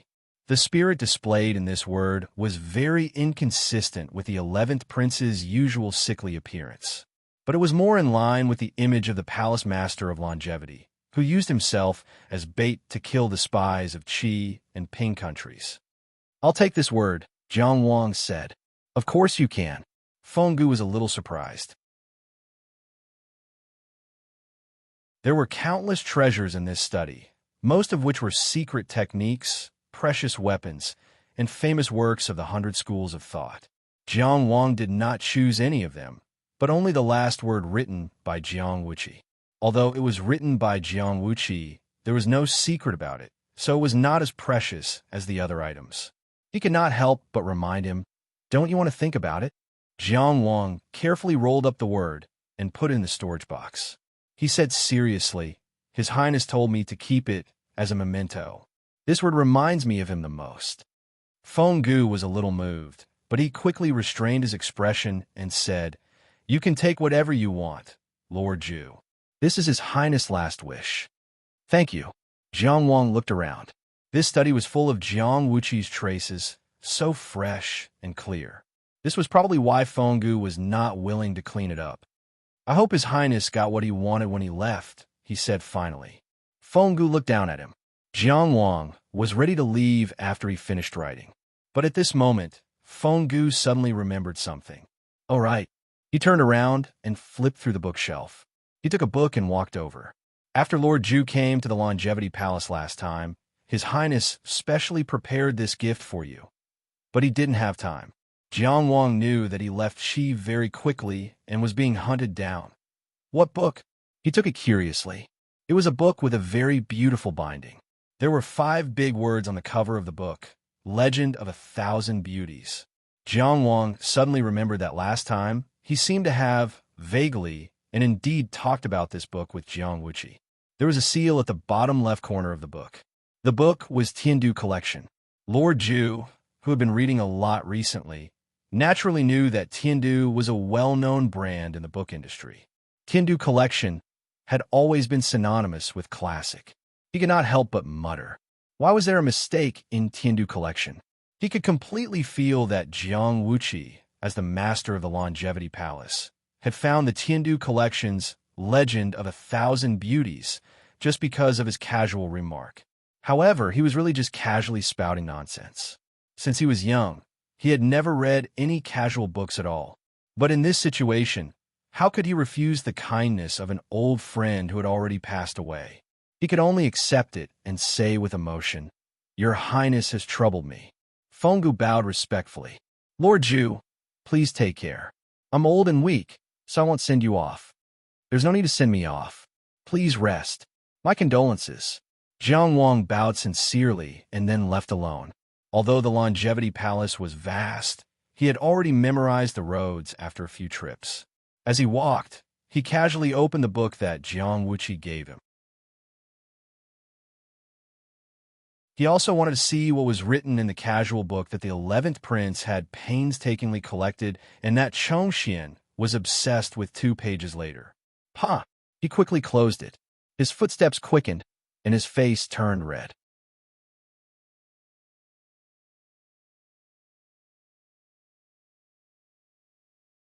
Chapter 1374. On the 26th of October in the 55th year of the Yuanfeng era, it was Jiang Wuqi's funeral. The scale of the funeral was unprecedented. Wen Yinyu was in charge of the Ministry of Rites. The emperor ordered 90 guard from the Longevity Palace and 600 guard from the Imperial Clan Court. Wore mourning clothes for 27 days. All the officials and generals took off their crowns for 7 days. Even the emperor took off his crown for 3 days. A ceremonial carriage was set up in the main hall of the Longevity Palace. All the nobles and officials gathered and paid their respects. A banquet was held outside the hall for 15 days. The officials and soldiers of Lindsay would not have fun or get married for 13 days. The officials and soldiers of the world would not have fun or get married for 3 days. Such a funeral had far exceeded the standard of a prince's funeral. In an instant, Lindsay City was covered in frost. Including the 4 famous restaurants of Lindsay, many brothels, wine shops, and gambling houses closed their doors. The emperor seemed to think it was not enough. He ordered 23 spies of the Pingdang state, including the commander of the Rain Beheading Army Yin Tu and the 3rd-rank blue medal arrestor Liu Gui, to be executed in public to comfort the soul of the 11th prince. When a spiritual master dies, heaven and earth will mourn. It was a great ceremony to pay respects to the master of the Longevity Palace. It was said that the people who were waiting to watch the execution had blocked the area for 5 miles, blocking the execution ground so that not even a drop of water could pass through. Shall we go and take a look? Cheng Gongsheng of the Jiang family in Yaowang Square said, "There is still some time." Jiang Wang, who was wearing mourning clothes, walked out and asked, "What are you looking at?" Cheng Gongsheng narrowed his eyes. Unknowingly, this kid in front of him had grown up. It was clearly just a set of coarse hemp clothes, but gave him a graceful and elegant feeling. Moreover, the way he walked was really like an immortal. With the immortal techniques so good, he looked at the mourning clothes that stretched him to the point that he felt uncomfortable. It was too unfitting. He had to send a few tailors here. Yes, he had to prepare a sedan chair. The potted flowers in the courtyard were not good enough. He had to change them. Many thoughts flashed through his mind in an instant. He said, "Liu Gui caused you so much pain. Don't you want to see him cut into pieces?" It is said that this time around, a total of 3,318 cuts will be made.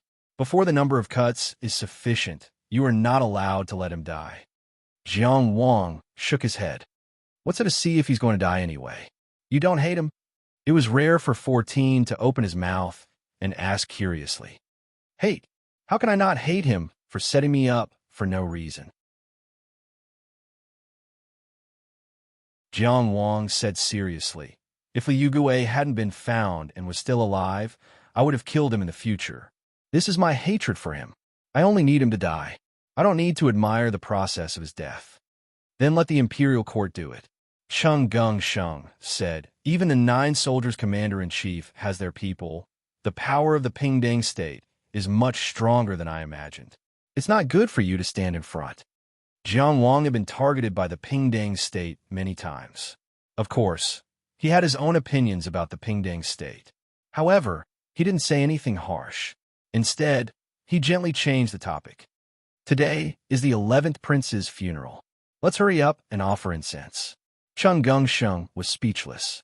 Jiang Wang suddenly realized something. "Oh, I almost forgot." He adjusted his collar and said casually, "Only Shangwan officials of the 3rd rank and above can enter the main hall of the Longevity Palace to offer incense. Cough, I'll take my leave first." Then, without giving Fatty Zhongshuan a chance to retaliate, he left in a carefree manner.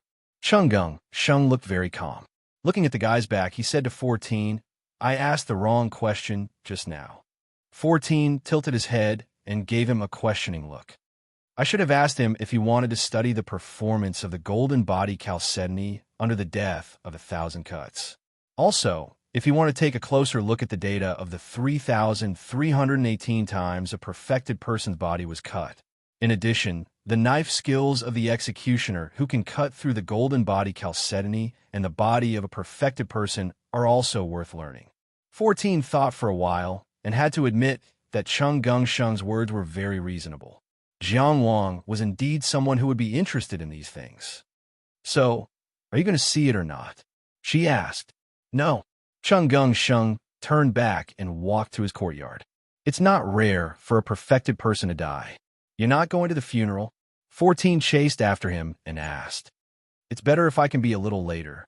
Cheng Gongsheng finally couldn't calm down. "I get angry when I see Jiang Wang now."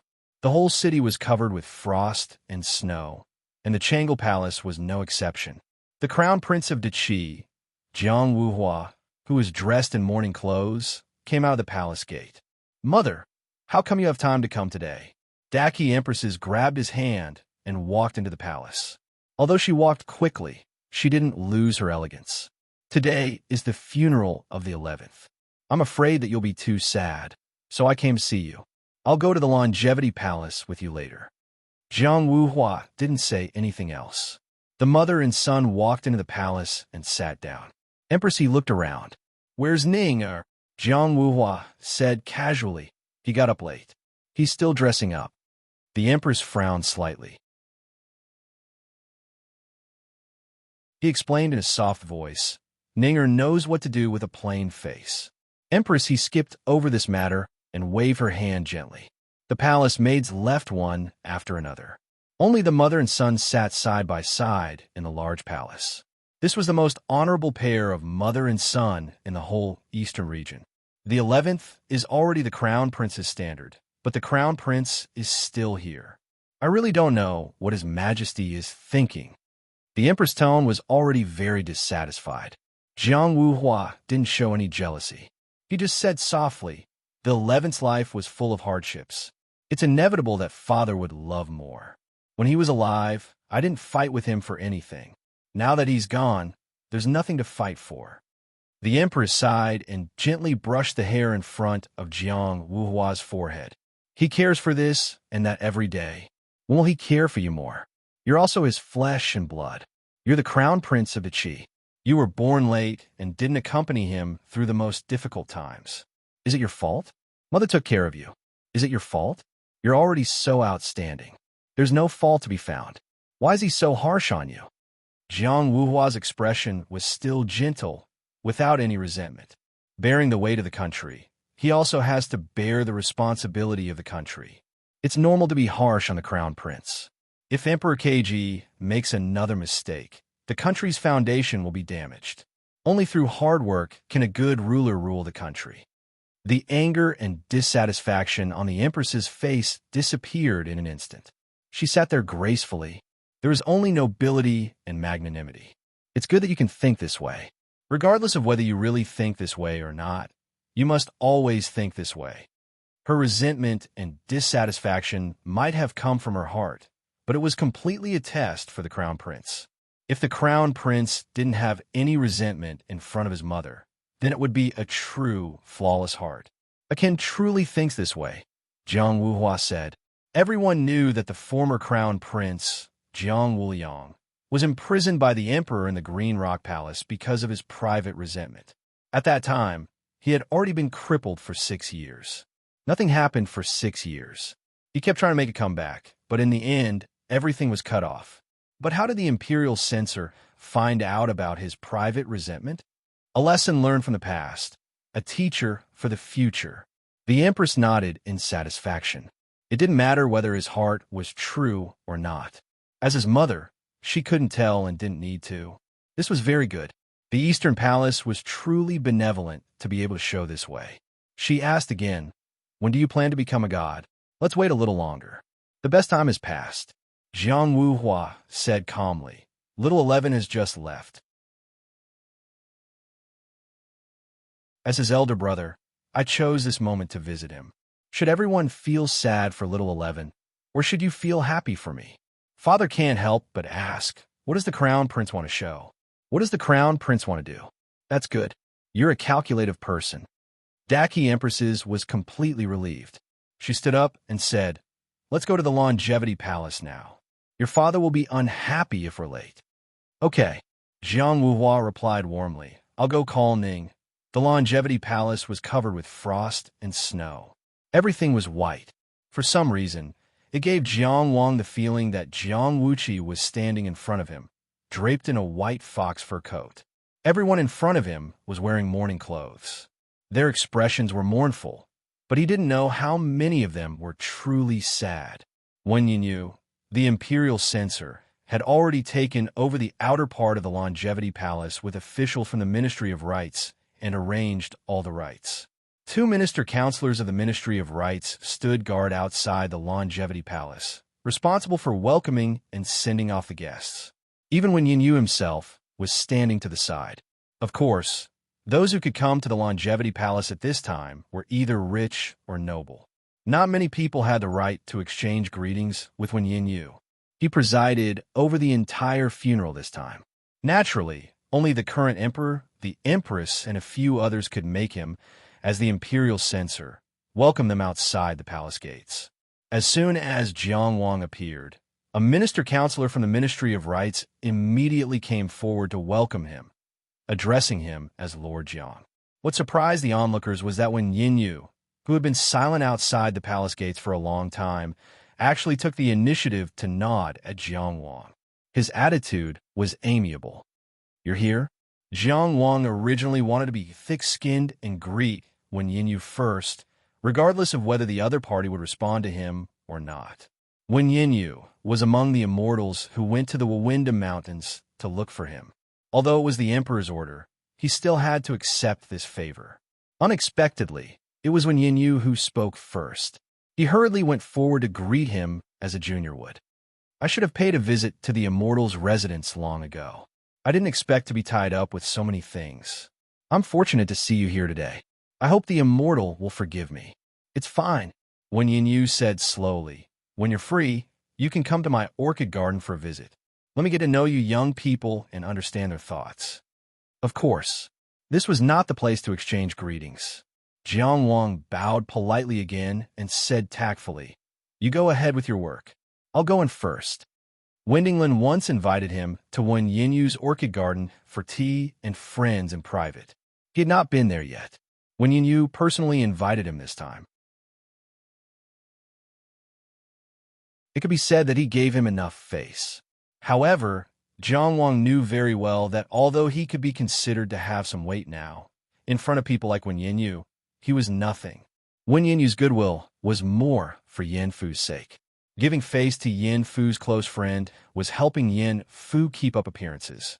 This rich man's father-in-law was really not bad. After bidding farewell to Wen Yin, he walked into the palace. The route this time was different from the previous two times. The rear hall of the Longevity Palace was not open during this funeral.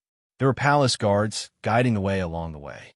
Soon, he bypassed a screen wall and saw an empty space. The funeral banquet was set up here. There were 15 seats in total. Only the nobles were allowed to sit. Jiang Wang continued to walk forward. At this time, there were already many people sitting at the banquet. When they saw Jiang Wang, they inevitably had mixed feelings. This Tianjiao, who was the most dazzling person in the Qi dynasty, had already reached the top of the Qi dynasty. If they looked closely, it had been less than 2 years since he came to the Qi dynasty. In the past 2 years, he had experienced so many earth-shattering things and left so many soul-stirring deeds. Now, he was already above them. The imperial counselor Chun Fu once said, "The so-called peerless Tianjiao is the kind of person who will make you feel depressed." Didn't Jiang Wang give off the same feeling to many people now? After all, the 11th prince's funeral was not a suitable place for small talk. Therefore, no one rashly came to disturb. Jiang Wang walked forward silently. After walking past the funeral banquet, he arrived at the main hall of the Longevity Palace. It was said that Jiang Wuqi died in front of the Qi Emperor. His coffin was once placed in the Donghua Pavilion. It was enough to show the grief of the emperor. Now, it had been moved back to the Longevity Palace and was placed in the main hall. The chief eunuch of the Longevity Palace, Fenggu, knelt outside the main hall and bowed to everyone who stepped into the main hall to pay respects. When he saw Jiang Wang, he even forced a smile. Lord Jiang is here to pay respects. If His Highness knows in the netherworld, he will be happy. Jiang Wang half-squatted and patted his wrinkled hand. He did not know what to say. He only said, "Thank you." Then, he got up and walked into the hall. It was completely decorated into a mourning hall. The coffin was placed in the middle of the hall. Beside the solemn coffin stood a familiar figure. The rough material of the mourning clothes could not hide her height and beauty. It could not hide her valiance. The palace master of Huaying Palace, Jiang Wuyo, was looking down at the person in the coffin. His expression was neither sad nor happy. No one knew what he was thinking.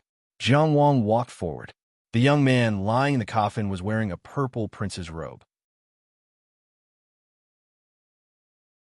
His eyes were slightly closed. His face was pale and handsome. At this moment, he was obviously not afraid of the cold. Of course, he would not cough violently.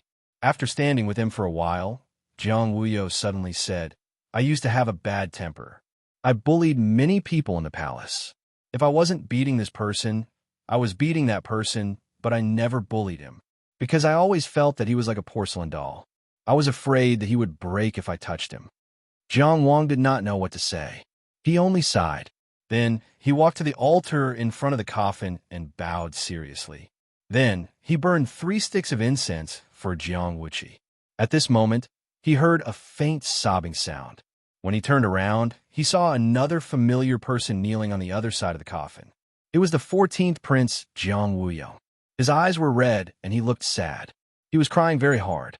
However, Jiang Wuyo's aura was too strong. That was why he did not notice this prince immediately. However, there was no friendship between them.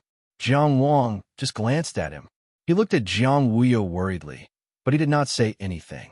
He found a seat at the edge of the 2 rows of chairs on both sides of the morning hall and sat down. Only officials of the 3rd rank and above could enter the main hall of the Longevity Palace to offer incense. At this level, he was indeed at the edge. At this moment, a man in his 30s walked into the morning hall. He had powder on his face and was not dressed properly in morning clothes. When he saw Jiang Wuyo, he bowed and said, "He Jin greets the 3rd prince." Jiang Wuyo was still looking at the coffin and did not pay any attention to him. He did not take it seriously.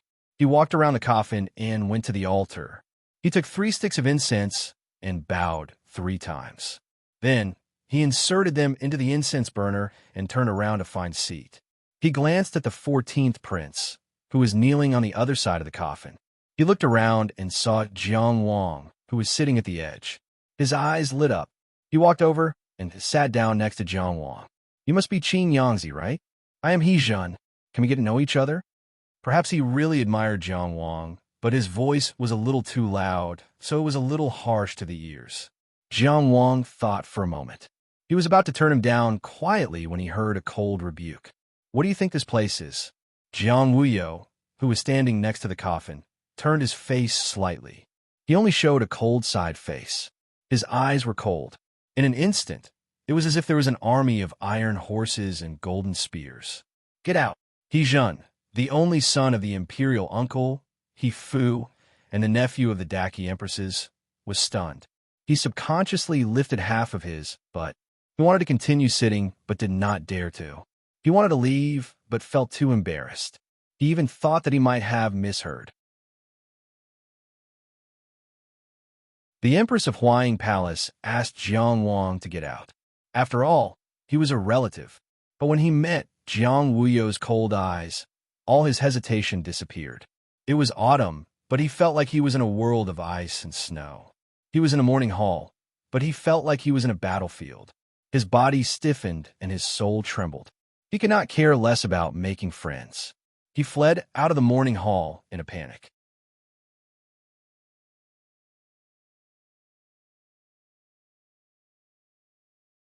Chapter 1375. Speaking of which, the imperial uncle's estate and Jiang Wang had a history in the past. The Jubao merchants had an honorary elder named Chao Xing. He was a subordinate of the imperial uncle of the Qi, He Fu. To put it bluntly, he represented He Fu in the Jubao merchants as a form of filial piety. Su Fang's interrogation outside the Bluestone Palace opened the curtains to the collapse of the Jubao merchants, directly cutting off He Fu's source of income. Later, Cheng Gongsheng dismantled the Jubao merchants, and Jiang Wang killed Su Shi.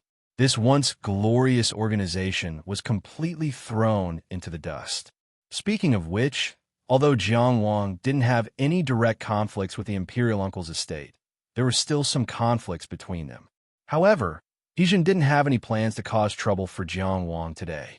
Perhaps he did have such thoughts in the past, but Jiang Wang's speed of advancement was much faster than his. By the time he made up his mind, his so-called opponent was already the Qi's 3rd-rank Golden Melon martial artist, Qin Yangzi. He was more than a level higher than him in all aspects. It could be said that, other than his relationship with the imperial family, he didn't have anything else that could be praised in front of Jiang Wang. Today, they met at the Longevity Palace, and he really wanted to make friends. Not long ago, he had been caught red-handed by the son of the Northern Yamen's military officer, Zheng Shangming, and punished as an example to others. The Qi's imperial uncle's estate sounded glamorous, but because the crown prince and the empress didn't support them, they couldn't do anything to the Northern Yamen. They could only pinch their noses and accept their punishment. However, in detail, Jiang Wang and Zheng Shangming were friends. Moreover, it was rumored that Jiang Qingyang intended to leave his position as the military officer of the Northern Yamen, and that he had a good chance of taking over this position. If he became friends with Jiang Wang, would Zheng Shangming still cause trouble for him in the future? Wouldn't they be able to do whatever they wanted in Baya? Not to mention that Jiang Wang was already recognized as a peerless genius with a limitless future. If he recruited this person for the crown prince, his father would scold him for being ignorant and incompetent. Would the empress not look at him, her nephew, in the eye? He knew that he didn't have much power, but the crown prince was the future emperor of the Qi. No matter how arrogant Jiang Qingyang was, how could he not give face to the future Emperor Qi? Making friends was not that complicated. He was really sincere in making friends. He had even thought about where to invite Jiang Wang to play after the funeral. He Zhen had his own way of doing things, even though the palace master of the Longevity Palace had a rule that forbade him from having fun during his funeral. Even if he couldn't go to the 4 famous dojos, he could still go to other places to seek his dreams. Who would have thought that Palace Master Huang would get angry just like that? Ever since he entered the palace, he had always been courteous and had never neglected his highness. What was going on with him for no reason? Mother asterisk Ker, these Jiangs were all temperamental. He Zhen cursed angrily in his heart, trying to dilute the fear of drowning as he crept out of the palace. He Zhen, what are you doing sneaking around here? A graceful voice sounded at the right time. He Zhen felt his head being supported by a gentle force. Then his entire body was lifted up. He stood there with his head held high and his chest puffed out. Of course, he recognized his Aunt Empress, as well as the crown prince's cousin and the crown princess's cousin-in-law. But his mind was still in a mess, until the old eunuch from the Longevity Palace knelt down and saluted. Your Highness the Empress, Your Highness the Crown Prince, Your Highness the Crown Prince, Your Highness the Crown Prince. Only then did he come back to his senses and obediently salute. After he saluted, the Daki Empresses asked again, "What's going on?" At this time, Jiang Wang had already stood up in the palace to show his respect for the Empress. Subconsciously, he glanced at Jiang Wuyo from the corner of his eyes. Jiang Wuyo was still standing there with no expression on his face. At such a close distance, with the cultivation of the Daki Empresses, of course, it was impossible for her not to notice what was going on in the palace. So now, her question was very meaningful. He Zhen hesitated for a moment and said, "It's nothing. I have already offered incense to His Highness 14th Prince. Because of some family matters, I am about to leave." He wasn't so stupid that he didn't think of taking the opportunity to complain to Aunt Empress. Jiang Wuhua said warmly, "Then take care on your way back." Obviously, this crown prince wanted to keep the peace, but Empress did not agree. She looked at Jiang Wuyo, who was standing next to the coffin, and asked softly, "Wuyo, is that right?" Since ancient times, it was difficult to have family affection in the imperial family. As the noble Daki Empresses, she had always restrained her brother and nephew and did not let them cause trouble. Even when He Zhen was caught by the Baya government for driving a car in the middle of the city, she was not willing to come out to save him, because she knew that even if she did nothing, her blood relationship with He Zhen was still there. The Baya government at most did things according to the rules and did not dare to go too far. Those cannibalistic methods would not fall on He Zhen, and if she came out to save He Zhen, she would allow him to offend the Qi LV and really open the devil's cage. It would only release the endless greed of He Zhen and his son. A bit of pity for her here could be inflated by He Fu 100 times in the outside world. She had always been a very clear-headed person. She knew that apart from Jiang Wuhua, The main reason why the He family could replace the En family was that the He family did not have any foundation and could make the emperor rest assured. She had always restrained the expansion of the He family's power and knew clearly that Jiang Wuhua was the only foundation. Jiang Wuyang's mother's family, the En family, was so famous in the past. What about now? But He Fu was her only brother. In order to not cause trouble for the crown prince, he did not dare to ask for an official position or a title. He even wanted to earn a little extra money. He quickly stopped at the slightest sign of trouble. He Jun was her brother's only son. He was in his 30s and still had no achievements. He could only hang out in the brothels all day. He Jun did not have any ability, but there were many people in the world who did not have any ability but took up a lucrative position. He could not get involved in anything. Wasn't it because he was wrong for the crown prince? Empress, he did not say anything. Every time she looked at her brother who was getting older, how could she not feel pity? If He Zhan had committed a crime, it would be fine. But today, he only said a few words and his voice was a little loud. Jiang Wuyo drove him away like a pig or a dog. It was too much. He did not put her, the Daki Empresses, in his eyes. She did not want to let it go lightly today. First, she wanted to establish her dignity as the Daki Empresses. Second, she was dissatisfied in her heart.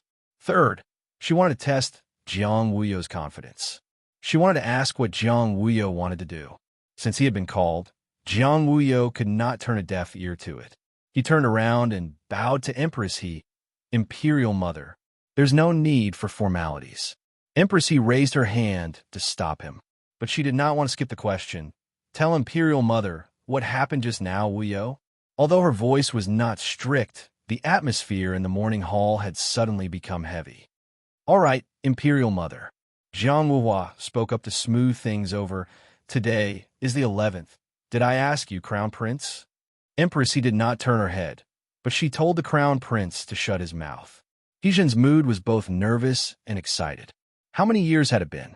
His aunt, who was the Empress, had finally stood up for him, and in front of Palace Master Huaying.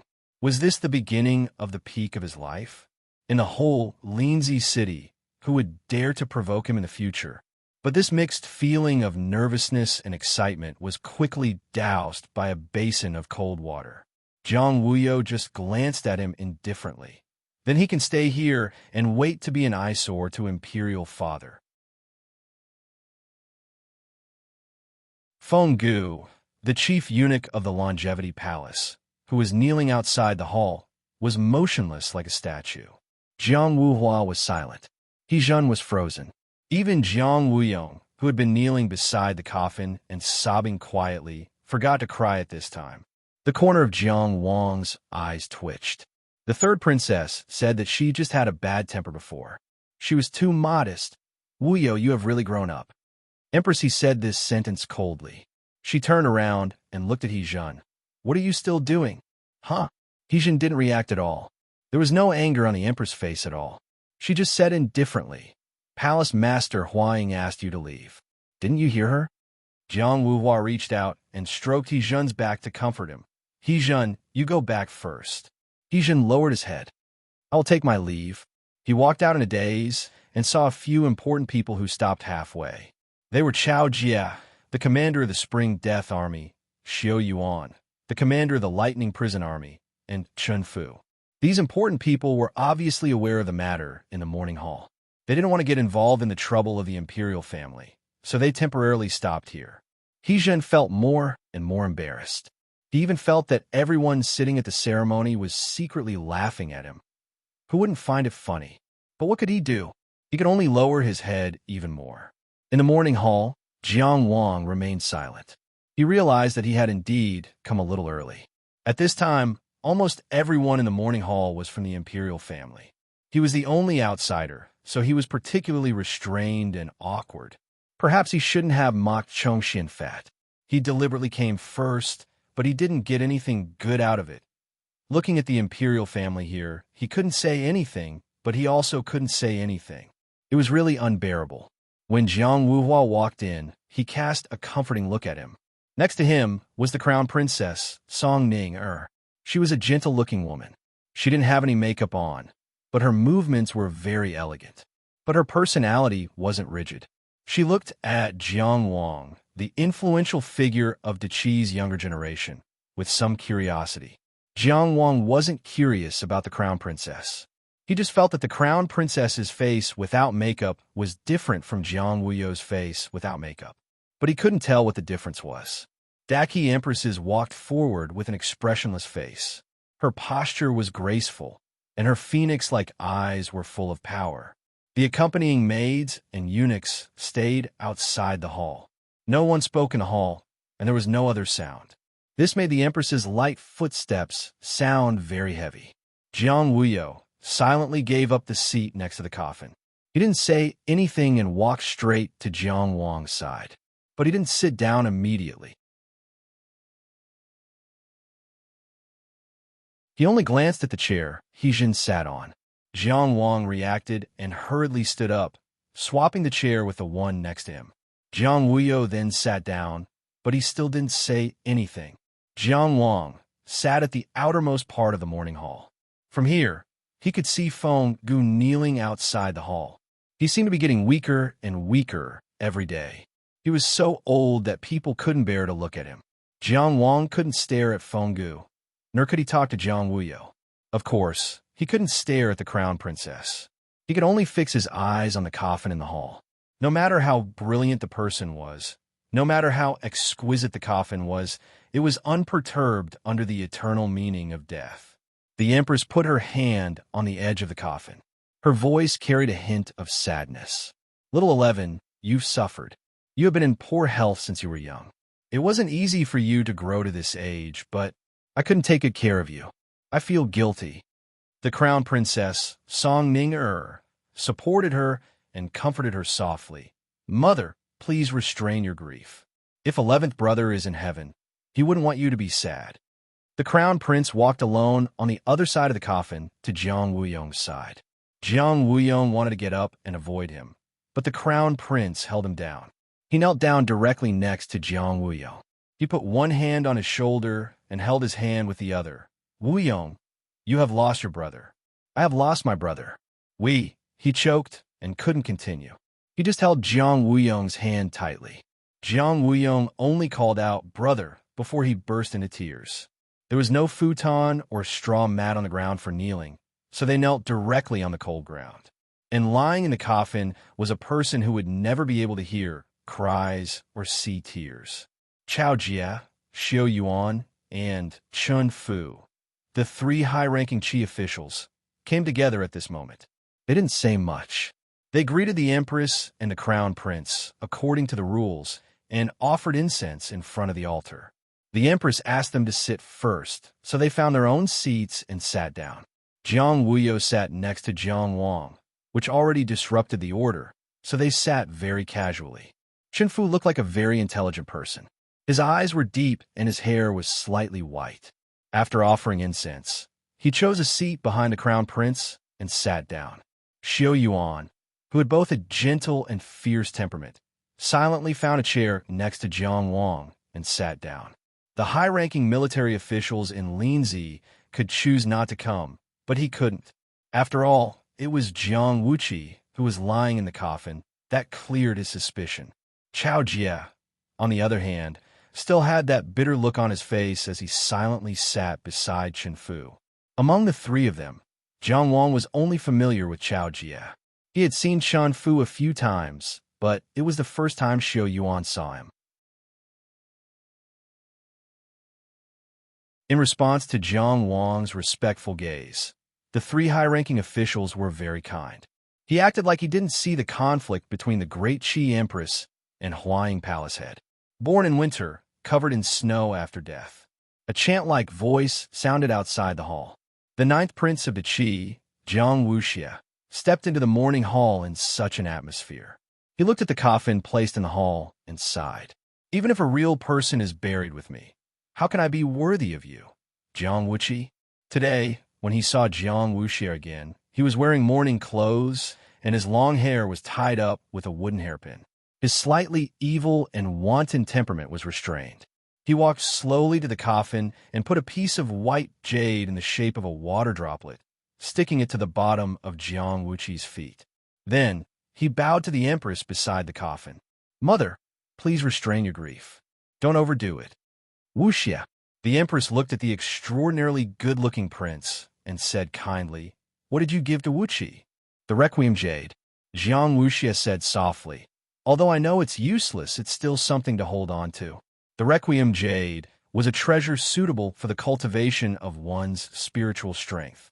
Jiang Wuxia didn't know where he found it, but he casually buried it with Jiang Wuqi. He was very kind. At this point, all the princes of the Deqi royal family who were qualified to compete for the throne were here, together to pay respects to Jiang Wuqi. You're tuning into the Warrior Lore YouTube channel. Don't forget to subscribe and join us on this journey to catch the most captivating stories.